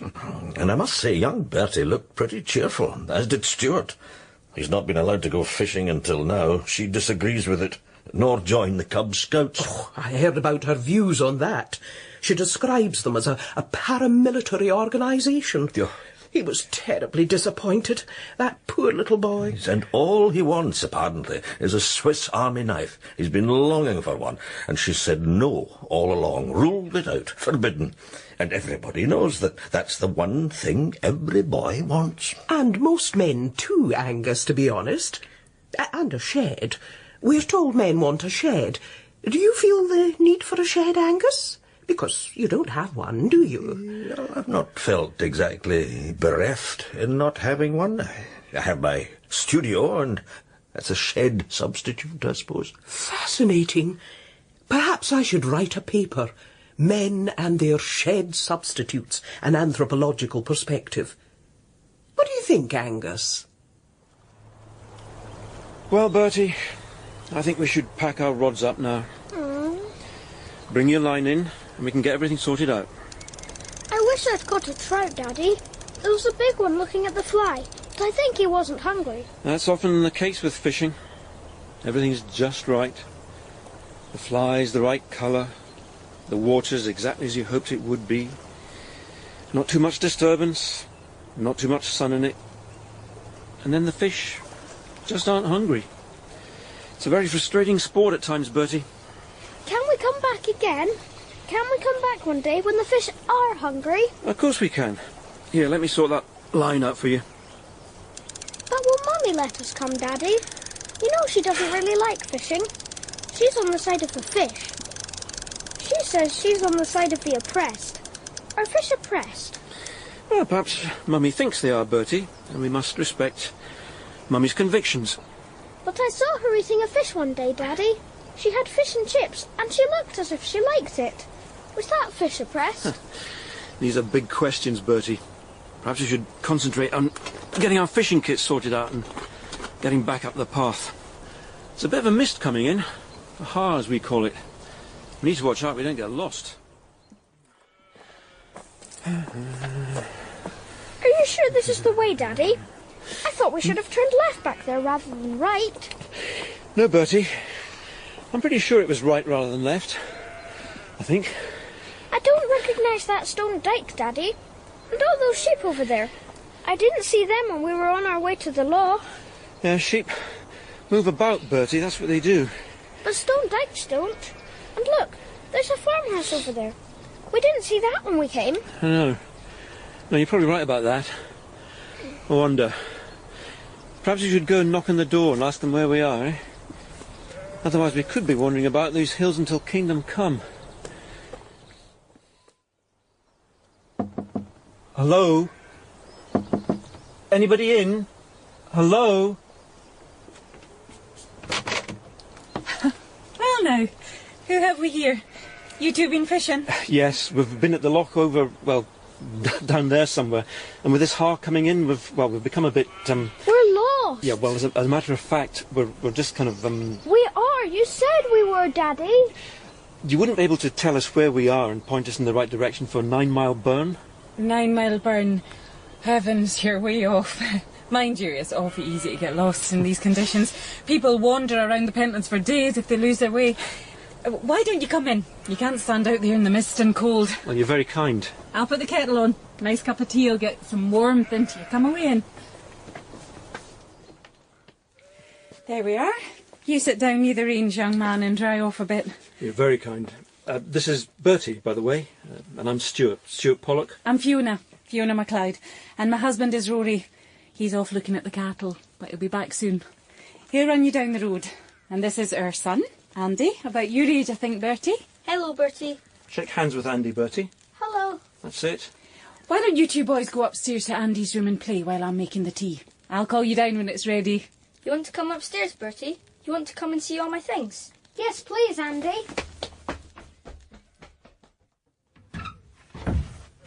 This is my room, Bertie. Have you got your own room where you live, Bertie? Yes, but it's not so nice as this room.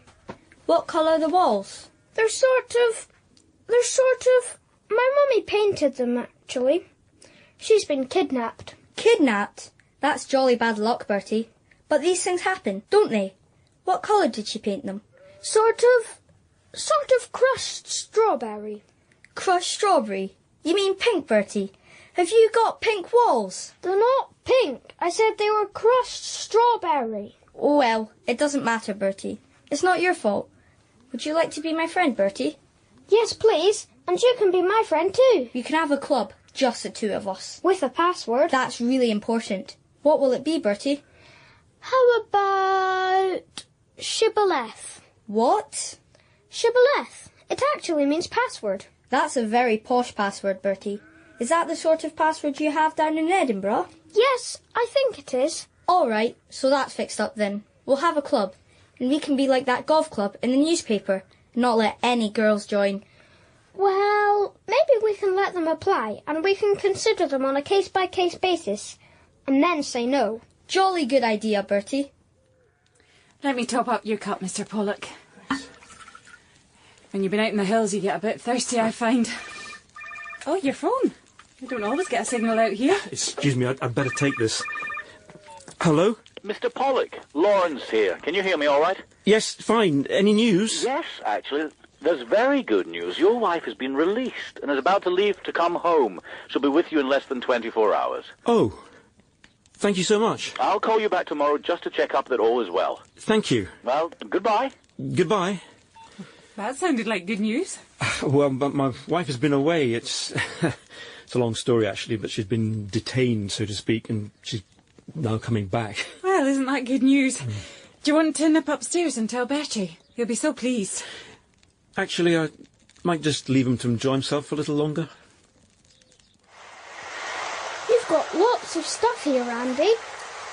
I like that train set. I got that for my last birthday, when I turned 8. Have you got a train set, Bertie? No, I wish I had one, though. Did you see that drawer over there? Yes. Do you know what's in that? No.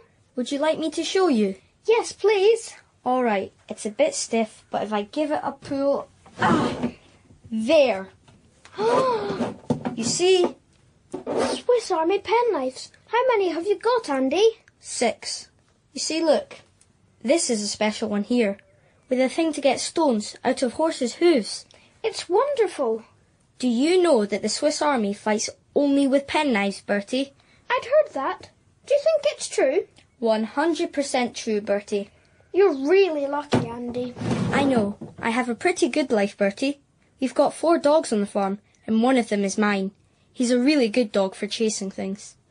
You're lucky. There's a dog upstairs from us in Edinburgh. He's called Cyril. He's got a gold tooth. Mr. Lordy says he's the only dog in Scotland to have a gold tooth. He must be very valuable. I think he is. Do you know something, Andy? No. What? Sometimes I dream of going off to sea in a boat with sails. I dream that I'm with a friend and we're setting off and there's nobody to stop us. And I dream that the water's blue. And warm. Warm enough to swim in without freezing to death. Yes, and I dream that we get to an island and there are pirates and we chase them away in our boat. And I'm really happy. I could come with you on your boat. Thanks, Andy. But then I usually wake up and there isn't any boat. Maybe there will be one day, Bertie. I hope so.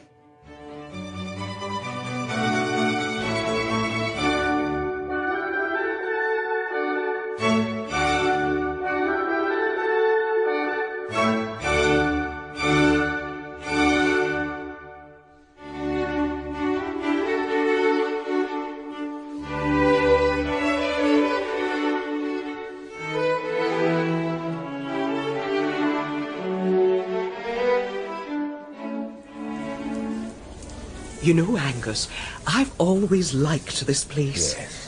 When I was a girl, rather a long time ago, I must admit, I remember seeing it from the bus, and my mother saying, "That's the National Portrait Gallery of Scotland, Domenica, and one day, who knows, your own portrait may hang on those hallowed walls." Well, that's something to aspire to.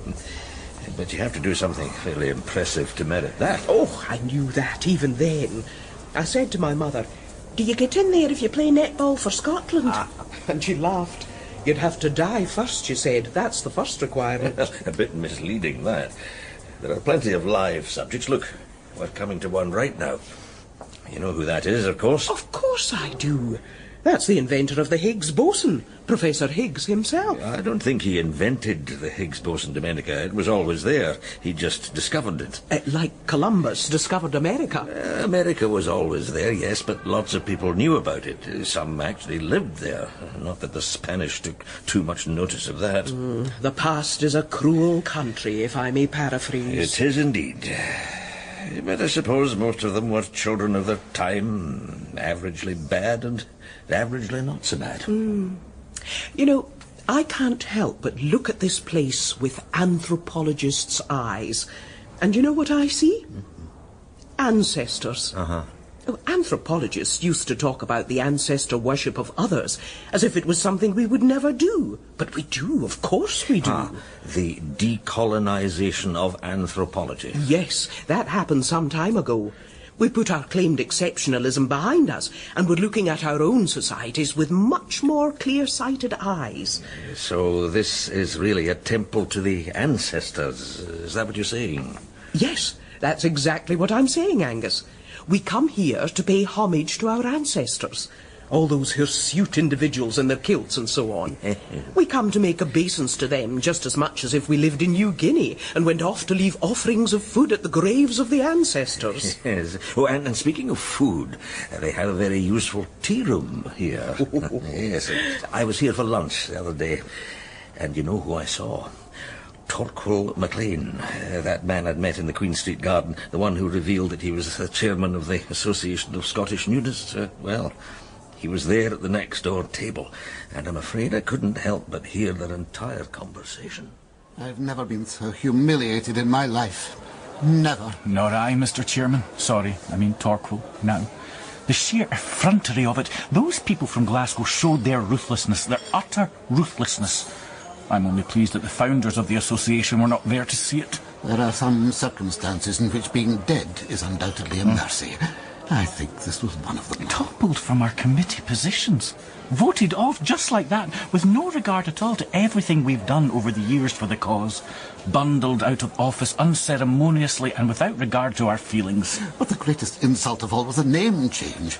What, may I ask, was wrong with the Association of Scottish Nudists? Too elitist for them. Too Edinburgh. Nudism Scotland, indeed.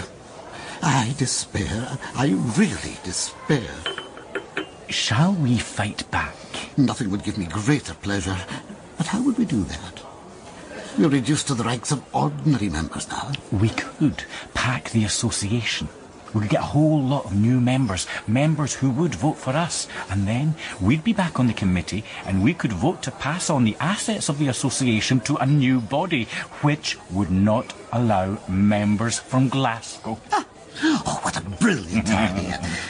We'd effectively disenfranchise them, and we'd own the headquarters in Murray Place. They could still have their wretched Nudism Scotland, but it wouldn't have any premises. They'd be out in the cold. Oh, that would teach them. At one point, where do we get the new members? Entryism is all very well, but you have to have entryists. I think the answer to that is Aberdeen. I'll get in touch with people up there and offer inducements. 3 years free membership. No Aberdonian could resist such an offer. Even if they aren't nudists? Precisely. More tea, Mr. Secretary. I mean, Mr. Ex-Secretary. Thank you, I will, Mr. Past Chairman. I mean, Mr. Past Chairman, but future Chairman-elect. I tell you, Domenica, I couldn't avoid hearing their political machinations. Well, I hope you enjoyed your lunch as well. Oh, You know, I've always imagined that there's a lot of plotting goes on in Edinburgh. It's that sort of place. Well, here we are, home to the quiet of Scotland Street. Hardly quiet today. What's going on? All these people and photographers. Something's happening. My goodness, the press is out in force. Oh, that car. Oh, Angus, look. She's back. Irene Pollock. She must have been released. Oh, well, I suppose we must be pleased. It can't have been much fun for her in a harem in the desert. It'll be all over the papers tomorrow, no doubt. Irene Pollock free. The return of the Scotland Street One. They'll be making a great fuss of her. I wonder how poor Bertie will be feeling. It'll be the end of freedom downstairs. The Scotland Street spring over. Well, Bertie, Stuart, here we are all together again. Reunited at last. I'm very pleased you're back, Mummy. It must have been awfully hot in the desert. What was it like in the harem? Very comfortable, Bertie. Lots of cushions. And you know I started a book club for the ladies. They enjoyed it very much. In fact, they're very upset that I've had to come back. But there we are. You could go back and visit them. Perhaps, Bertie. We shall see. But what we have to do now is celebrate your birthday. I'm so sorry I was away for it, but I do have some presents for you. Oh, thank you, Mummy. I've been hoping for a Swiss Army knife, you know? I met this boy called Andy, you see, and he had 6 Swiss Army knives, Mummy. 6! And he's only a little older than me. Stuart, has Bertie been playing with knives? Oh, it was nothing. We'd been fishing. Fishing? We didn't catch any fish. We weren't oppressing them. Well, I don't know. Anyway, here are your presents. Happy birthday, Bertissimo. Thank you, Mummy. Shall I open the small box first? As you wish. It's a doll. Not a doll, Bertie. It's a gender-neutral play figure. Look, she's got a sort of uniform and she has that little belt round her waist with all those spanners hanging off it. And look at the label. It says, "My name is Joe and I like doing all sorts of useful things." What do you say, Bertie? Thank you, Mummy. Thank you very much. And now the next box. Oh, it's much bigger, isn't it?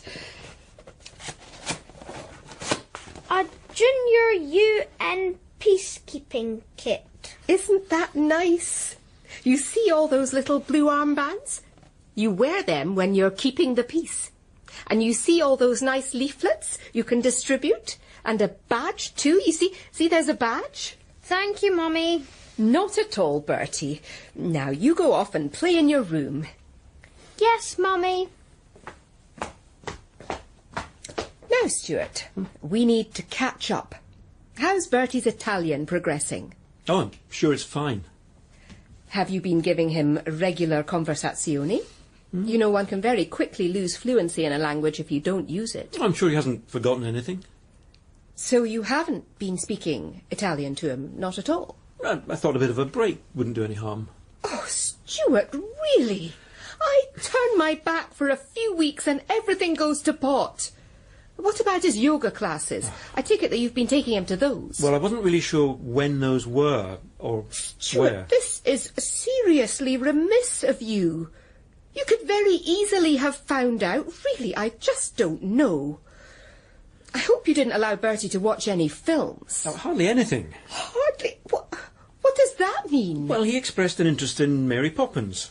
Mary Poppins? Stuart, I can hardly believe my ears. Flying governesses and sweeps with unconvincing Cockney accents. Did you really allow Bertie to watch that nonsense? He loved it, actually. We only watched it 3 times. It was, I'm afraid, just as I'd feared. Irene's return meant the end of that brief glimpse of freedom for poor Bertie. No more fishing, no more pizzas with his father, no more of all the things that any small boy so desperately wants to do.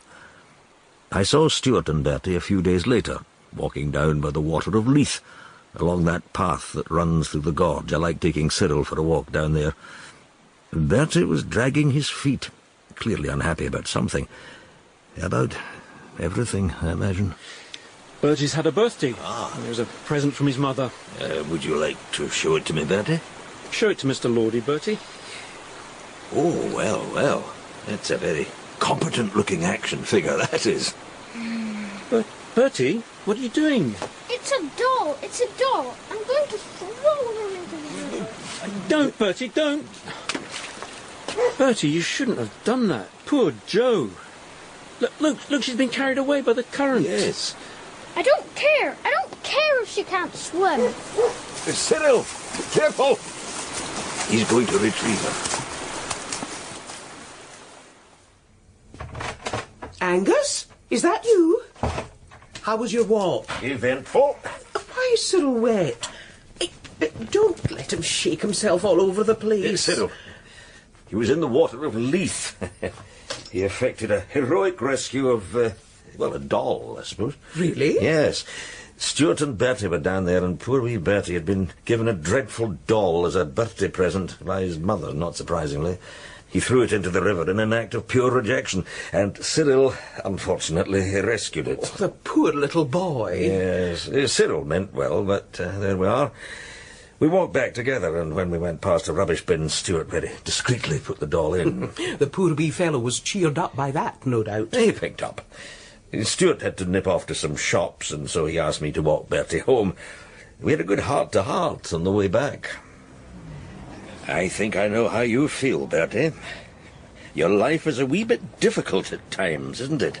Sometimes it is, Mr. Lordy. Aye, and you know what? I think everybody's life can be a bit hard from time to time, even Cyril's. You look at a dog like him and you see him wagging his tail and so on, but there are days when things don't go so well for him, when he can't seem to get near to catching a squirrel, that sort of thing. And when you're a boy, it can sometimes seem to you that you're never going to get where you want to be, that you're never going to get to do the things you want to do. 18 can seem a long way away. I wish I were 18, Mr. Lordy. I'm sure you do. And you'll get there, Bertie. You'll get to 18, and you can go off and live in Glasgow or wherever you want to go. I really want to go to Glasgow, Mr. Lordy. I'm going to go the day I turn 18. Well, I'm sure that'll be possible. But until then, I think you should just try to enjoy being what you are today as much as you can. Enjoy your friends, because that's one of the most important things in this life, Bertie. Friendship. You've got some friends, haven't you, Bertie? Yes, there's a boy called Ranald Braveheart McPherson, and there's another boy called Andy, who's got 6 Swiss Army knives. Well, there you are, Bertie. You've got 2 good friends. You be kind to them, and life will be kind to you. And don't forget Cyril. He may be just a dog, but dogs have very big hearts, and I know that you have a special place in Cyril's heart. That's so, isn't it, Cyril? And Cyril agrees. Well, feeling a bit better now? Yes, Mr. Lordy. Well, you know, Bertie, you're a real trooper.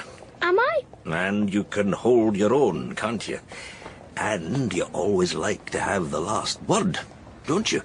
No, I don't, Mr. Lordy.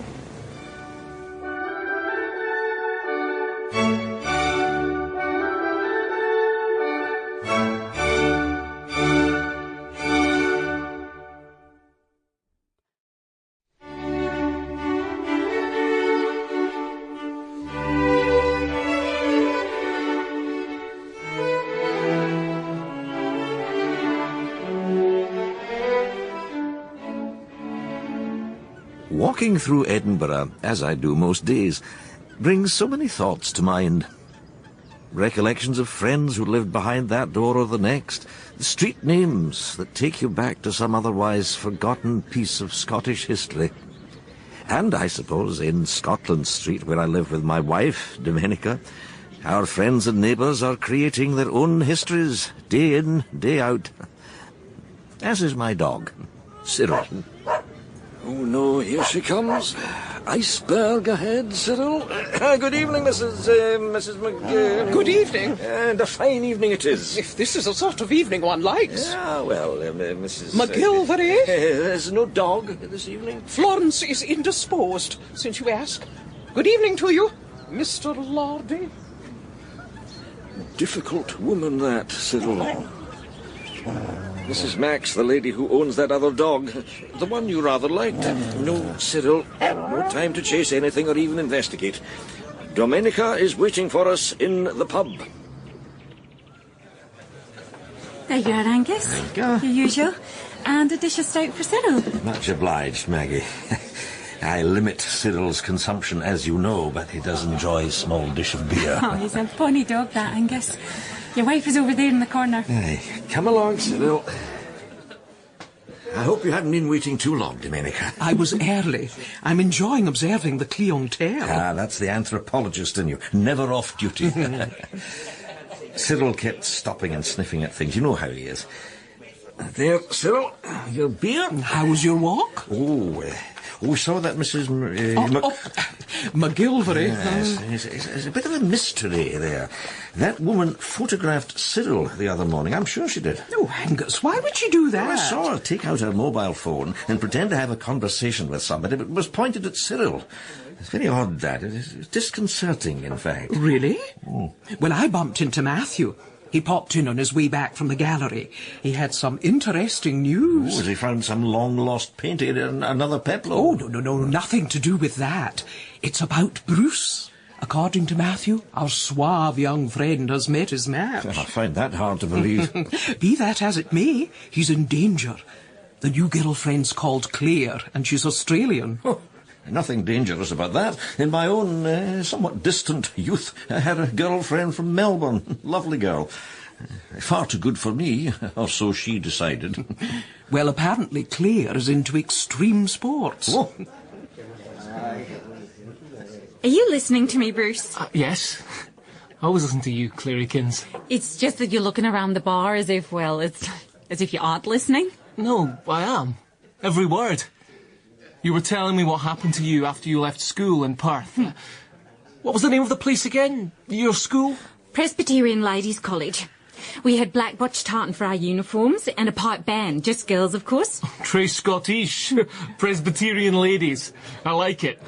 I went to a heterosexual school. Only joking. We had heaps of girls. Heaps of them. All over the place. They kept writing me notes. I got hundreds of notes. Are you listening, Bruce? Yeah. So, after school? I went to uni and I started studying physical education. I'd always been good at it. And teacher at school said if you want an outdoor job, and I did, then you should be a PE teacher like me. Oh, I was pretty good at PE. One of my best subjects, in fact. Rugby, though, was my strong suit. Oh, first 15? Well... Were you in it? Not exactly. I could have been, if I wanted to, but I had other things to do. Well, first 11 then. Well, we didn't play cricket. It's an English game. I would have been good at it, if I'd played. I wonder what women see in Bruce. Oh, I know he's desperately good-looking, but apart from that... Who knows? I would have thought physical attraction only went so far. After that, there must be drawbacks. Major drawbacks. His vanity, for example, his utter self-confidence, his narcissism. He's so pleased with himself. And his hair gel. That clove-scented stuff he puts on his hair. Extreme sports. I love it. Skiing, whatever. Well, we need to test you out. No problem. This PE course of yours, Claire, at uni, did you enjoy it? Well, I did enjoy it, but... But... That's funny. There's a kind of weird smell in this place, like clove. What? Anyway, uni. There was a row. It wasn't my fault. What happened? Well, it was in my second year. And we had to do this teaching practice, you know. Go to a school for a month and understudy the PE teacher, or, as in my case, actually be the PE teacher as the regular one was off. So they threw you in at the deep end? Yes, exactly. And one of the things I had to do was take a group of kids for an adventure weekend in the bush. They had to do a 10-mile hike. Great. Then camp for the night and try to find some bush tucker if they could. Oh, I've heard you can live on that. The Aboriginal people can get by for ages on it, can't they? Well, anyway, we were dropped off at the start point. A sheep station in the middle of nowhere. Whoa. And how did it go? Well, it went well enough to begin with. The kids all reached the campsite, no problem, and then we looked for some bush tucker. And you found some? We found quite a lot of things. One of the boys even found a comb of wild honey. There was no bees around, so nobody got stung. That was a great find. There was also witchery grubs. Do you get those in Scotland? Never seen them. You eat them? Yeah, they're sort of fat white grubs, a bit like caterpillars. You can eat them raw, you can cook them. They taste a bit like almonds. But what happened was, one of the kids came up with some quandong berries. They're full of vitamin C. And I told them to go ahead and eat them, but they weren't quandong berries at all. And the kids got really sick, and there was this really big fuss about it, and none of them died, but they were pretty crook. Oh, dear. They gave me a real rocket. So I gave up the course and I decided to do something else. You know, we've got this really good airline in Australia. Well, I decided to train as a cabin attendant.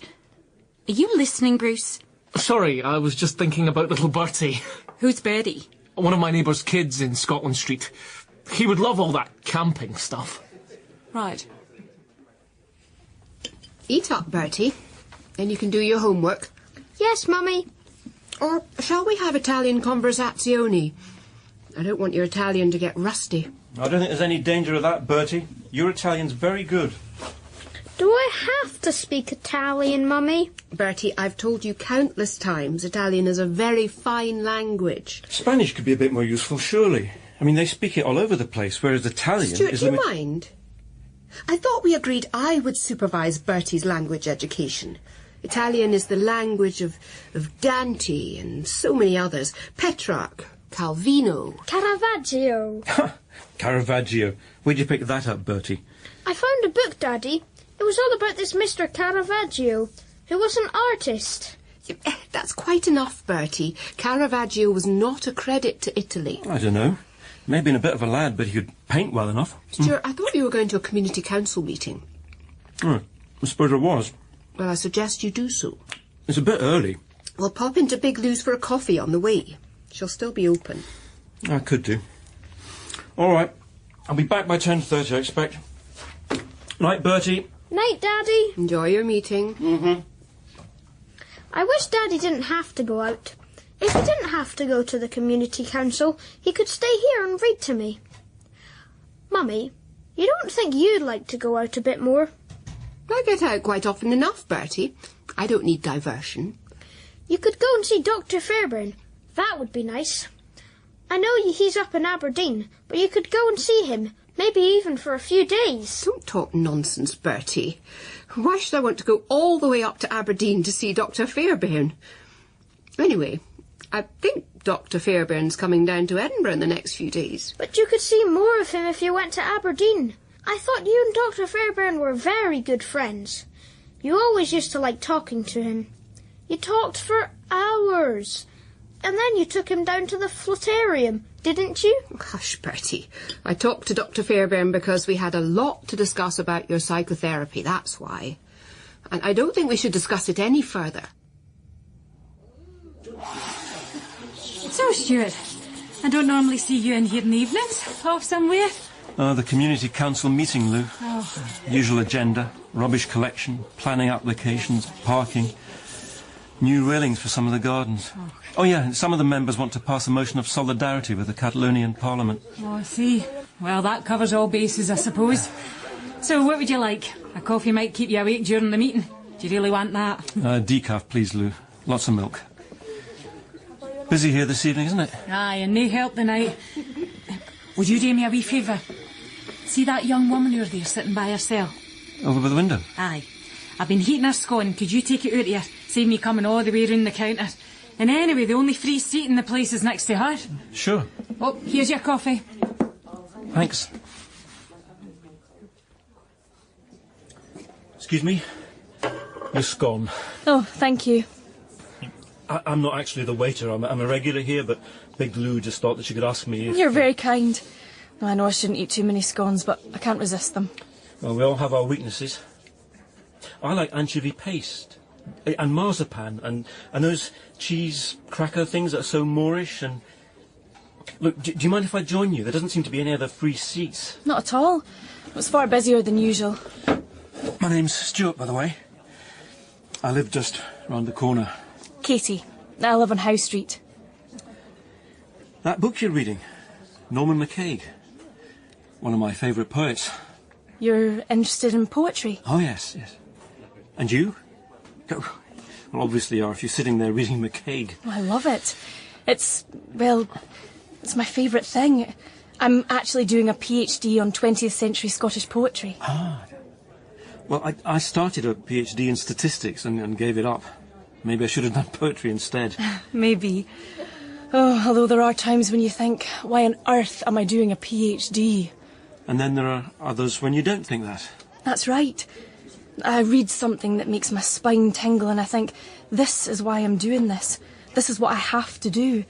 Well, I felt that yesterday when I was reading McDermott. You know his lines about not wanting the rose of all the world, but only wanting the little white rose of Scotland. That smells sharp and sweet. And breaks the heart. Yes, those lines. And I thought, yes, this sort of thing makes it all worthwhile. All those long hours in libraries, all worthwhile. Are you happy in your job? Am I happy in my job? I suppose I am. Not absolutely happy, I suppose, but I find it interesting enough. Yeah, but happiness is an odd thing, isn't it? I mean, how can we tell if we're happy? We feel it. I think it's like being in love. You feel it. You didn't tell me where you lived. You said it was round the corner. Scotland Street. I live there with... With? I live there. But let's not talk about me. Tell me more about your PhD. When will you finish it? Oh, that's the one thing you don't ask a person who's doing a PhD. I suppose not. So what will you do afterwards? That's the other thing you don't ask a person who's doing a PhD. Oh, you must think I'm very tactless. No, not at all. So, let me ask you, who's your favourite poet? Why are you smiling like that? Sorry, it's just that... Well, I can't remember when somebody last talked to me about poetry. It's rather nice. Rather unexpected.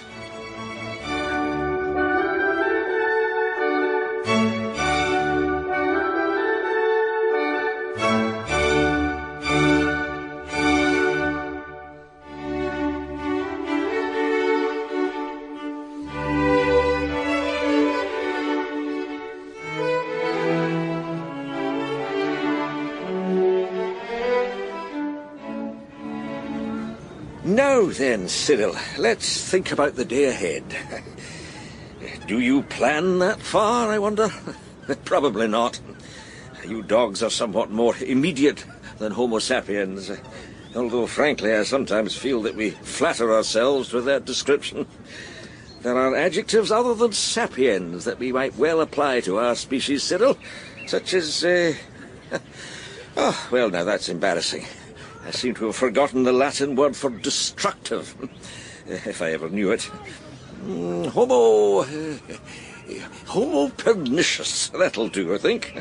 Homo pernicious. As to the day ahead, I like to take it as it comes. Expect the unexpected. Morning, Angus! Oh, Bruce, you're up early. Hey, no slacking. Keep up the pace. This is Claire, by the way. Morning. Well, Cyril, Bruce's new lady friend seems to be putting him through his paces. Mr. Lordy, one moment if you don't mind. Ah, Mrs. McGilvery, Mr. Lordy, McGilvery. Yeah, of course, yes, please forgive me. Well, another splendid morning, isn't it? How lucky we are to have one splendid morning after another, although some of our countrymen would say we'll pay for it sooner or later. Yes, that's the Calvinist streak coming out. Be that as it may, Mr. Lordy, I have something to say to you. Ah, how very interesting, Mrs. McGill. You may recall, Mr. Lordy, that some time ago this dog of yours had an encounter with my dog, Florence. A rather unfortunate encounter, if I may say so, in the bushes over there. Yes, I do recollect something like that. They were rather exuberant, I seem to remember. You know what dogs are like. It was more than that, Mr. Lordy. Your dog became a bit too friendly with Florence. Oh, I don't think so, Mrs. McGilvery. They seemed on very good terms, and I didn't really see what was going on. Well, I did, although I had to avert my eyes, I regret to say. Well, there we are. Nature is a bit like that, even here in Edinburgh. We're not exactly the plains of the Serengeti, but nature still, how shall we put it, nature still takes place. You know, I sometimes find those wildlife programs a little difficult to watch, a little harrowing, perhaps. You remember those scenes of the poor wildebeest crossing the river and those voracious crocodiles waiting for them in the water, ready to clamp their jaws on the weaker wildebeest brethren? This has nothing to do with the Serengeti, Mr. Lordy, or with wildebeest. The unfortunate truth of the matter is that my Florence has had puppies as a result of that encounter. Puppies? Surely not. Oh, that's the result of such activities, Mr. Lordy. As a result of your dog's unwelcome attentions, poor Florence has been confined to deliver herself of 6 puppies. 6, Mr. Lordy. Well, I must congratulate you, or rather Florence, I suppose, but I'm not sure that it was my Cyril. Oh, it was your Cyril. The puppies, in fact, look remarkably like him. I see. Mrs. McGillivray, your Florence was a willing participant, and I really don't see what I could do about it. I'm sure the puppies will find a good home in the fullness of time. Such joy. 6 puppies. Now, if you'll forgive me, I must be on my way. You'll be hearing from me, Mr. Lordy. Good morning to you. Oh, well, Cyril, that was unexpected. This apartment of yours, Bruce, it's a bit of a dump. Do you think so? I rather like it. It's like so old. Scotland's old. The country goes back a long way, and so do flats like this. It's part of the deal. Well, I find that creepy. I mean, these stupid shutters, for example. What's wrong with having blinds like everybody else? Shutters provide character, Claire. This whole part of Edinburgh's full of character. Great selling point for property. Oh, and the heating, it's rubbish. Cold builds character too. Yeah, outdoors, not inside. What you making? Oh, I'm making a marinade. A very special marinade. And then I'm going to marinate a couple of venison steaks for us. Not just any venison, Claire, but venison from a special estate up in Perthshire. Single estate venison, you see? Like single estate coffee. Do you like that, Claire? I like to know where my coffee comes from. What, out of a jar? Surely coffee's just coffee. That's what you think. I suppose you think chocolate's just chocolate, but the same thing applies there, you know? It all depends where the cocoa beans come from. Makes a big difference. You're very funny, Bruce, but funny nice, if you see what I mean. Most people just call me irresistible. Seriously, though, I wish you'd be a bit more modern in your clothes, for example. I mean, what do you call that, for instance? What you're wearing? This is my old rugby shirt. My old school, Morrison's Academy. You need something more contemporary, more in touch with what's going on. Whatever. You were telling me about what happened after you left uni. Oh, yeah. Well, I decided to apply for a job with an airline, cabin crew. And I saw this advert, you see, and it said something like, "The sky's the limit when you join with us." And I thought, interesting. So I went for an interview. And there was this guy with a mustache and really bushy eyebrows. Honestly, they were amazing. And he asked me all sorts of personal questions, such as whether I had any criminal convictions and stuff like that. I mean, really intrusive. I mean, none of their business, if you ask me, and I almost told him that, but I decided not to. Probably just as well. Well, I was accepted for training, and I went off to Sydney for a 6-week course. I learned a lot. Oh, I bet you did. Not just the obvious things. Things like safety, first aid, how to deliver a baby. No. Yeah. In the air? Deliver a baby in the plane? Yes. And how to stop people choking. You'd be surprised how many people choke, Bruce. They choke all the time. Great. So, if I start to choke... Do you want me to show you? Well... Okay, so I get behind you, you see, and I give your back a few blows. Oh! And if that doesn't work, it's good old abdominal thrust like this. And this. And this. Okay, point taken. No more demonstrations, if you don't mind. But you know what was the most interesting part of all that training? No.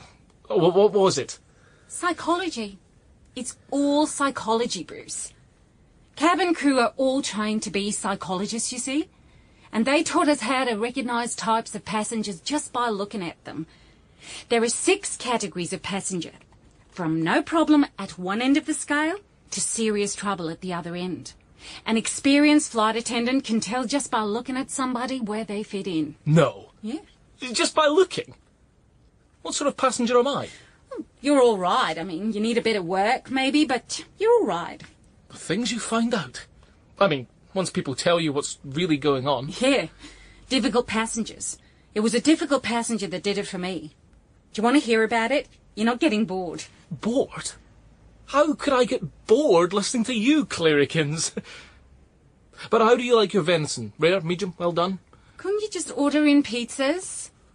Single estate pizzas? Very funny. Okay. If you can tell anyone's type just by looking at them... Yeah? Look out the window. What? Down there. That's Stuart Pollock. What type's he? Well, he looks like he's just a regular guy with his wife. Uh-huh. They look quite loved up. Only... What? Well, that's not his wife. And Stuart's not exactly the loved-up type. Excuse me. I mean, hello. It's you, isn't it? Well, I suppose it is. Oh, sorry, it's a ridiculous thing to say. It's you. Of course it is. It's Katie, isn't it? We met the other day in Big Lou's Cafe. Remember, you told me about your PhD? Of course I remember. It was Stuart, wasn't it? Yes, we talked about poetry. You were reading Mackay. And you said you liked him. And MacDermot, too. Yes. Oh, well. It's always nice to talk about poetry. Yes, it is, isn't it? Another thing, too, I suppose. Oh, except politics. Oh, no, of course not. No politics. So you going up the hill or down the hill? Metaphorically, or...? No, geographically, yeah. I'm walking back to Howe Street. I'm going that way, too. You live in Scotland Street, don't you? Yes. What a good memory you have. For small things. Irrelevant things. I tend to forget the big things. And you live in Howe Street? I share a flat with 2 others. It's a lovely, big, new town flat. I love Georgian proportions. So do I. You don't fancy a cup of tea, do you? I'm parched. You could take a look at the view from my kitchen. Oh, it's really something on a day like this. Well, why not? Well, and I could show you a book I've just found. It was published in the Poetry Scotland series years ago. Oh, it has illustrations by this terrific artist who did these amazing Celtic designs. I'd love that. I'm not keeping you back, am I? No. No. I'm not in a rush. Stuart, is that you? Yes, it's me, Irene. You've been ages. I was expecting you back hours ago. Where have you been? Oh, nowhere in particular. It was rather pleasant out and I decided to take a bit of a walk. Well, you should have phoned me. I'm meant to be going to the Carl Gustav Jung drop-in centre and I'm going to be late now. Oh, does that make any difference? What did you say? Oh, nothing. Irene, I'm sorry. I'm sure they won't be busy. They never are they? Nobody exactly drops in. Don't talk nonsense. It's a very valuable resource. There are plenty of people who want to discuss their dreams. If you say so.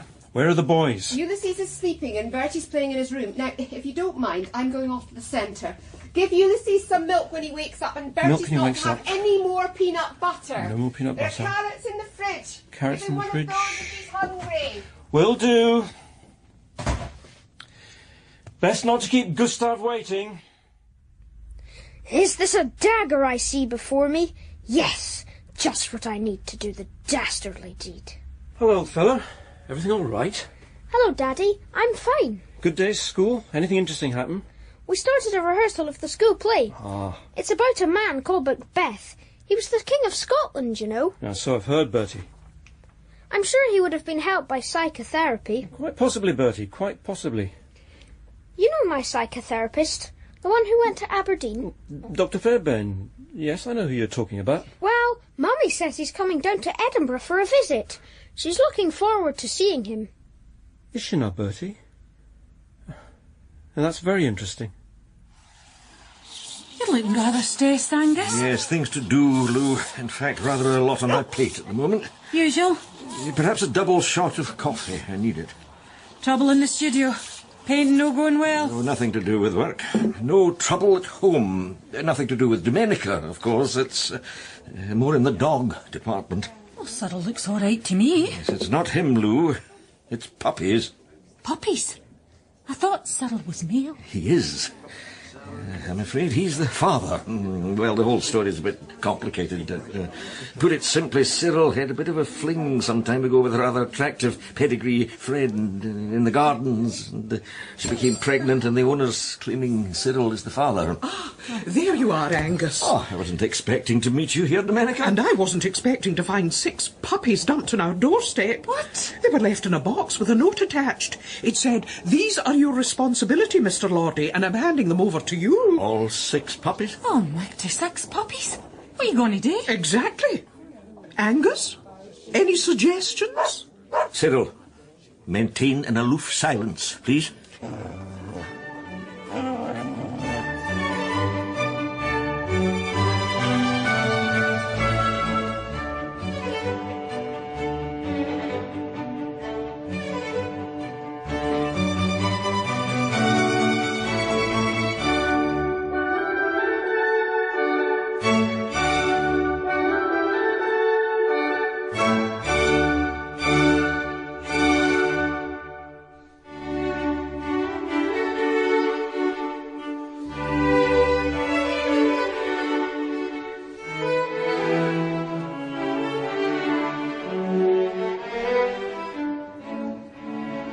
It's an interesting thing about life that it can change so very quickly.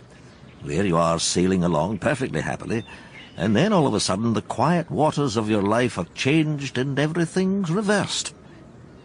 I rather think that might be happening to our surveyor friend Bruce. By all accounts, his new girlfriend Claire, an extreme sports enthusiast, has been giving him a run for his money, getting him super fit, changing his lifestyle, and, well, he's lapping it up like an obedient puppy. Not that my life has been plain sailing recently. That wretched Mrs. McGilvray has landed me with 6 puppies, allegedly the offspring, through an irregular union, of you, Cyril, and her own precious little dog, and, according to her, my legal responsibility. My wife, Domenica, is not impressed. Frankly, Angus, I don't share your optimism. It's difficult enough to get rid of 1 puppy, let alone 6. Oh, I don't know, Domenica. I was reading somewhere that there's a healthy market for pedigree puppies. People pay £500 for them, sometimes even more. Excuse me, Angus, pedigree puppies. These are not pedigree. They look very peculiar in my view. Their mother was a pedigree dog, I gather. But Cyril isn't. These are mongrels, Angus. Face facts, they're mongrels. Be that as it may, I'm sure we'll find a home for them. People love puppies. Little Bertie downstairs, for example, when he saw them, he told me he'd love to have one. Do you imagine for one moment that Irene would let him have a puppy? Oh, poor wee fella.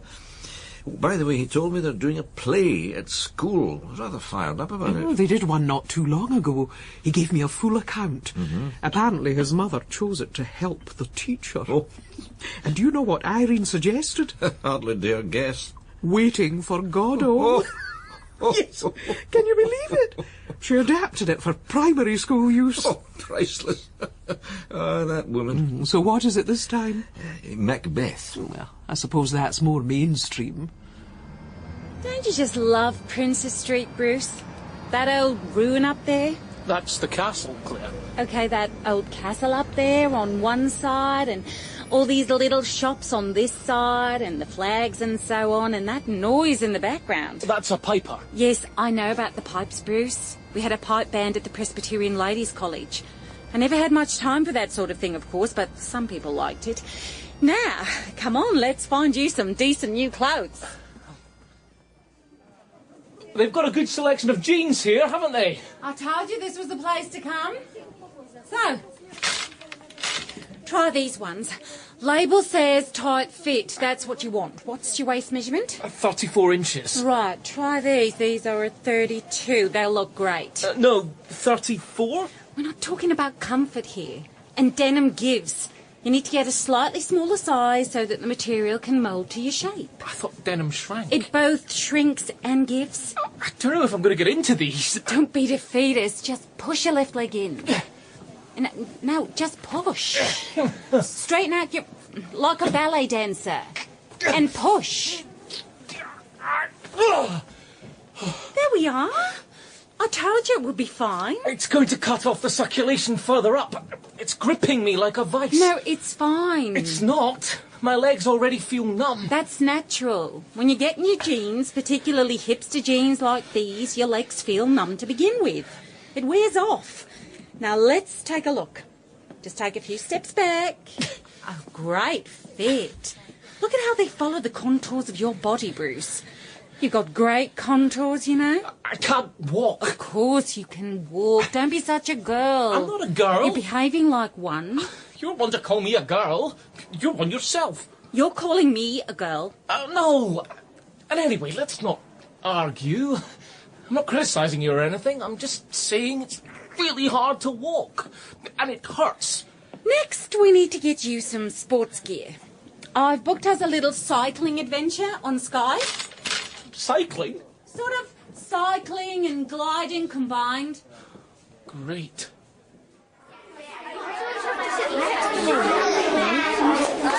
Now then, children, pay attention, everybody. As you know, we're going to be doing a play. We had such fun with the last one that Mrs. Pollock helped us with. Or some of us had such fun with it. No, Tofu, you are not to say that, even just with your lips. That is not the sort of thing we say about other people's mummies, is it? He said that Bertie's mother's a bossy old... That's enough, Olive. But he did, Miss Campbell. Well, that's not very nice, Tofu, is it? No, it isn't. Bertie can't really help it if his mother's a bossy... Olive! What did I say? I think it actually is true, Miss Campbell. But I agree. It's not the sort of thing you should say to somebody, especially if you're Tofu. Thank you, Olive. My dad says that Tofu's father is really weird. He says that his mummy and daddy are both vegans and they've converted their car to run on olive oil. He says you really smell the olive oil when they drive past. Oh, there is certainly nothing wrong with being a vegan. Olive, it's a perfectly respectable option. But let's not talk about your mummy, Bertie. What about your granny? Is she still drinking like a fish? I don't know. She does like gin, I think. Grannies often do, don't they, Miss Campbell? That's quite enough of that, Olive.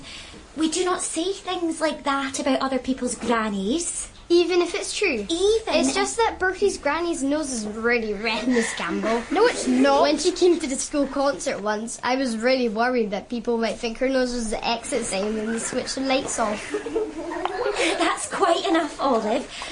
We are not here to make personal remarks. We are here to talk about the new play, which is going to be Macbeth.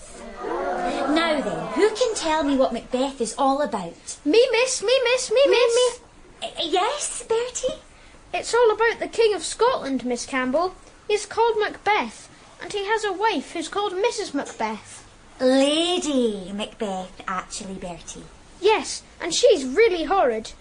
Do you think that Olive should be Lady Macbeth in the play, Miss Campbell? Are you saying that I'm horrid, Bertie Pollock? Did you hear that, Miss Campbell? Bertie said that I'm horrid. I didn't say that, Olive. I said that Lady Macbeth was horrid. Now listen, I am going to be deciding who takes which role, and in fact, I've already made up my mind. Olive, you'll make a very good Lady Macbeth. And Bertie, you can be Macbeth himself. Yes. Sirius will be Duncan, and Tofu, I've decided to cast you as a tree.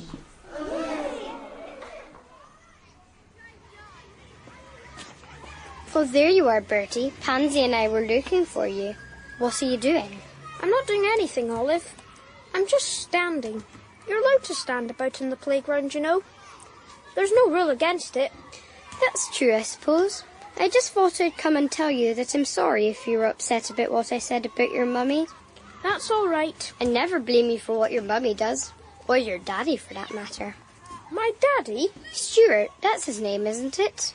There's nothing wrong with my daddy, Olive. No, not much, I suppose. He probably has quite a nice life, Bertie, meeting lots of ladies and that sort of thing. I suppose it's a nice change for him, what of your mummy being so awful. What do you mean, Olive?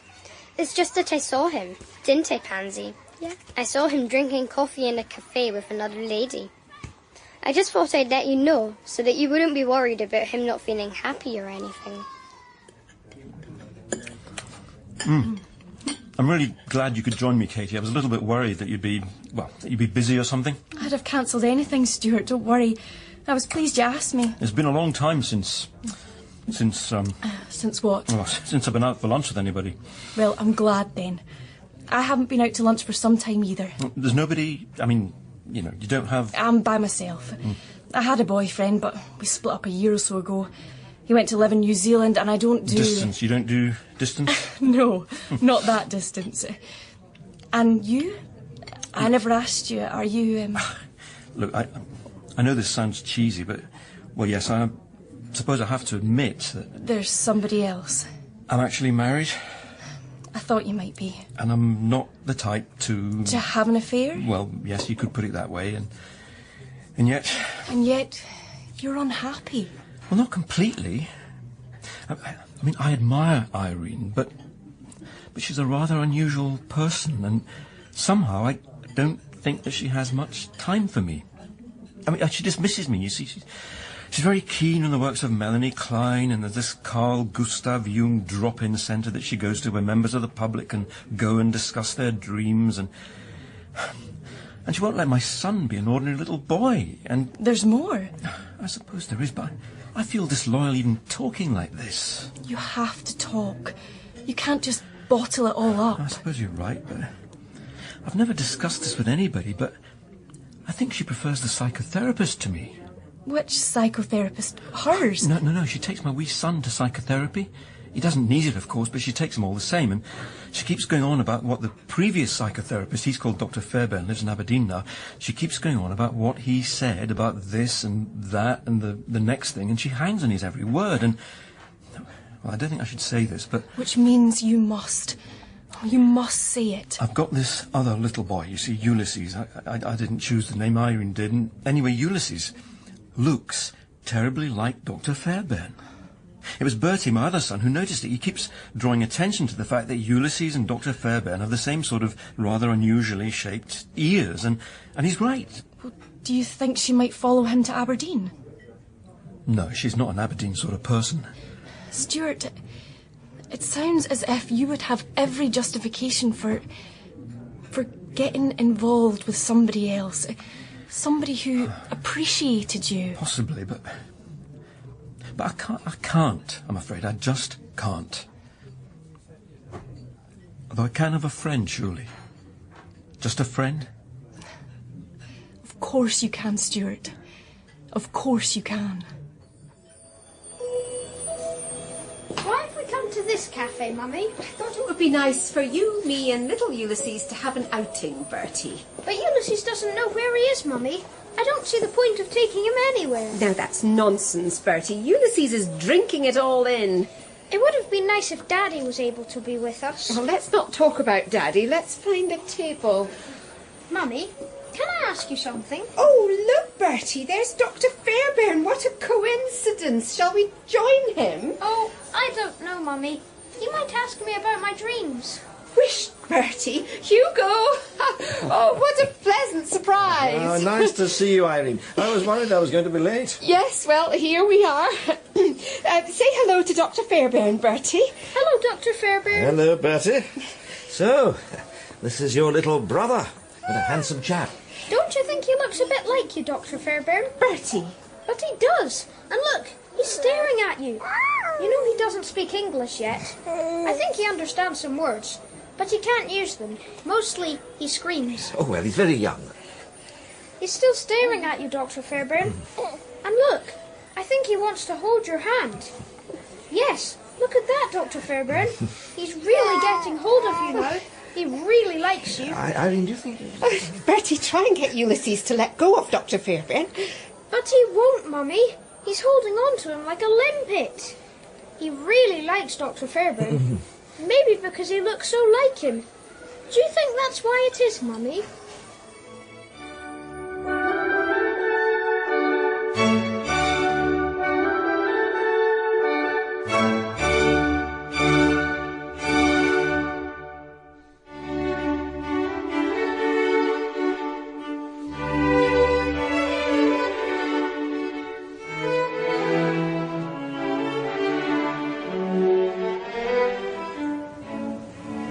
Well, Cyril, here we are, as usual, in the gardens, and life looks rosy. A fine morning. Edinburgh's still half asleep, but waking up to a peach of a day, and everything as it should be. Or perhaps not quite in your case, I'm afraid. That woman, Mrs. McGilvery, has written me a note. She wants some of your hairs to get a DNA test to prove that you are indeed the father of those 6 puppies she dumped on our doorstep. And meanwhile, neither you or I are in Domenica's good books. Well, Angus, how was your walk? Uneventful, which I suppose is what one wants walks to be. Cyril and I dropped into Big Lou's on the way home. Any news about a buyer for the puppies? No developments yet. But our friend young Bruce turned up. Oh, yes. And how's this new girlfriend of his, the extreme sports enthusiast? Claire. Yes. How's it going? Well, I was already in Big Lou's when Bruce came in. I saw him approaching the cafe in the most extraordinary way, sideways, as if he was having great difficulty in negotiating the steps. Injured? Was he injured? There's a high risk of injury in extreme sports, I'm told. Well, that's what I thought, at least to begin with. So I asked him whether everything was all right. And he replied? I'm fine, Angus. It's just that you looked as if you'd sprained something. No, nothing's wrong, except, well, new jeans, you see, and they take a bit of getting used to. Oh, I see. They're rather smart, but they look a bit tight to me. In fact, how did you get your legs into them? There doesn't seem to be much room for, for your feet. I've been told they'll loosen. These things fashionable. This is something to do with being a hipster. You haven't become a hipster, have you, Bruce? No, it's just that Claire thought my clothes needed a bit of modernising. Anyway, I thought I'd just grab a quick latte before we drive up to Skye. You poor man. How are you going to get out of them? Well, you have to cut the denim. I suppose it's quite hard being a hipster. You have to spend so much time looking the part. Growing the beard. Finding just the right sort of bicycle. Or a unicycle. I gather hipsters are very keen on unicycles. Oh, well, the nice thing about hipsters is that they're harmless. Yeah. They're too preoccupied with being cool and putting pomade on their beards to cause any trouble for anybody. But it's quite a turnaround seeing Bruce dancing to a young lady's tune. Oh, he's fair smitten, as they say. Usually the other way around. Well, so much for Bruce. Oh, we saw young Bertie on the stairs when we came back, going off to school. He was full of the play they're doing, Macbeth.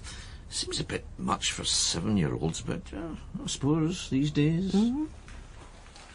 Now then, children, we're going to start where we left off last time. Does anybody remember where we got to? Nobody? Yes, Olive? We just finished the bit where Lady Macbeth tells Macbeth not to be a wimp. Well, that's not quite what she says, Olive. Au contraire, Miss Campbell. She understands how weak he is. That's why Bertie's such a good choice to play Macbeth, and why I'm Lady Macbeth. Now, Olive, that's not at all nice. Bertie isn't weak. No, I'm not, Olive. I'm sorry, Bertie, but you are. I'm not saying it's your fault. You can't help having such a wimpy father. He's not wimpy, Olive. I bet my dad's brave. Ha! He's a statistician, Bertie. You know that, and I don't think they're brave at all. Olive! Well, he is, Olive. You know what my daddy says, Bertie? He says that your dad is really frightened of your mummy. Olive! That is quite enough, Olive.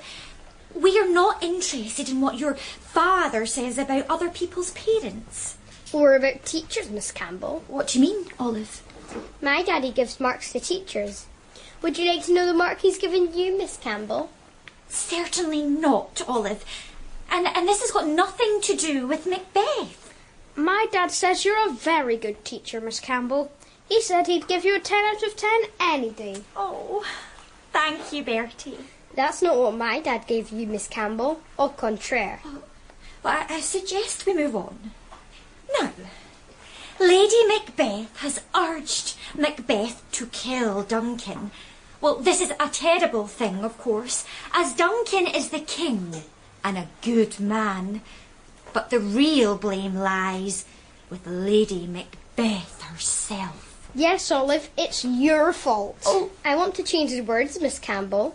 I want Lady Macbeth to say that Macbeth shouldn't kill the king, and then he can say, oh, but I want to. You can't change plays just like that, Olive. Oh, can't I, Bertie Pollock? And then she'll say, you'll feel really bad if you do it, because you may be the King of Scotland, but you're really a wimp underneath. She's changing everything, Miss Campbell. She thinks she knows better than Shakespeare. Oh. Can't you drive a little faster? Be good to get to Skye early doors. You excited about our holiday? A bit. Claire, this paragliding, mountain biking thing, what exactly does it entail? It's very straightforward. You've got your mountain bike, you see, and you've got this large canopy above you. It's a wing, really, so you ride towards a cliff. A cliff? Or a hill. You see, you need elevation, obviously, and then you launch yourself over the edge and you fly off. You're attached to the bike, of course. And how do you land? On the wheels. It's simple. It's no different from landing a plane. I've never landed a plane. Neither have I, but it's not rocket science, Bruce. Talking of planes, you were telling me about when you became a flight attendant. Yeah, I graduated with distinction, actually.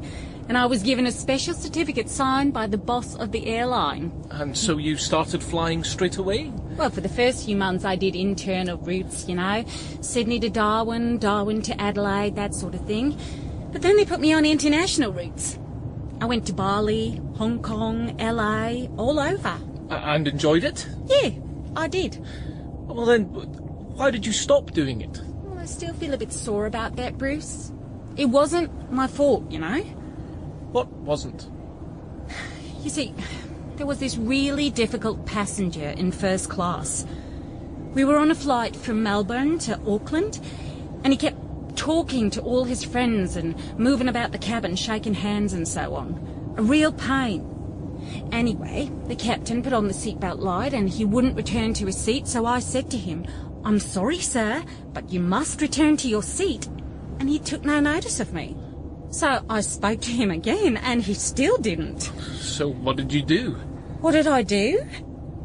I gave him a karate blow and then dragged him back to his seat. What else could I have done? A karate blow? That's a bit extreme, isn't it? That's what the purser said.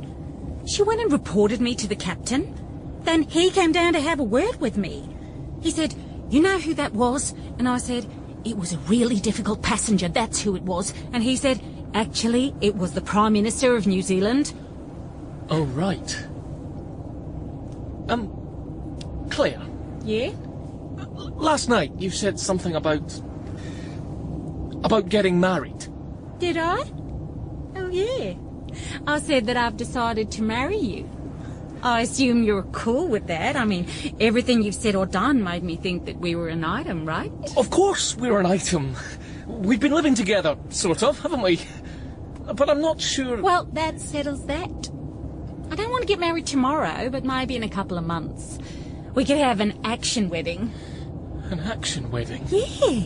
We could get married while abseiling down the Forth Railway Bridge. Or underwater, but that's a bit cheesy now. Or we could get married during a free fall. Well, I'm not sure about that. Let me guess what's in the box, Angus. What box? Oh, that.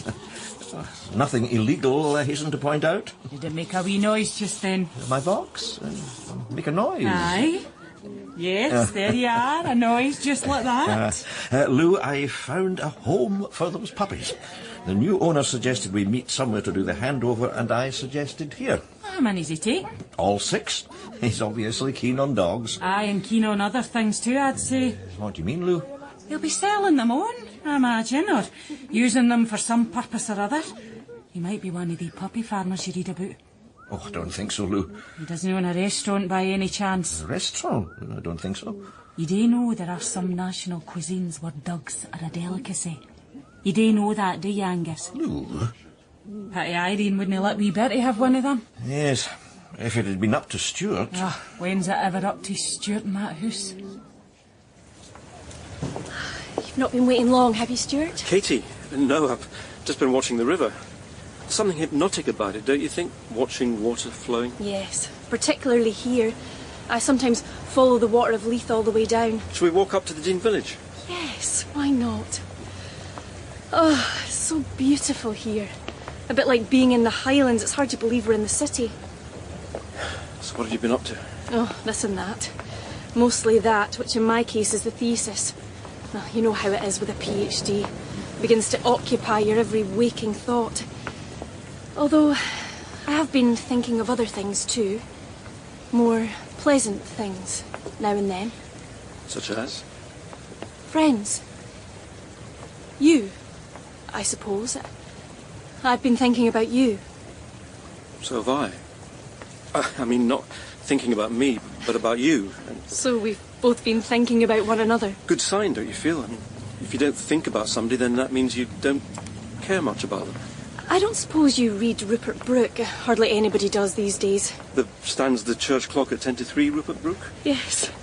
Well, people think of him as a bit precious, a bit too sentimental, but he was immensely popular, you know, and he wrote 5 or 6 rather good poems. They've survived. I'll look at him again. No, I wasn't going to recommend him. I was just going to quote one of his poems where he writes about thinking of somebody. All day long I have been happy, he says. Oh, which I think is rather nice. Being happy all day long, thinking of somebody. Yes, I can see that's rather romantic. May I read you something I've written, Stuart? Could we sit down somewhere? We can go down to the Temple of Hygiena. Oh, I've not been there. It's not far. Who would think we're in the middle of Edinburgh?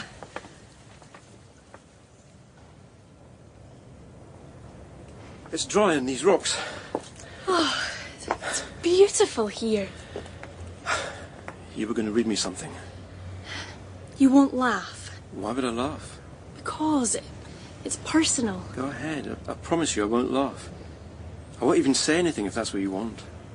It's a poem, you see. You wrote it? Yes. I wrote it yesterday, when I was thinking about how we were going to meet today. Has it got a title? Not really. And it's not about us, you know. It's about somebody thinking about somebody else. Of course, the I in poetry isn't necessarily the poet, is it? You're right. But here it is anyway. Forgive me for telling you that without you the day seems frozen. The land is touched with white rime. The trees are stark against a sky of distant blue, washed out by the absence of warmth and anything but cold sunlight. Forgive me for telling you that the air outside the cabin of a plane in high flight is 50 degrees below. Here, ice crystals form in falling veils of white, so cold we cannot live. I cannot live without you. Forgive me for telling you that.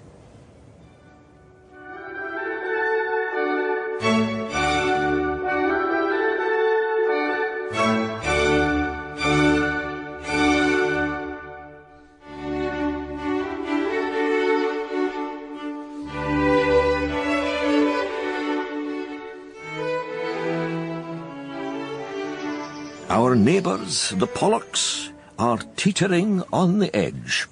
If Big Lou, who owns our local cafe, is to be believed, Irene is apparently still in awe of her son Bertie's psychotherapist, and husband Stuart is enthralled by a young lady with a keen interest in poetry. Then there's Bruce, who frequents the bar round the corner with his new Australian girlfriend, she of the fascination for extreme sports, giving him a run for his money. He's up in Skye at the moment, about to be put to the test, poor man. Well, there's one thing you can say about this sport. It's good exercise. You don't get anything for nothing, Bruce. And this is the easy part. Really? You said this paragliding, mountain biking thing was straightforward. You said anyone could do it. I did. And it is. But you've never done it before yourself. Not actually over the edge of a cliff. Not quite. I don't know, Claire. Maybe we should do something else. There are plenty of extreme sports. Give up! That's not the Australian way, Bruce. And anyway, the instructor's waiting for us. That's him up there. He's called Neil. Has he done it before? Of course. You'll like him. He's hyper fit. He was Scottish hill jumping champion last year. Hill jumping? Yeah, it's another extreme sport. Lots of people are doing it these days. And you jump off hills? That's the idea. Just like that? Yeah, you don't come all the way down in one jump, of course. You do a series of jumps. Claire, I'm not really sure if this is my scene. Are you frightened, Bruce? No, but I'm not sure I have to prove anything, unlike this character Neil. Neil isn't trying to prove anything. He's a real man. He could even be Australian, if he weren't Scottish. What do you mean by that? You read it any way you like. Now, Bertie, tell me what you did at school today. Nothing much, Mummy. No, Bertie, that won't do. Mummy knows that you do lots of interesting things at school. Surely something happened. Miss Campbell taught us a new song. How interesting. What was it about, Bertie? It was about Bonnie Prince Charlie. Oh, yes. I wish they wouldn't perpetuate that romantic rubbish. It wasn't rubbish, Mummy. Bonnie Prince Charlie was jolly brave. He went and hid in the Highlands with all those midges and everything. All irrelevant, Bertie. And then, when he had to go, they sang a special song for him. Will ye no come back again? Well, he didn't come back, Bertie, which is just as well for Scotland. My friend Ranald Braveheart Macpherson says that his dad sings that song in the bath. I can imagine it. Ranald's dad is what we call a reactionary, Bertie. Ranald says that his dad thinks the Stuarts will come back one day. He says that after they come back, we'll beat England at rugby and have lots of Euros. How much further, Claire? This is it. Look down at that view. Hello there, Claire, Bruce. Hi, g'day. Hi. I'm Neil. Good to see you guys. All ready for a bit of energetic paragliding mountain biking? Yeah, or rather, I am. Bruce here is being a bit of a wimp, I'm afraid. I'm not being a wimp. There's a difference between being cautious and being foolish, that's all. Said the problem is, Bruce, that caution and cowardice are often rather difficult to separate. Yeah, Neil's right. Now, wait a minute. Seems Claire here's keen as mustard, aren't you? You bet. Bring it on. That's what I like about these Aussies, Bruce. They're keen. Well, that's kind of you, and I suppose we don't sit around. No, you don't. You see a mountain and you say, let's climb that. You see the surf breaking and you say, let's get into that. It's an attitude issue. Oh, really? You're dead right. We don't whinge. You been to Australia, Neil? I went once, just for a short time, for the Brisbane Triple Marathon. I've always wanted to do that one. Maybe we could do it together sometime. It's easier in a team. That would be great. And then I could take you down the Birdsville track, a great outback journey. We could get down to Lake Eyre. Fantastic, that's a date. I'd quite like to go too. Don't know if it'd be your scene, Bruce. Sydney might be more your cup of tea. Anyway, should we make a start? We can talk about Australia later. I'll go first. You think you should? Yes. You people seem to think I'm a wimp, so I will go first. Only joking, Bruce. Let's not have a sense of humour, failure. Where do I start? Go that way. The slope's less extreme, then you can try the bigger one over there. Oh, yeah? So, cycle as fast as you can, and then as you come to the ledge, lift off and glide. Piece of cake. Be careful, Bruce. Don't go too fast. Watch it, Bruce. Slow down. Hey, not that way. Easy.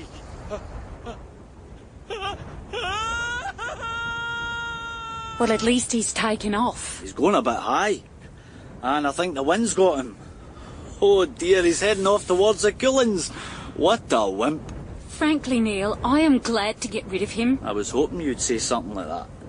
You and me, we could be quite a team, don't you think? I do, actually. Should we just cycle down? Yeah. And there's a pub in the village down there. Have lunch. Get to know one another a bit better. Great idea. Lead on, Macduff. You aren't actually called Macduff, are you? No. No worries there. Now, Bertie, I think it's time to do your homework.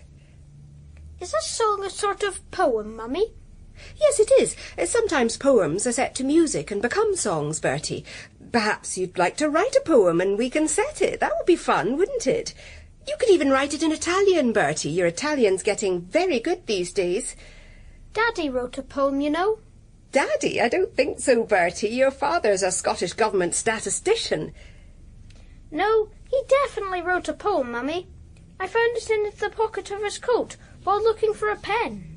Are you sure you aren't imagining this, Bertie? No, I put it in the drawer over there, just in case Daddy lost it. Did you now, Bertie? I think we should take a look. Which drawer did you put it in, Bertie? That one over there, Mummy. Yes, that's it. I see. Forgive me for telling you that without you the day seems frozen. The land is touched with white rime. The trees are stark against a sky of distant blue, washed out by the absence of warmth and anything but cold sunlight. Forgive me for telling you that the air outside the cabin of the plane in high flight is 50 degrees below. Here ice crystals form in falling veils of white. So cold we cannot live. I cannot live without you. Forgive me for telling you that. Mummy, is something wrong? You've gone all quiet. I'm perfectly all right, Bertie. I think I can hear Daddy coming back. You go to your room and play, Bertie. I'll call you when your dinner's ready. OK, Mummy. Stuart, is that you? Yes, it's me.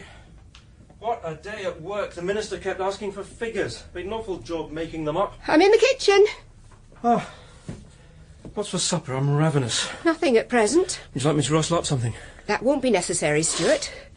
You could always go out, you know, and have dinner with the person who wrote you a poem. Poem? Yes, the Forgive Me for Telling You I Can't Live Without You poem in someone else's handwriting.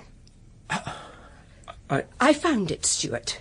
You should be more careful about what you leave in your pockets, especially when there are inquisitive children about. It's not what you think it is. Oh, what a tired line that is, Stuart. Who is she? All right. I've been seeing somebody, but we're just friends. Of course. Just friends who write poems to one another. Oh, you're cheapening it. Am I? Well, you listen to me, Stuart Pollock. That little friend of yours has just become an ex-friend. You've unfriended her permanently as of now. And if I don't? One shouldn't have to threaten people, Stuart. You should be able to expect them to understand the realities of the situation. Are you suggesting that I don't? I'm not sure how much you understand, Stuart. What exactly does that mean? It means I think you may not appreciate what you have. What do I have? I have a wife who spends her time criticising everybody else. A wife who considers herself superior to just about everybody else in Edinburgh, except some ridiculous psychotherapist who spends his time criticising everybody else's dreams. Careful, Stuart.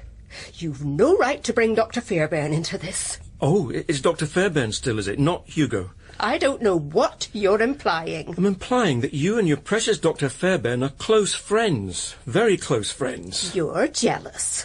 Just because I have somebody I can talk to about things of mutual interest, you proceed to accuse me of something without the slightest shred of evidence. In fact, on the basis of no evidence at all. Other than our younger son's ears.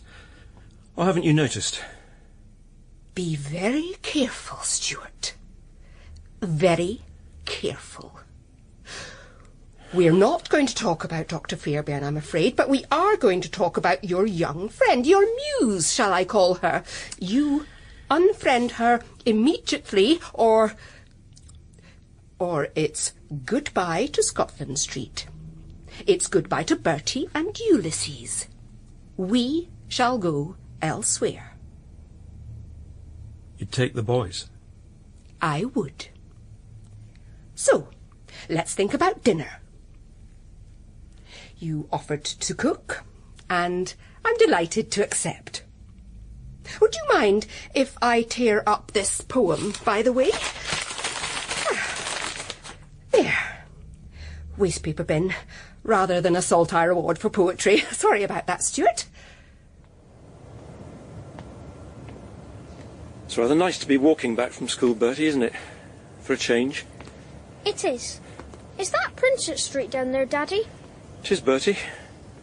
With all those flags? Yes, with all those flags. Do you like our Scottish flag, Daddy? Do you think it looks nice? Oh, it looks very good, Bertie. Yes, I do like it. I like it very much. Are you happy, Daddy? What? No? Yes, I think so, Bertie. Because I think you looked a bit sad. Ah, there are different ways of feeling happy, Bertie. You can be happy about some things and not so happy about others. So I'm happy that I'm here with you, walking down the mound, with all those flags fluttering away down there. And then maybe there are some other things that make me feel a bit sad, things I don't need to talk to you about. So don't worry, Bertie, I'm fine. I saw Mr. Lordy this morning, Daddy. He was very happy. Did he say why, Bertie? Yes. He said it was because he found out that his puppies were safe. He said he discovered that the man who bought them had a travelling circus in Ireland, and that they're going to be trained as performing dogs. He said dogs love that sort of thing. Imagine he's right, Bertie. Some dogs are terrible show-offs.